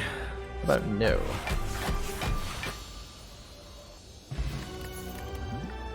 How about... Yes. Okay. 1 Omniscience, good. 2 Omniscience, much better. Although Omniscience and Wish go pretty well together as well. Omniscience lets me play 2 cards twice, for the same price as 1 Omniscience. Was it Defect? It was not Defect this time. It was not Defect. I'm gonna take the second Omniscience. I really can't take Choker with 2 Omniscience. Could take Empty Cage to reduce the deck size by 2. Could just take a Ectoplasm. Lose out on future gold.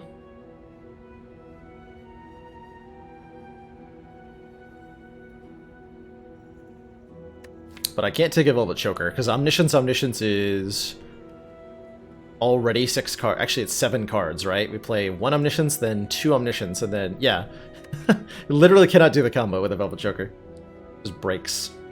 Can we just play Tantrum over and over? Yes. Yes, we can. think I need the energy. Yeah, this deck feels like it needs energy. Give me an Ecto here.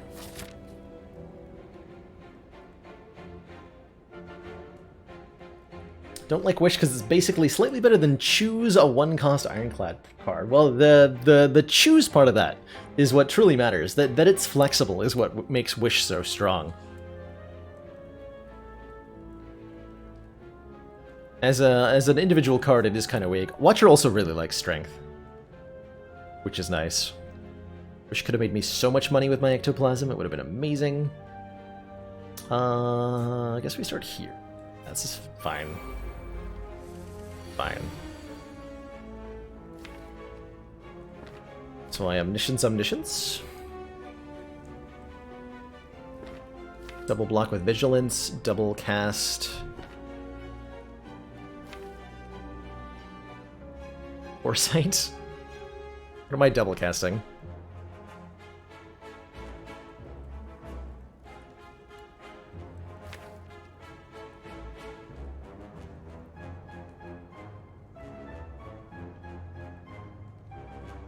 To the hand, Foresight. Ugh. Block very well.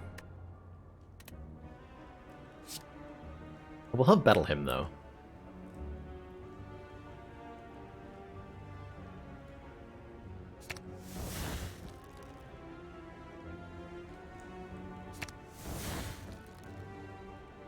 I'm gonna draw a card.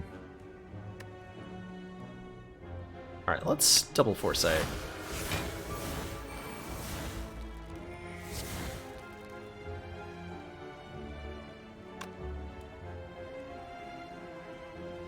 Do this. Do 9 damage. How's it going, Zero Max?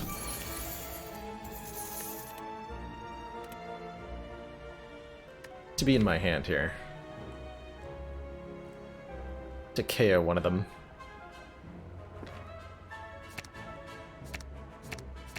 Just discard everything, and then I'm drawing a set of cards. Falling Calm.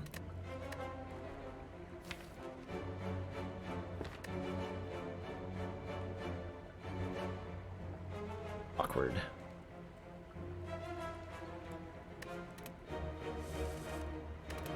Generating smites too, okay.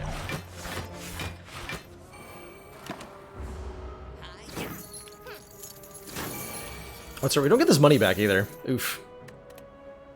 We gotta kill now.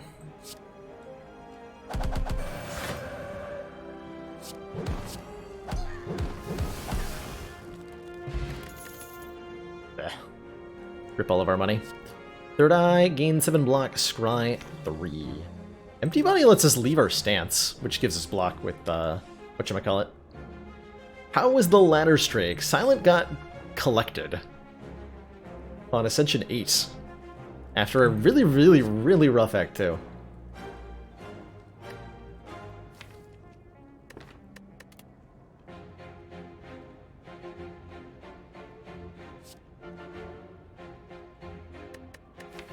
I'm gonna take this Empty Body.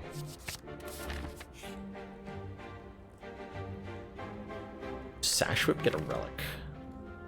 Sash Whip's kind of falling behind. We have so many other things that need upgrades. I don't think we're gonna get to upgrade it. I'm gonna trade it for a relic. Bend Nib, every synth attack we play is doubled in damage. Works for me. We would like to visit one and really only one more store for the entire rest of the run. Let's see if we can fight 3 elites. Am I going to play Legend of Bumbo next week? Didn't realize that was coming out next week. I will take a look at it. But I wouldn't say it's hugely likely that I play it.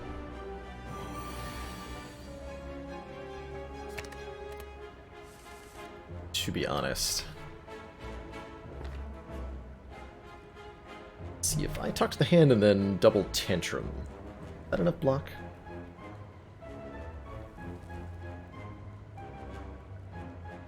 Oh, it's just good though.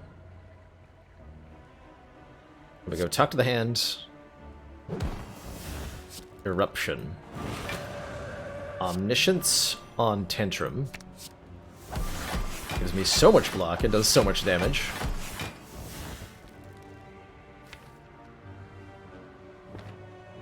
Next turn I need Tantrum Strike to kill. It's manageable.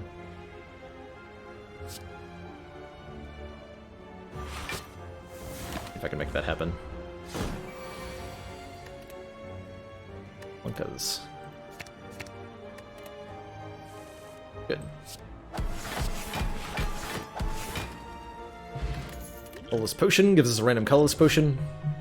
Cut Through Fate I like more than Sash Whip. We'll take that. Deal damage, scries, and draws a card. Certainly we do want to need a couple more attacks in this deck. Let's get 2 Battle Hymns in play on this one. Oh, Mental Fortress is kind of cool too. How do I feel about Magic the Gathering Online? Or wait. MTGA? What's the A? Magic... That's the latest Magic the Gathering thing, right? Oh, MTG Arena, that's right. That's what it's called. I tried a little bit of MTG Arena, and I thought it was okay. I think I mostly don't feel like Magic has kept up to the standard of card game design. And it's a little held back by some of its older mechanics, which is a personal criticism and not something that everybody will find to be true. I think the small draw size of Magic leads it towards being really... The metas get weird. The metas get weird. Card draw is such a powerful mechanic in Magic because card draw is so limited.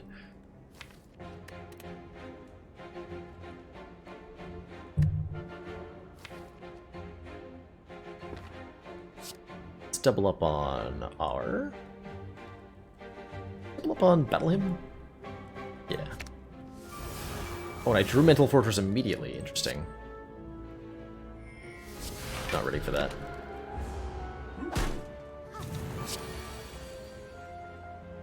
I regret my choices. Or do I? I can kill at least one of them here. And Nib 2? Hold on. So this is 24 plus 48, 72. Okay, so you actually just die.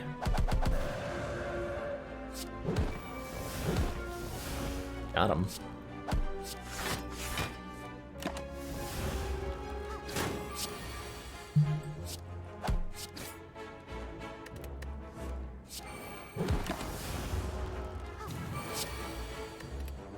Deck builders are so fun, and the replayability of deck builders in particular is great.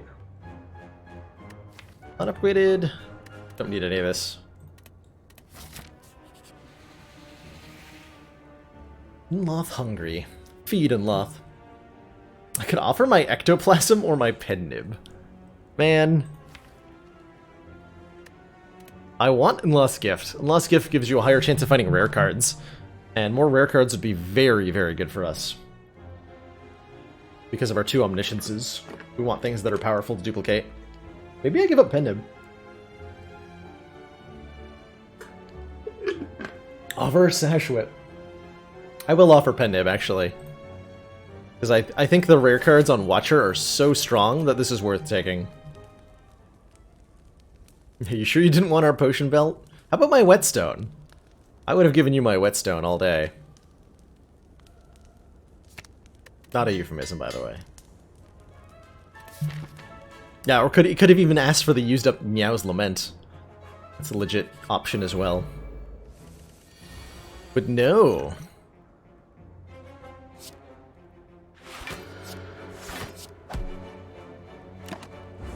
Okay. Yeah, I was a little bit worried about that. Alright, we'll use our Colorless Potion here. Master of Strategy. Yes.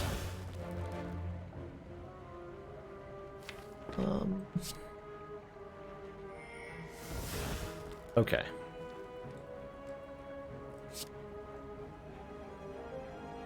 Perfect.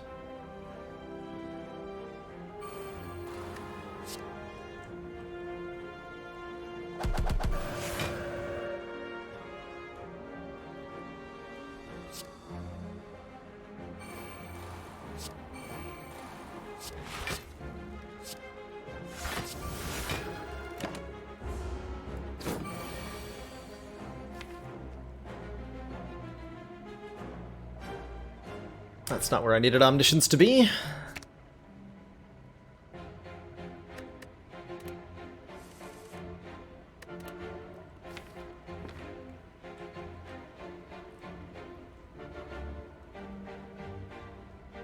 What if I talk to the hand, tantrum, omniscience, double tantrum? How much block is that?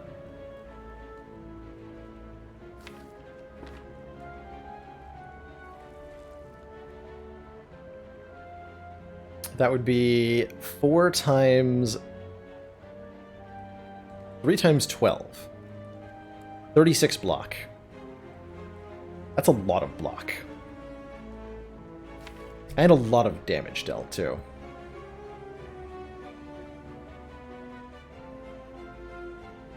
And that leaves me with 1 energy. And I might draw the empty body. Alright. Let's do that.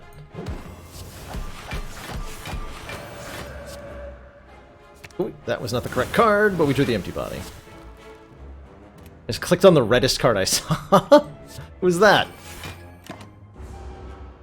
Alright. Try not to goof this time, hey?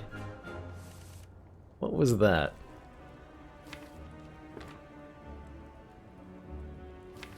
Terrifying.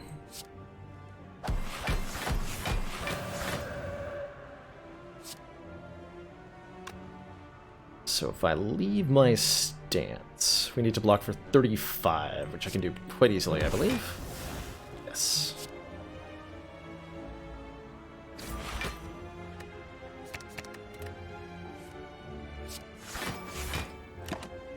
Okay. Definitely did not do that optimally, and yet we didn't end up taking damage, so that's good to know that there was room for error here. Ancient set gives us 2 energy after we enter a rest site. Sands of Time is an okay card. Sanctity is kind of neat as like a backflip kind of card, and I think more card draw does benefit us. So maybe I want to take Sanctity. Try it. Give it a shot.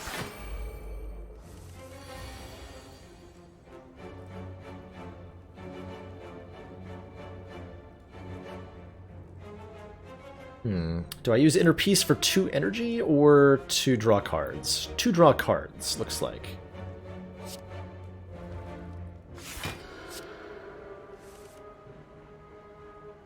Yeah, 2 draw cards.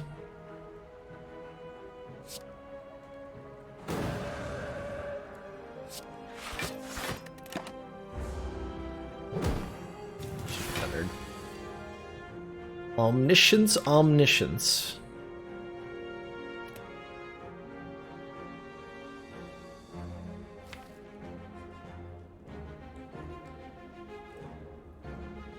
To get what? Double Mental Fortress, double Tantrum? Would actually put me in a kind of worse position. You should prefer Sands of Time to Windmill? Me too. Me too. I don't like Windmill Strike very much.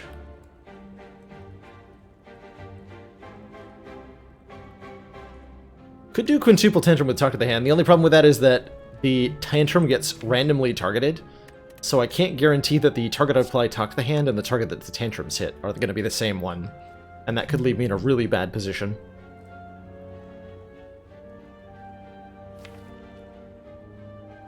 Maybe I don't play the Omniscience. We just go like Talk to the Hand, Cut Through Fate.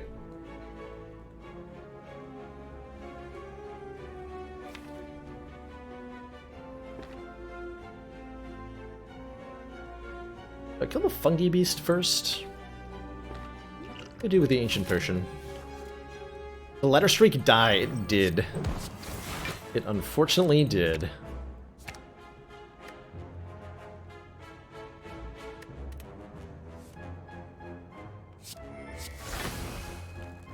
Oh, that was cool. And a little animation.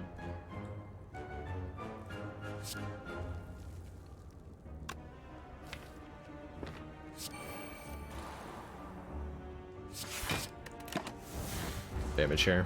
Quite a bit of it, actually.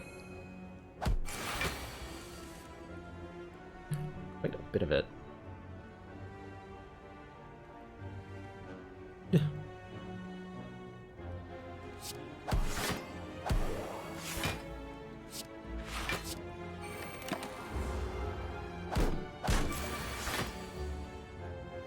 was not defect for once. Thank goodness for that.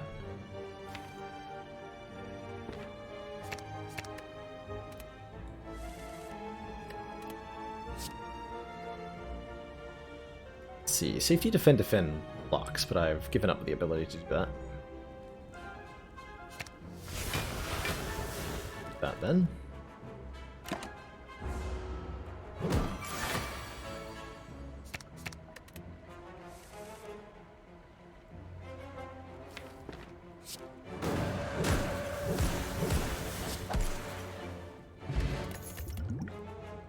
Second oil is nice. Draw 5 cards and randomize the cost of cards in our hand. How do I feel about a protect?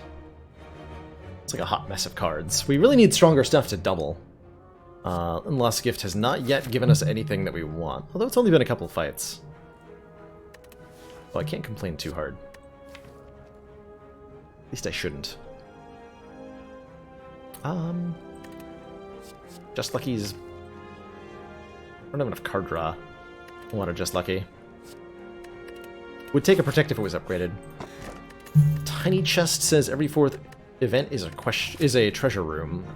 Probably going to get maybe at most 1 relic out of this. I'd rather take the Sapphire Key. Ladder alive? It is not. Ladder is no such thing.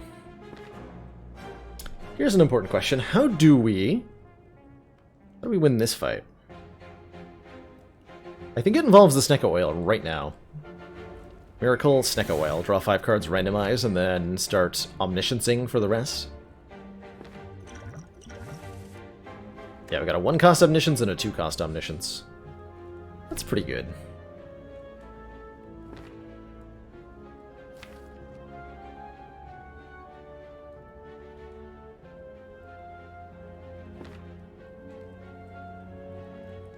The way omniscience randomly targets stuff is terrifying, though. So I should double powers. Probably Battle Hymn and Mental Fortress. Both getting doubled seems really good.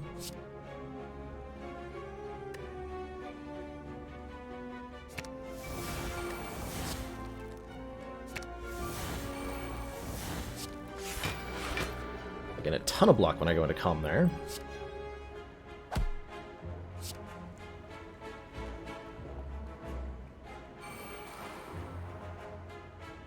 Potion. Take a little bit here.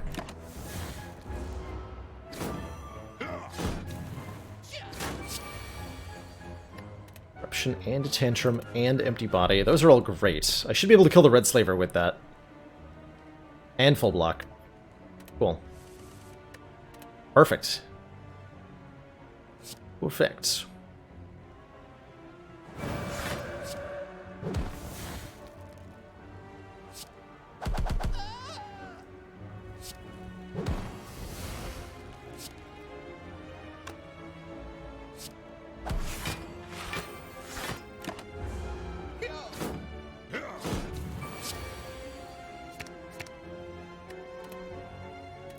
And okay. Tantrum.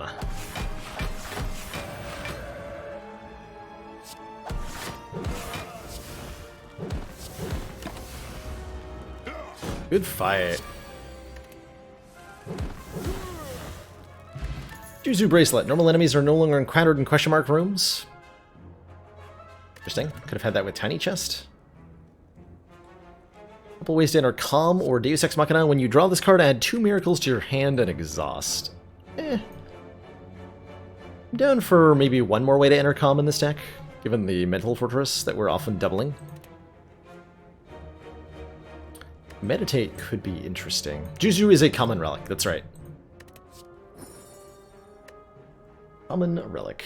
I don't think it's particularly powerful a lot of the time.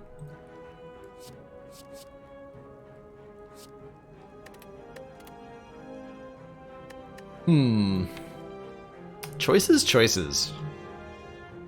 This deck really feels like it needs several more things before it's anywhere near good. But we're trying. We're doing our best. I think I want like a Fear No Evil as a way to enter Calm. Meditate is not getting us back a lot. Oh no. This is fine? is probably fine.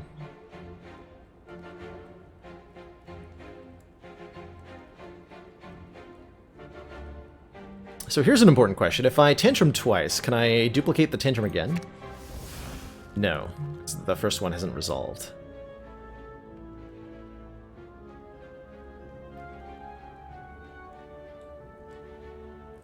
Double foresight then. Double foresight. Incredible.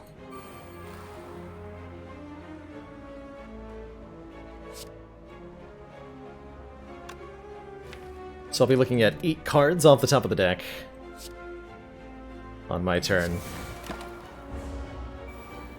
Or, 6, sorry, not 8.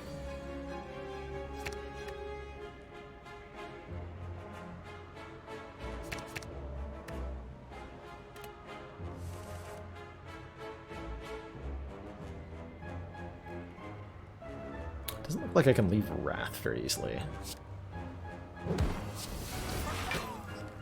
Yes, I can. Good.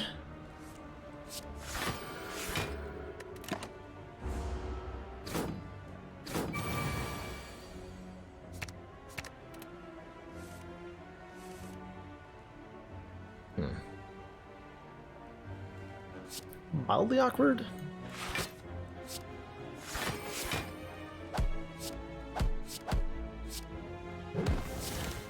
Ooh, but I had more energy.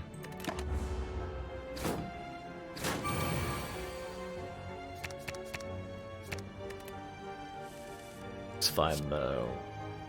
Vigilance, tantrum,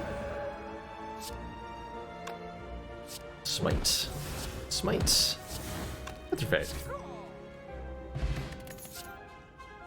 Wallop is excellent in any deck that's using a lot of Wrath. Deal 9 damage, gain block equal to the unblocked damage dealt by this attack. Means that if we're in Wrath stance, we can get a lot of block out of that. Also duplicate it pretty well with our omnisciences. And yeah, it's great for the heart fight, definitely. Definitely that. I think against Book of Stabbing, I want to double a Talk to the Hand here. We gain 6 block whenever we attack the book. The Book of Stabs, as its friends call it. Also, we can potion it. Take 1 here. So the strikes are blocking for 6, whereas the defend is blocking for 5. We have no interest in defense right now. None whatsoever. I'm quite sure that I can full block here. We go Vigilance, Eruption, Tantrum.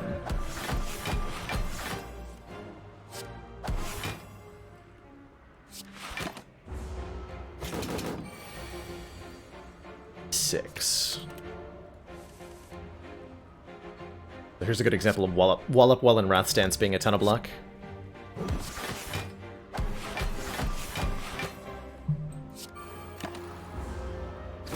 We're staying in Wrath stance, and we're fine with this because we're just dishing out so much damage.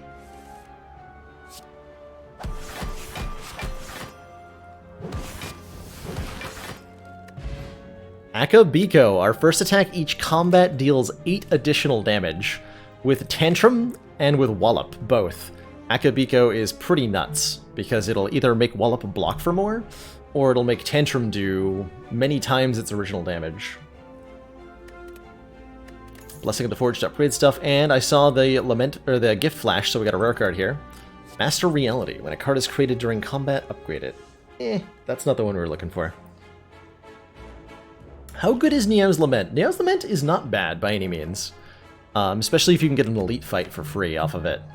It can do some real wonders for you. It feels like I might want a second Empty Body. Yeah, Master Reality upgrades my safeties, it upgrades my smites. That's not a lot, unfortunately, so I don't think I'm taking it. Evaluate's not bad either, it's block and draw. Kind of. It's good block when upgraded. Pick one more empty body. See how that goes for me. Ritual Dagger on Watcher I like. Doesn't cost me money either because of Ectoplasm, but it's definitely too late for this dagger. And I don't want to give up any hit points here. I refuse on principle.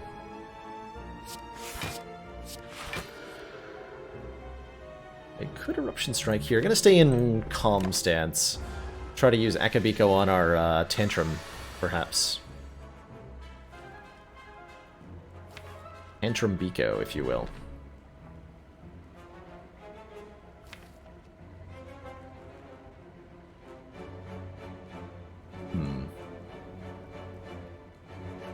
Not sure that I can block.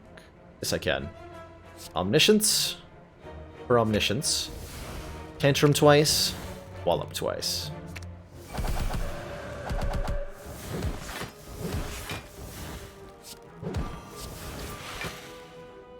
And our opponent's dead. Third Eye upgraded. Gain 9 blocks, scry 5. Or a Sash Whip upgraded. If our last card played was an attack, apply 2 weaken. Both of those are pretty good. Does Ectoplasm also prevent gold loss? It does not. No. No, it does not.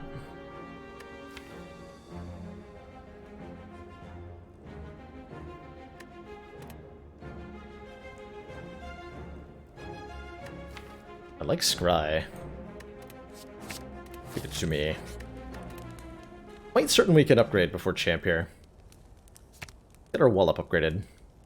I thought we were blocking. Nah. Who needs block when you can just murder?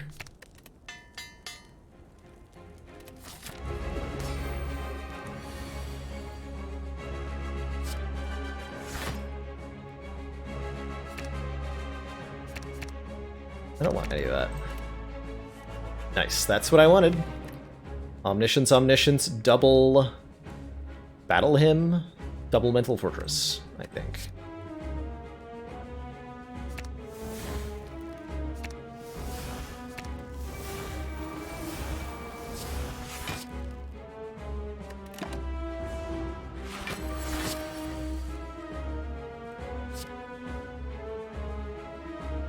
Being 12 block.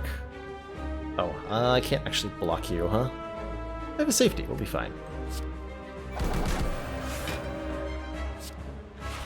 Fine.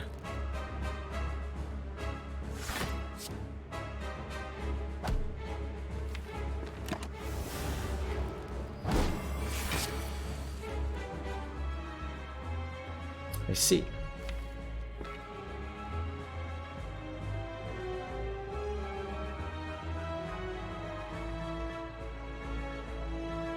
I can block this quite easily, thanks to Mental Fortress. Trying to figure out what I want to do here. Gotta get rid of... Yeah, our potion would be nice, right? We can upgrade this entire hand. I have 2 of these? Let's do that. That sounds great.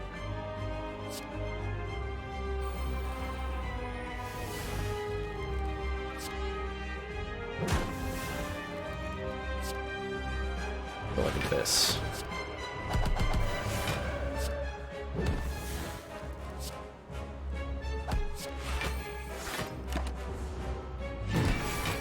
Frankly, way more block than we needed.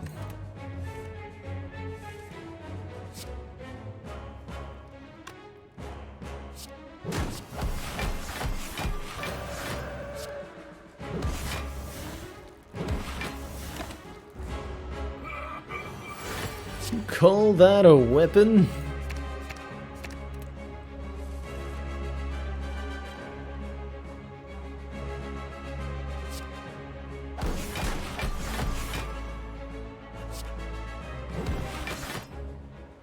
Taking damage. Disaster. Well, that put him below half. This is fine. This is fine. I want to play all attack cards all the time here.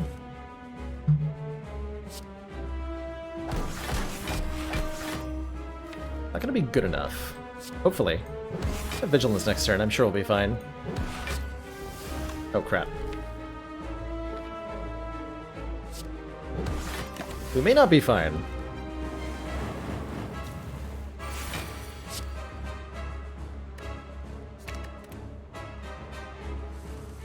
Okay, good. We got Empty Body and Vigilance. So all is well here. That was a little scary, though. Vigilance, Empty Body, then I have 3 energy left. This is only going to be 33 times 2 when we're done here. And I can even go back into Inner Calm to get another 12 block with Inner Peace. So I have plenty of attacks first. That is the question. Can I get away with any attacks here?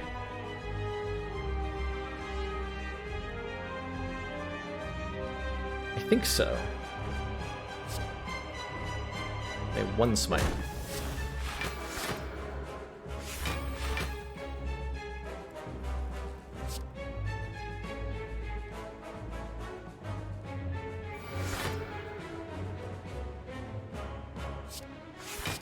Okay, a little bit.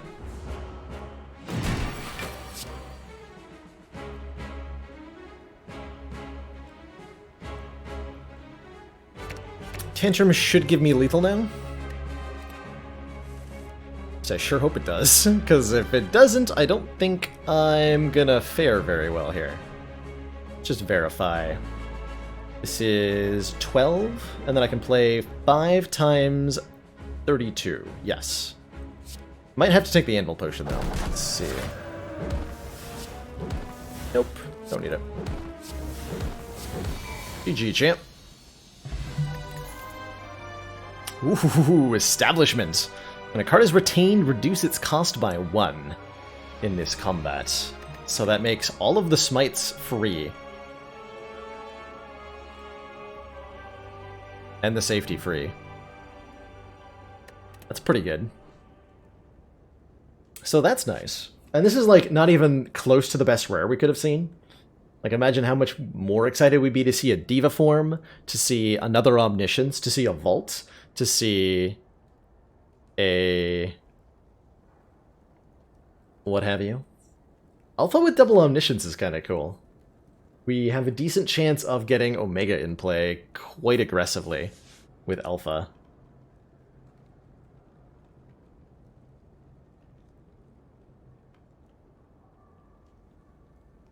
Vault is that good? Oh yeah. Vault is very good. We've had a couple of runs that have really, really abused Vault. In particular, I think it was Ascension 17 or 18 Watcher run. Never left Wrath Stance. We were in Wrath Stance the entire run. And Vault was a big reason as to why we were able to do that.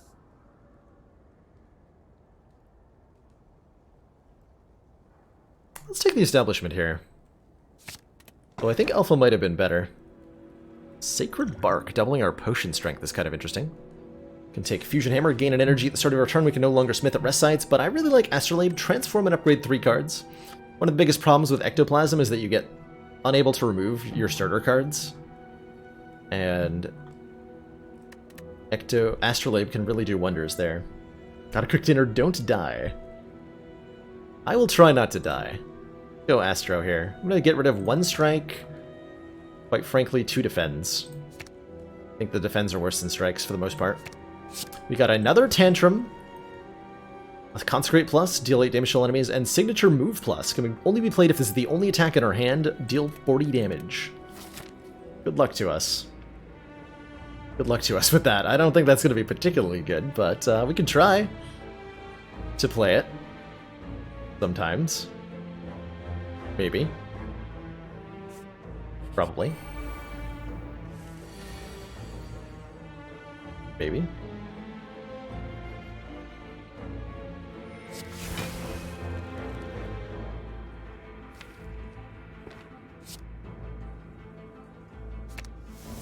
Let's see. Thing here. Block? Actually, I can just murder this thing, right?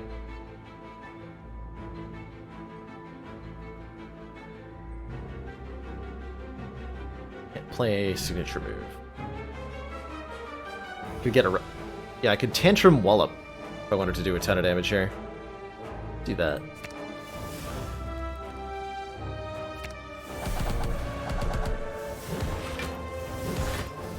By which I mean all of the damage.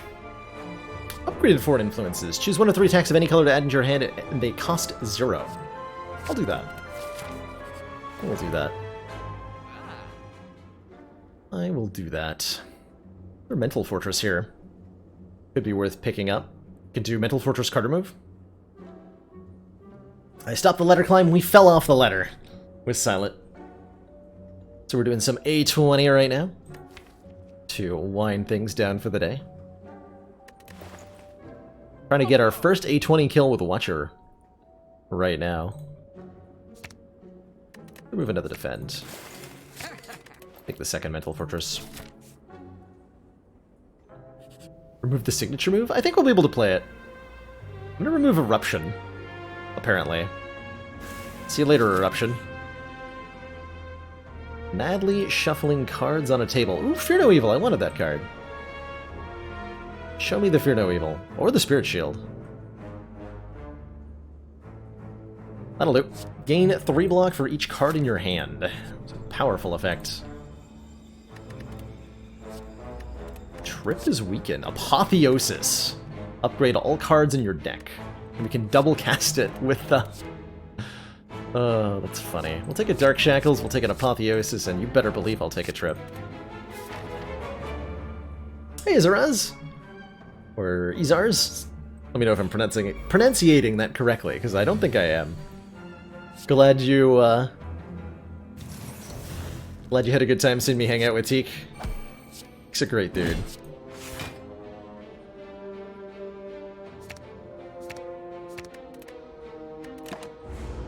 No biggie. Good. Times. Apotheosis will upgrade this Miracle. By the way. Spirit Shield Apotheosis? Might be.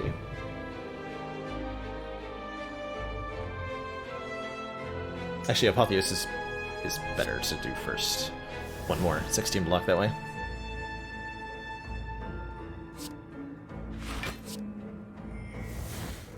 I need to play these. Let's take the 4 here. For the 5. We're getting hit for 45 this turn. So I'd better come up with an answer to how I'm going to block that.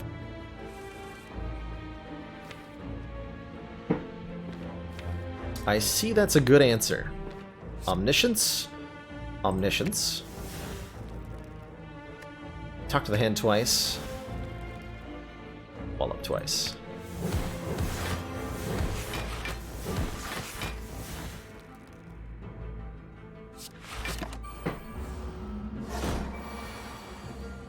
Easy block every time.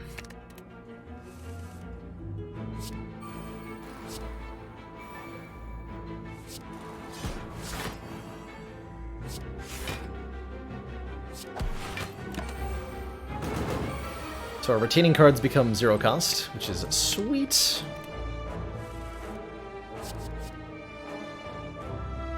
Yeah, headbutt.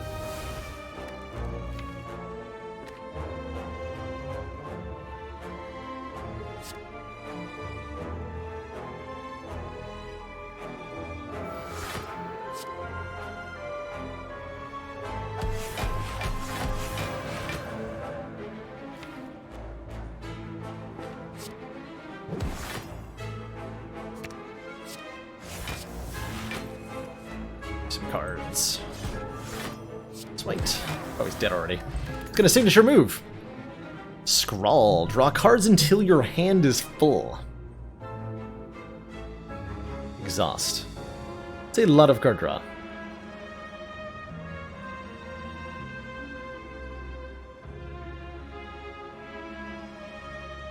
Let's go and throw Bo Baggins. I'm doing great today. Brilliance is a cool attack, but it only works if you have Mantra. Or it was only good if you have Mantra. Take a Scrawl here. Scrawl is a lot of card draw. All the card draw that ever was. Yeah, and we can combine it with a Forge Potion. I like that logic.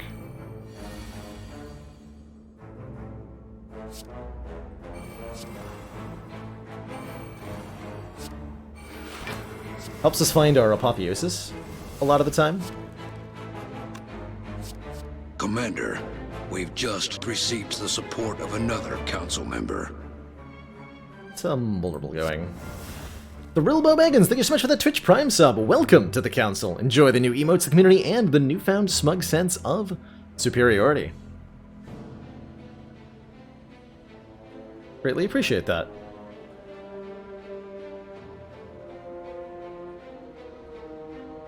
I'm trying to determine what order I play my cards in here. It's Apotheosis, Tantrum. That's gotta be Apotheosis, then Crush Joints, then Tantrum.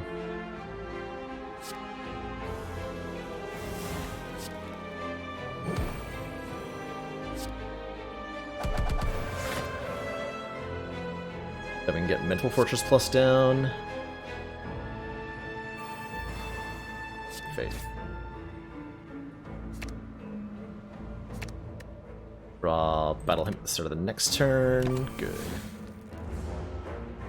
Stay in Wrath here, but we have a few turns to leave and plenty of ways to do so. Empty Body alone will block here. So I can do Foresight, Battle Him, Tantrum.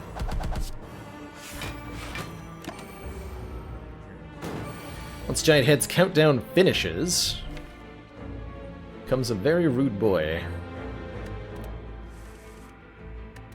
Okay, we can double talk to the hand. Tantrum.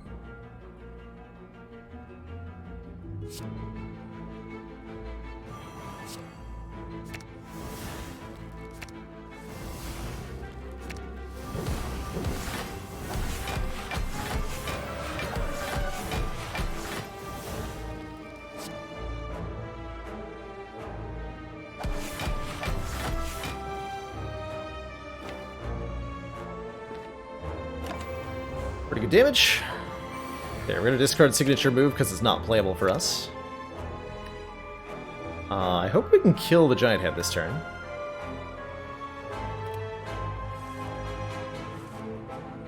I think we can. 27 each right now. We have 4 energy. Honestly, I could probably block too, right? Let's play the... Let's see, these are 4 times 4 is 18. Okay. We play our attacks in order from least damaging to most damaging. I think we just kill here.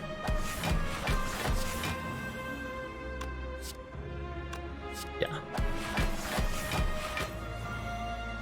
Let's see, 37 plus 37. No. That doesn't, though. Letter Opener. Every time we play 3 skills in a single turn, deal 5 damage to all enemies. There's a vault! Take an extra turn after this one. End your turn. Super take that. Definitely super take that.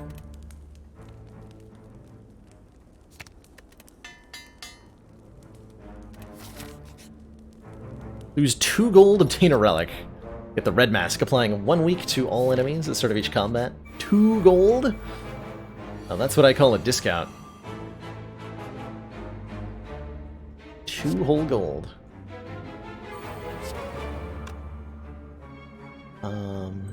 Really you, unfortunately.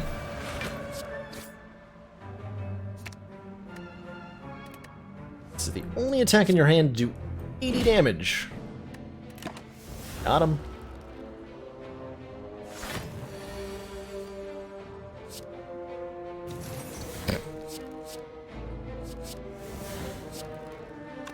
Times 4 is 56. That's not actually a kill. But I have Omniscience in my hand, and I can Omniscience for Omniscience plus other stuff.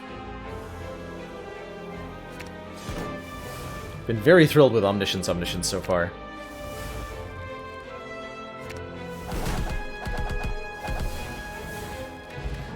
Ancient Pot is excellent. A second Talk to the Hand is pretty much essential, I think, if we're going to beat the heart. If you have 0 gold, does that give you the relic for free? It sure does. Yes, it does. What is the play here?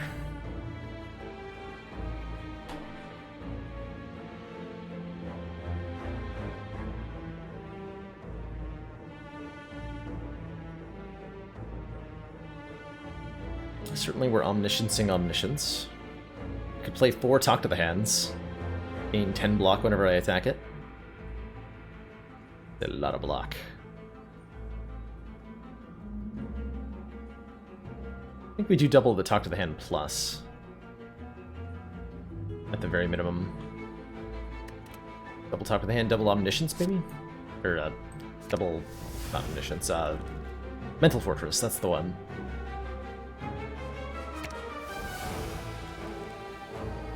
Do that.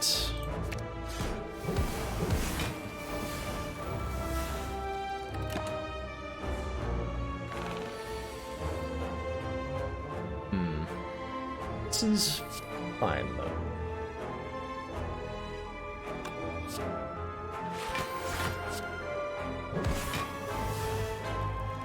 Take a little bit here.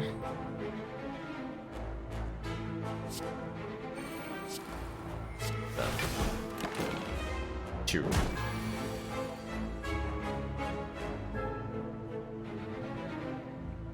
Nice stay in Wrath. Tantrum blocks for 32, so it's actually more block than it's costing me. Okay. If I Tantrum Smite signature move, that's 12, 24 plus 80. Not quite a kill, though. Very strong, though.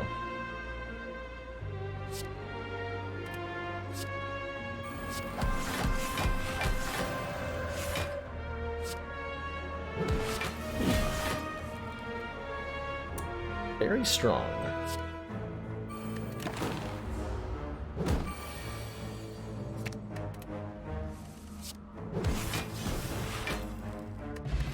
A rare card, Ragnarok. Deal 5 damage to a random enemy 5 times. With 2 Talk to the Hands, I definitely want this card. It's gonna block for so much in the later fights of the game.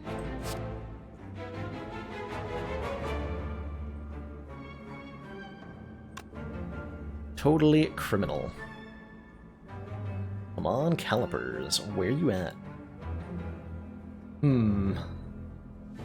little bit awkward. I can't kill both daggers if I want to play Talk to the Hand on the Reptomancer herself, which I think that I do want to do.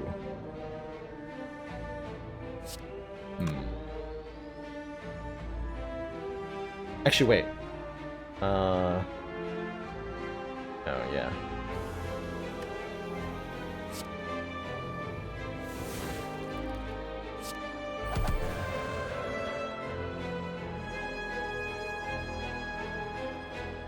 Take quite a bit here, or use a block potion. Unfortunately. This could be a really bad next turn. Nope, we got a Vault. And a Dark Shackles. I think we actually don't need to Vault here. Vault Wallop. Oh my. Scrawl too? Okay, yeah, we're not going to bother vaulting. Dark Shackles you for 2 times 2 damage. Wallop would give me block equal to the health of that dagger.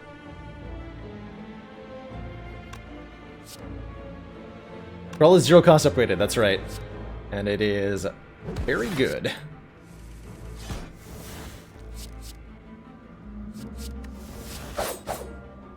This is very good.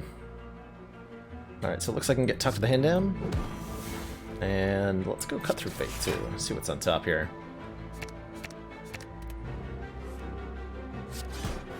Actually missed that I had that Consecrate. Oh well, I'm sure it's fine.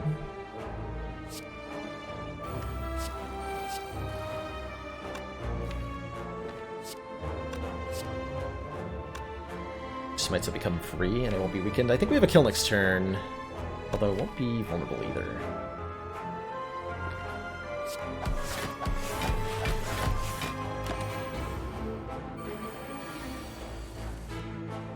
Yeah, we're fine. Damaru, at the start of your turn, gain 1 mantra. We have no current mantra generation, so this will probably not ever put us into Divine stance. When we get 10 mantra, we enter Divinity, giving us 3 energy immediately and causing us to do triple damage for 1 turn. Maybe we'll do it against Time Eater? Flurry of Blows could be good. Actually, Flurry of Blows is good. It's not good against Time Eater, though. But it is nice. I'm gonna skip it. Raid either Scroll or Vault. Vault.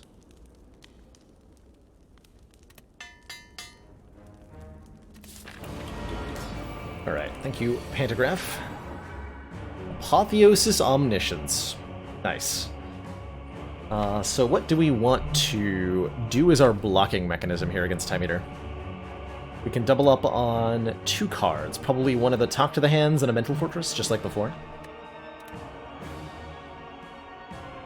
And then I can Vigilance? Yeah.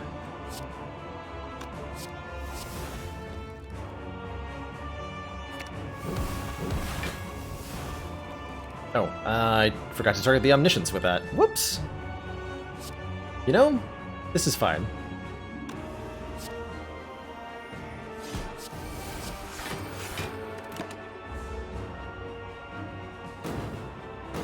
Doesn't actually take the card casting away from us, just delays it a bit. Slightly awkward. Myself at 11 here, that's not good.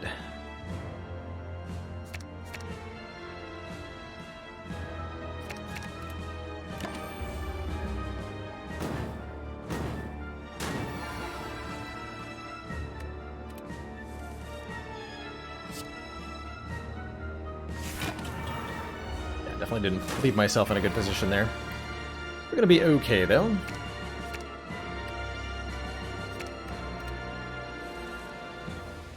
Got Scrawl here.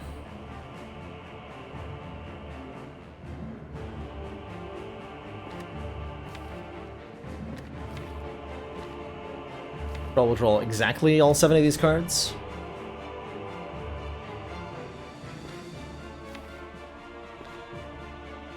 Do I want to Tantrum? Well, I signature move first, right? Or we play Scroll? Yeah.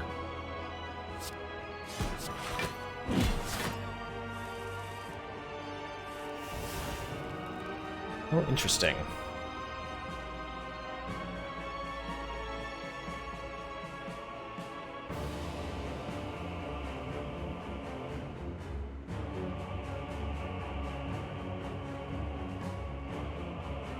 Go pretty aggro here.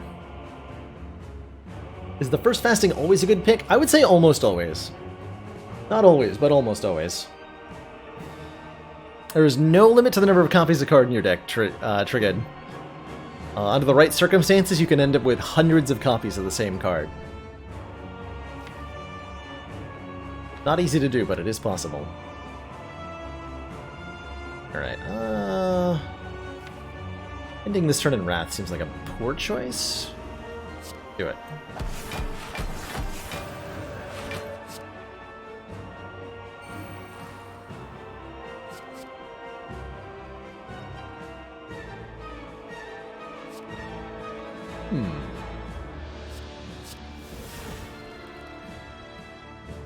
I don't want to burn all these cards, but I like where we're headed here. Yeah, not getting smites in play. Next turn's gonna be ugly. Let's go Battle Hymn, Inner Peace. This could be really bad. I can attack for so much damage.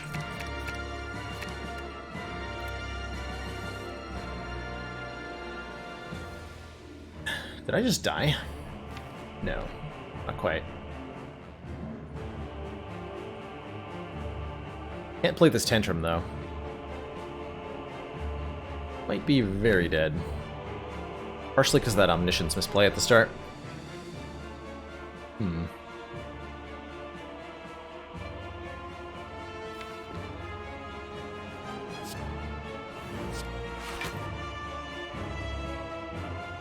That's a good turn next turn.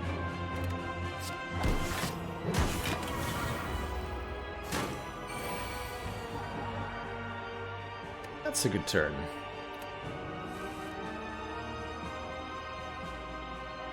Just go Tantrum first. So much block. And so much boot value.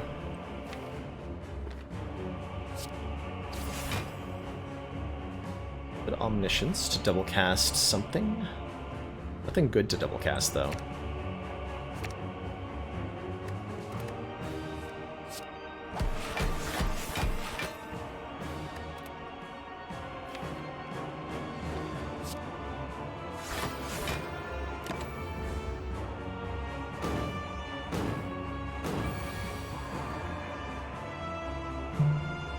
If you play Vault as the 12th card, ends turn timer resets, but Time Eater does not buff. Really?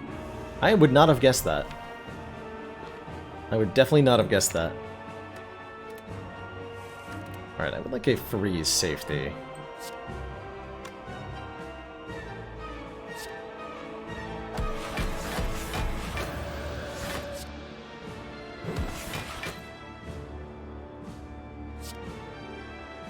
If you don't mind. I would also like Time Eater to be below half.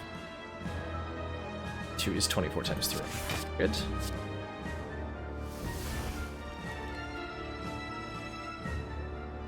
Yes.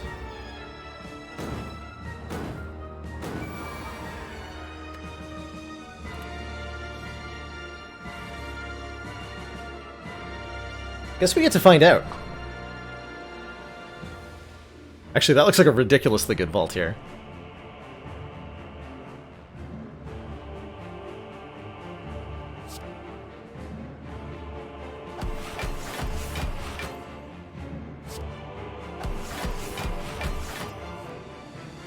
So, vault says take an extra turn after this one, end your turn. Time Eater is currently healing with 4 strength. Turn ends, strength was gained.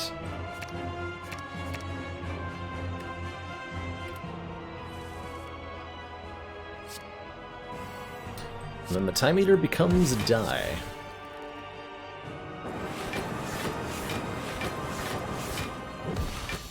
GG.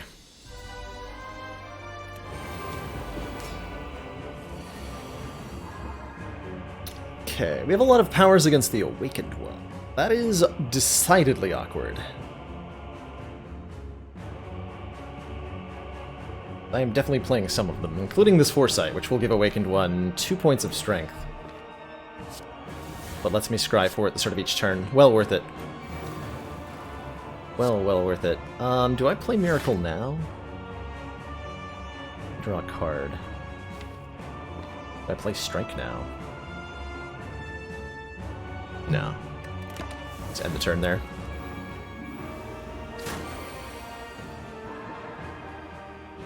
Okay, we're not going to use that. Ooh, I have to kill both birds before I can Omniscience to get Tuck the Hand in play twice. If I play Shackles on the turn he dies, he will lose the 9 strength, that's right. Or 15 even, in this case. Both Omnisciences in my hand is not where they need to be. That's not where they need to be at all.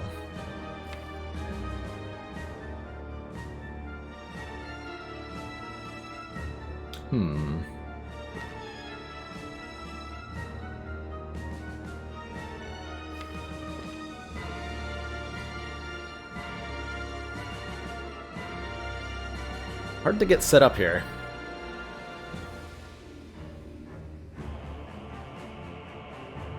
Ugh.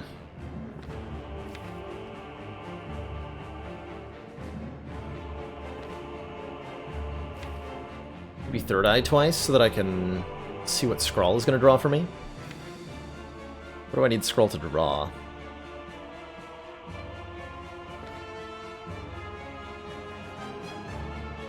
Tantrum? Tantrum would let me kill one of the birds.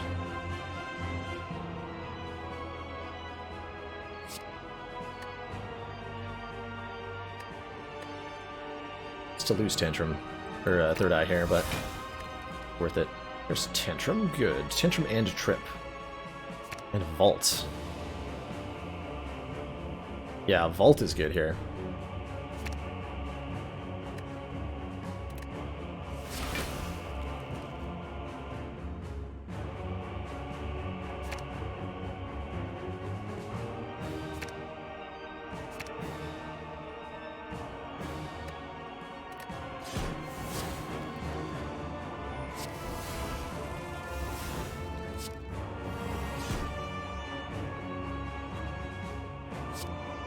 KOs. Actually, how much does Consecrate do? 24 to all enemies.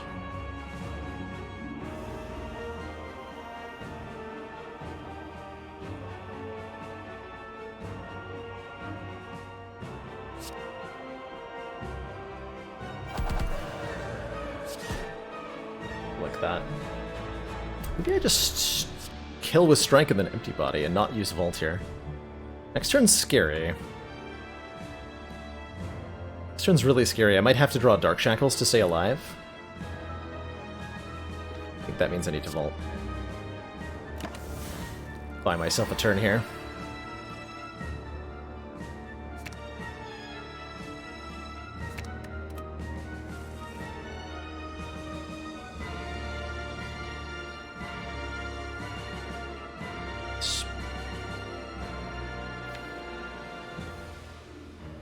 Okay, we do have Dark Shackles for the multi-attack.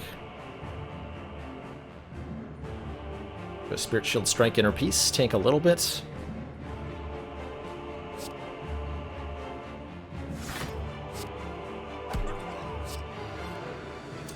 Uh-oh. Ink Bottle, you traitor. Ink Bottle, you traitor.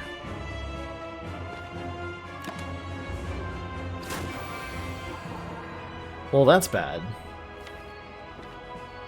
I think I can't handle a tantrum right now. Hey, we redrew it. Okay, everything's fine.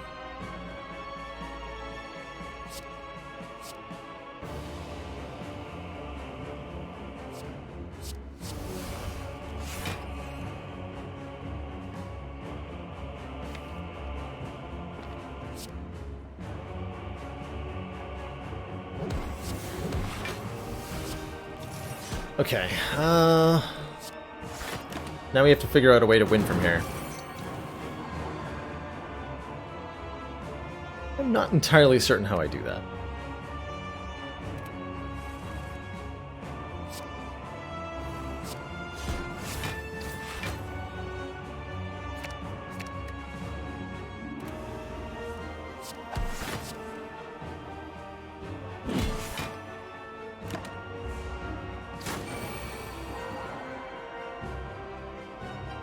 I think we avoid giving the Awakened one more strength right now. This is how much block? All the block.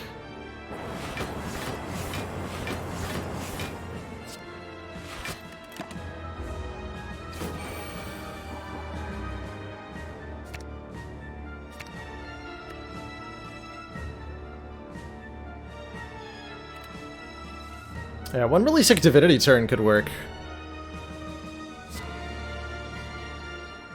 I think that could help a lot.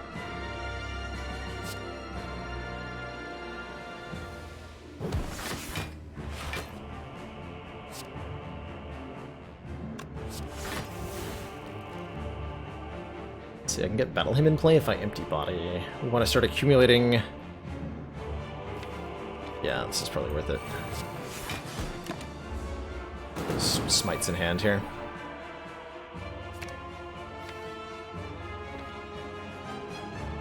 Two turns until we enter Divinity.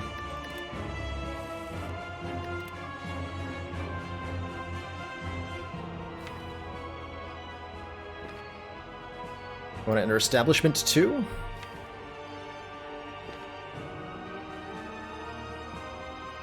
By Tantrum Ragnarok. How much block is that? This is 6 times 6. This is 4 times 6. So 36, 60 block. So we fully block, right? Yeah, we fully block with Tantrum Ragnarok. I'll do that.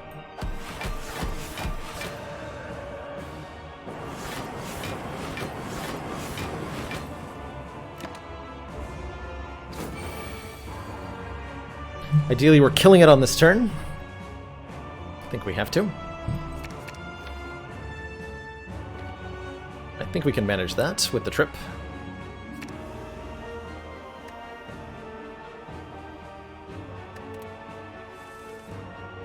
Yes. survive next turn.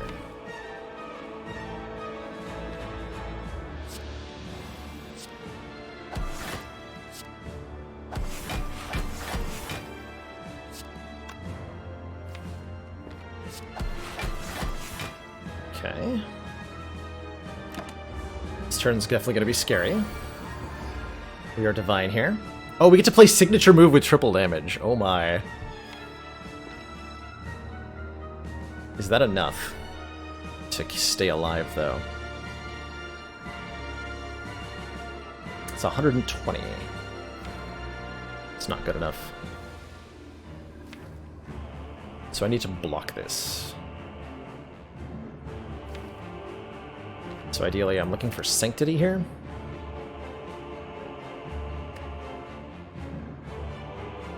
If I draw a Rat Tantrum, I can't even play the signature move. Okay, I just discard signature move then. That's kind of rude.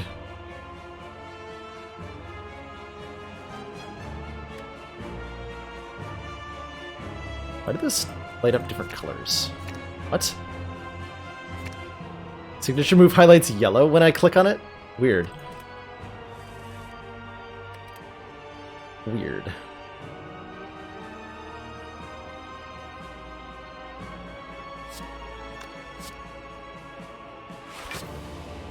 Play the block cards before I draw, because I want to draw more block. Did. That's good. Okay, that's enough to survive. Not enough to really do any damage with the Divinity turn, but we certainly appreciated the energy there.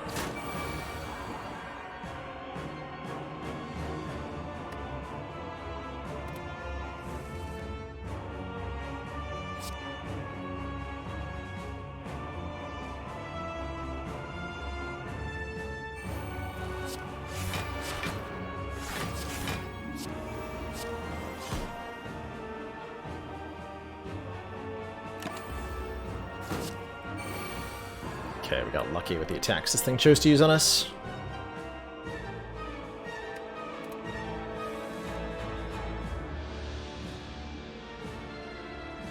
Inner Peace, Empty Body.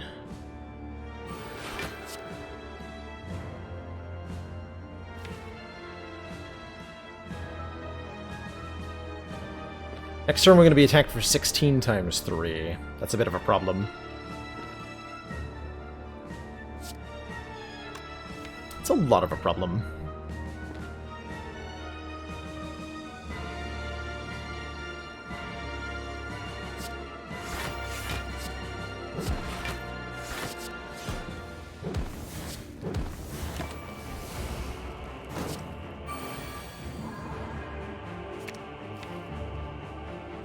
How many cards do I have to discard for Omniscience to guarantee I draw something useful? Too many. I'll draw exactly these cards.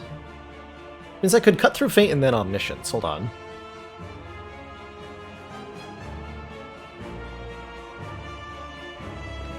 But not if I don't draw the Cut Through Fate. Or no, wait. 1, 2, 3, 5. Yeah, I'd have to draw the Cut Through Fate. What would I pull that would even work?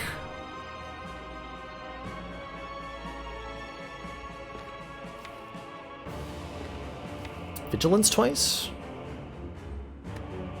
Alright, we'll give it a try. I did not get the Cut Through Fate. Okay. Well, that's just bad. But Spirit Shield is 28 block, and that's just good.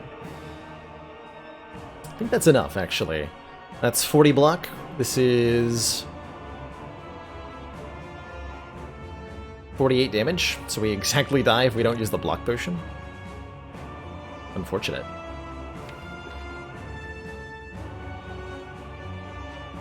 Yeah, Archont. Internet is treating the stream reasonably well today. It's doing a decent job. Haven't had any complaints since I fixed a bunch of stuff. Yeah, that's really unfortunate.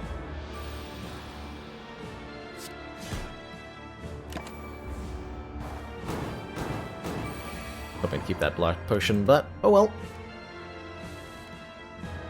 Oh, well.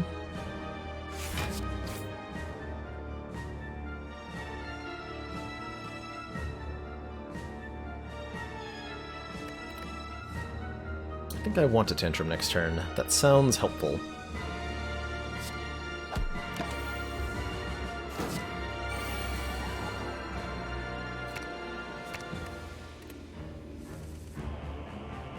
Let's see. Tantrum Wallop blocks for not enough. Is there any way for me to KO here? Draw a card. This is tough. This is really tough. We're like so close to putting something together here. We just need one good trip turn. And we can dish out all the damage in the world. Deceive Safety is 19, that's right. I think I'm playing this no matter what. Let's see what we get. Hey, we found trip. Okay, is that a kill now then? Certainly I can wallop. If I tantrum, these would be 36 each. 1, 2, 3, 4. Not good enough.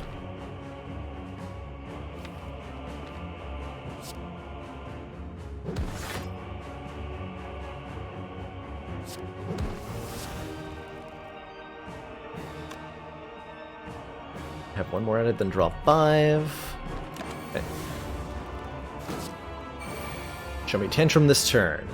Omniscience into tantrum. Is that good enough?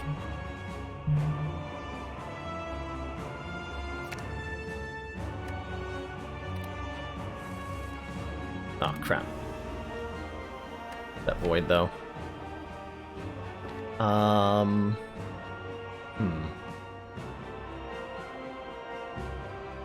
That void, though.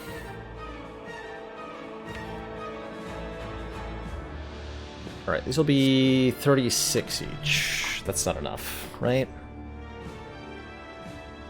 That face.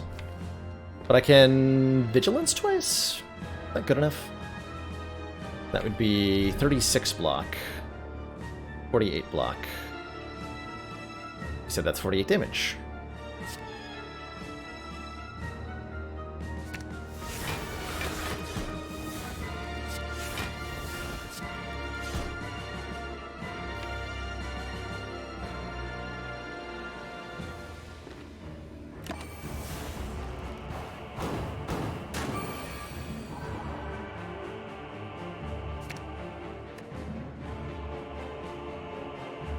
See, Fiendfire could be 14 times the number of cards in our hand. That's not going to be enough either without Vulnerable.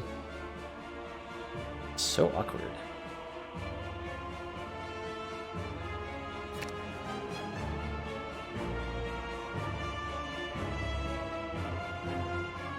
Tantrum Inner Peace is a lot of block. Lets me do a lot of damage, though. That's our play. Hey, we got Trip, too. Yeah, that should be all we need.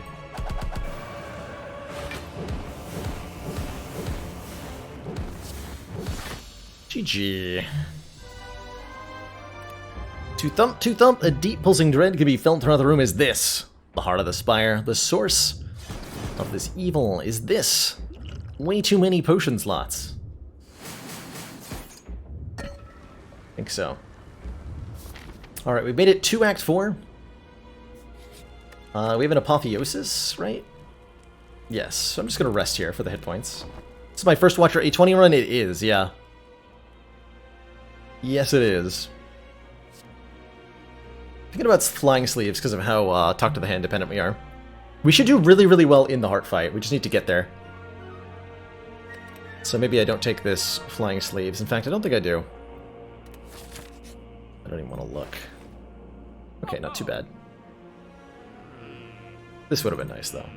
Fairy in a bottle. We have a Pantograph. I think we can win the heart fight even if we win the elite fight with 1 hit point. Has this been done before by anybody? Oh yeah, plenty of people have defeated the heart on A20 with Watcher. Tons and tons. It was done the first day that Watcher was released.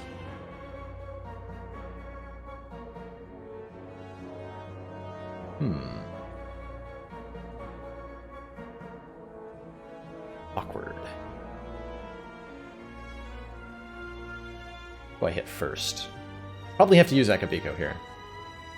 Foresight is sweet for turn 2. We can discard these birds that are about to go on top of the deck.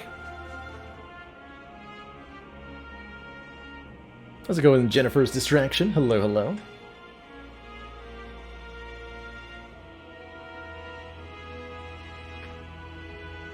Letter Opener is going to do some work for us in this one.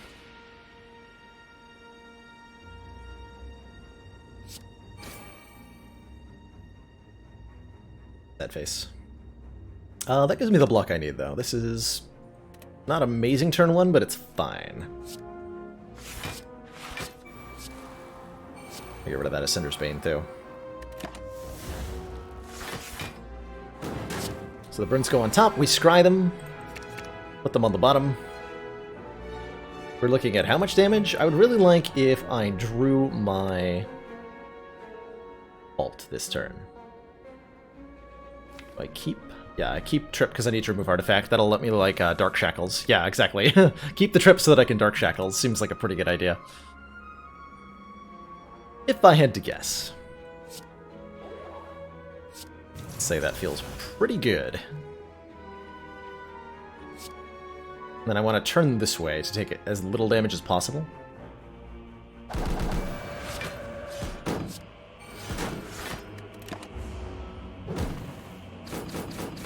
Apparently 0. There's our Omniscience. It's going to discard Signature Move now. Do we have Apotheosis in this deck? We do, yes. Somewhere out there.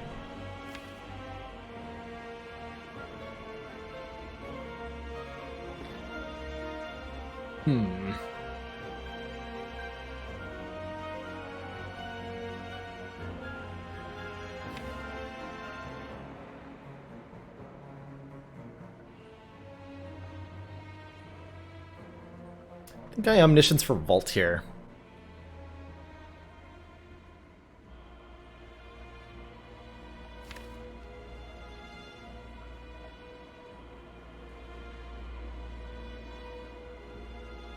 What else is important to get in play? Battle Hymn Establishment?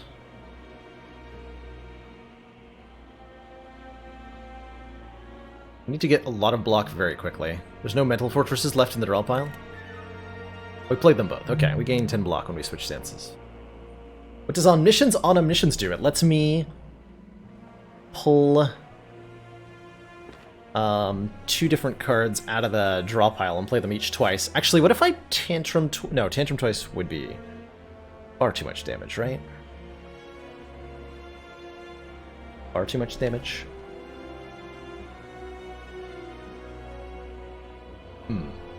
Thinking like double Tantrum, double Wallop. I don't think that's actually enough block, though.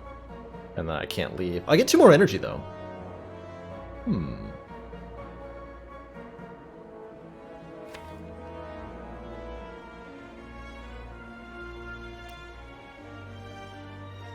If I want a full block, I can double Tantrum, double Vigilance. I like that.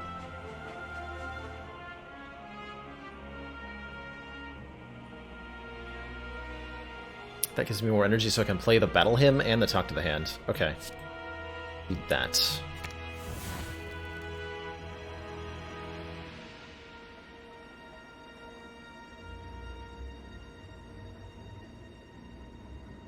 Vigilance, okay.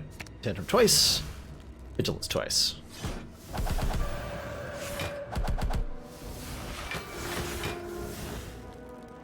Good.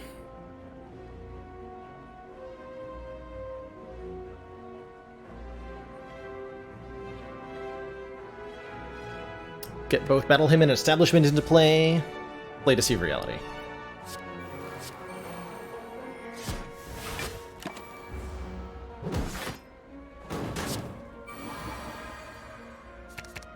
There's our Apotheosis.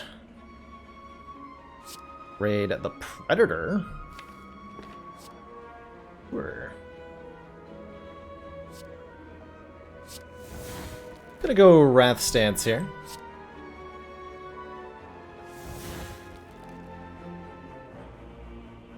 Given that Spire Shield is 99 block, we'll put the damage into Spire Spear.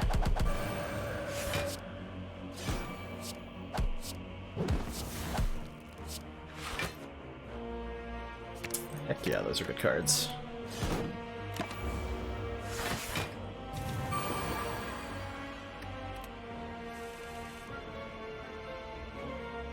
Those are good cards.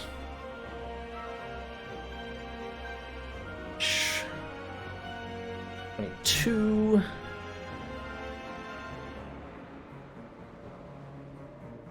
My Smite Tantrum. It's 22 plus 16. That's not quite enough to kill. That's okay, though.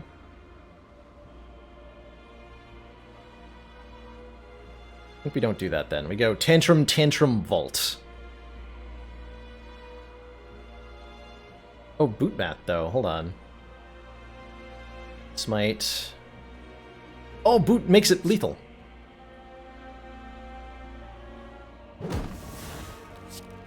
The boot value. Incredible.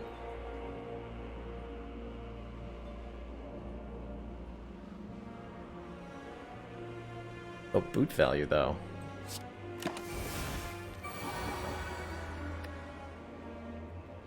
Myself another turn here.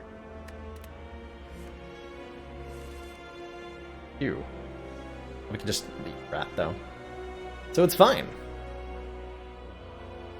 We did the boot.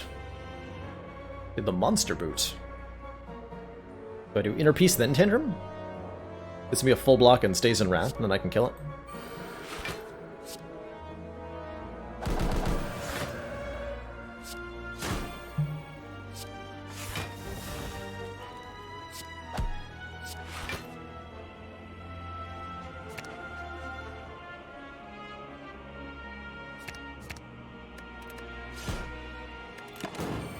Looks like a win to me.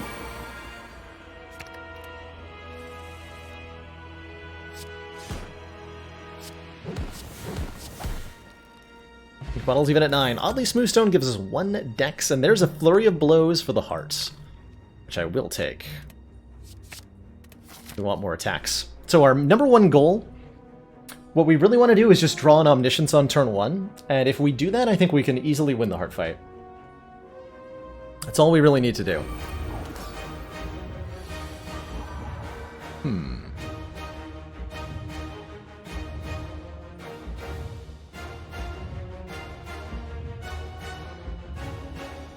Almost.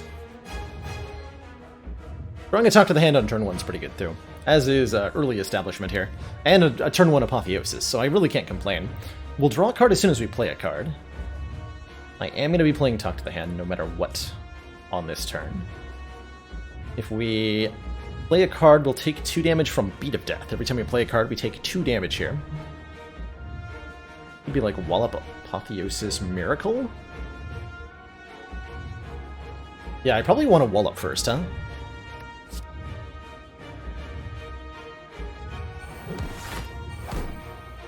Raw Scrawl. Not want to Wallop.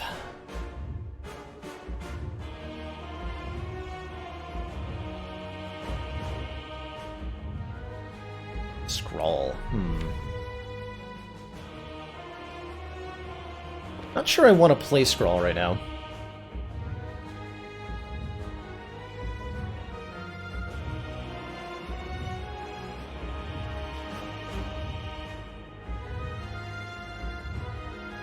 I need to remember to use this potion now. Do we lose if we don't double Omniscience? I don't think so. I think we'll be okay. I'm gonna not play this Scrawl, though.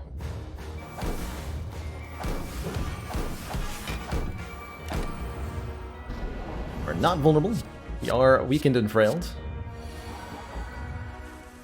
And there's oh, Talk to the Hand's in hand, though. All the good stuff I wanted to double is in hand.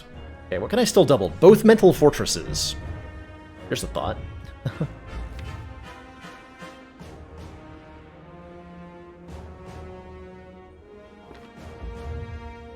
I really wanted to double one of the Talk to the Hands.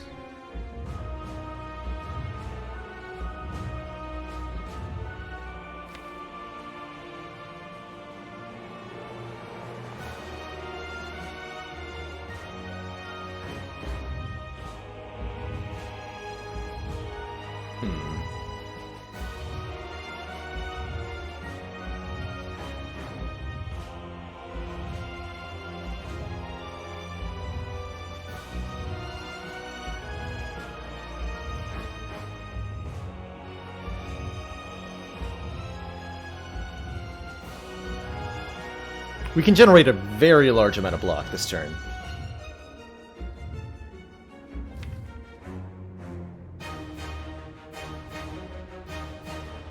Truly absurd quantity. We want to.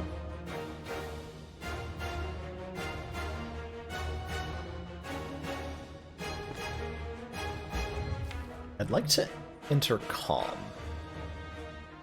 I have any good card that does that? Yeah, Vigilance is still in the draw pile, so I can Vigilance twice.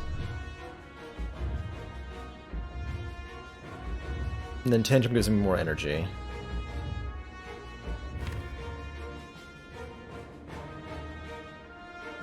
What's twice, Tantrum twice? How much block would that be? X times 8.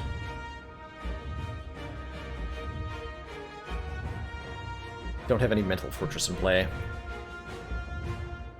Yeah, you can Omni and Omni. That's what I'm trying to figure out what we do here. We're Omnisciencing for Omniscience, which lets us double 2 cards this turn. And I'm trying to figure out what those cards should be.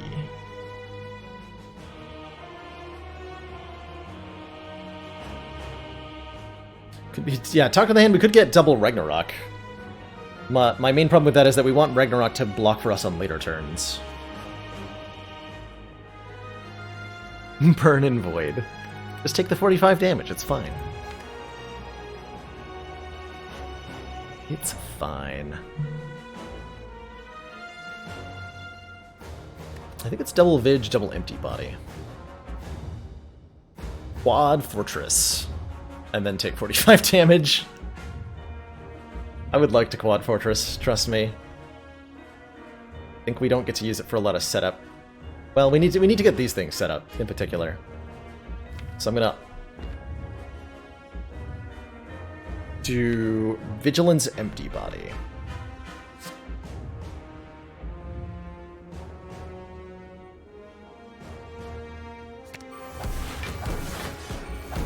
Oh, damn it, I did it again.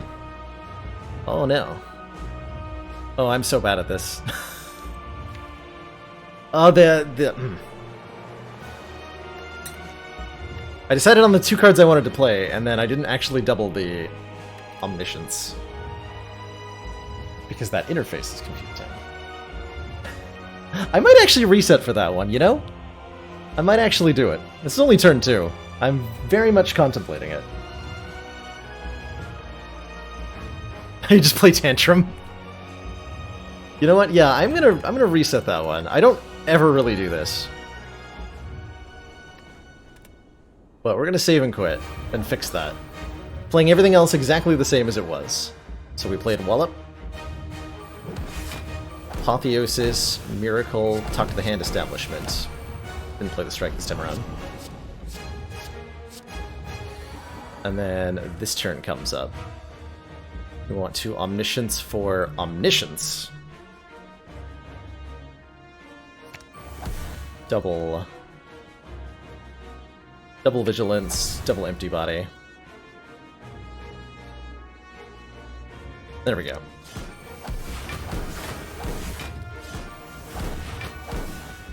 There we go. Oh, I forgot to Ancient Potion this time. You know what? I'm gonna take that one. I'm gonna take that one. I will not do it a 3rd time. I am out of it, apparently. We got our setup, though, and it's either enough or it's not enough.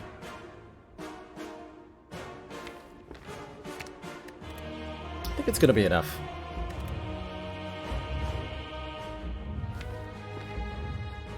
I hope so. I will not accept this as an A20 heart kill. After this point. Just die here. Yeah, we just die here. Definitely survive this turn with the better play. I don't deserve a win here, so I'm not going to take one. Misplays get punished. Such as Spire. GG. It was a really promising run. Really, really promising run, but I am clearly tired and hungry, so I'm going to call things off here. Say thank you so much for joining me, everybody. It's been a pleasure. That was a really enjoyable run, yeah. Definitely. Definitely a really enjoyable run. A little bit too complex to sustain playing it the whole way through. But GG. GG. See you later, Lurker Frag. Sky, Vodka Fury, SeekLG, Matt Warbuckle, Gunther, and everybody else. Thanks for all the support today, the gifts, the donations, the subs. We'll be back tomorrow, no later than 4 p.m. Eastern Standard Time for Fun Day Sunday in the Spire. Doing custom modded content if you've got ideas for what you'd like to see run tomorrow. Highly encourage you to post in the Fun Day Sunday section of our Discord with ideas. And if not, well, then I hope to see you tomorrow. Either way. Thank you so much for watching, everybody. Have a good night. See you all later. That's all for now.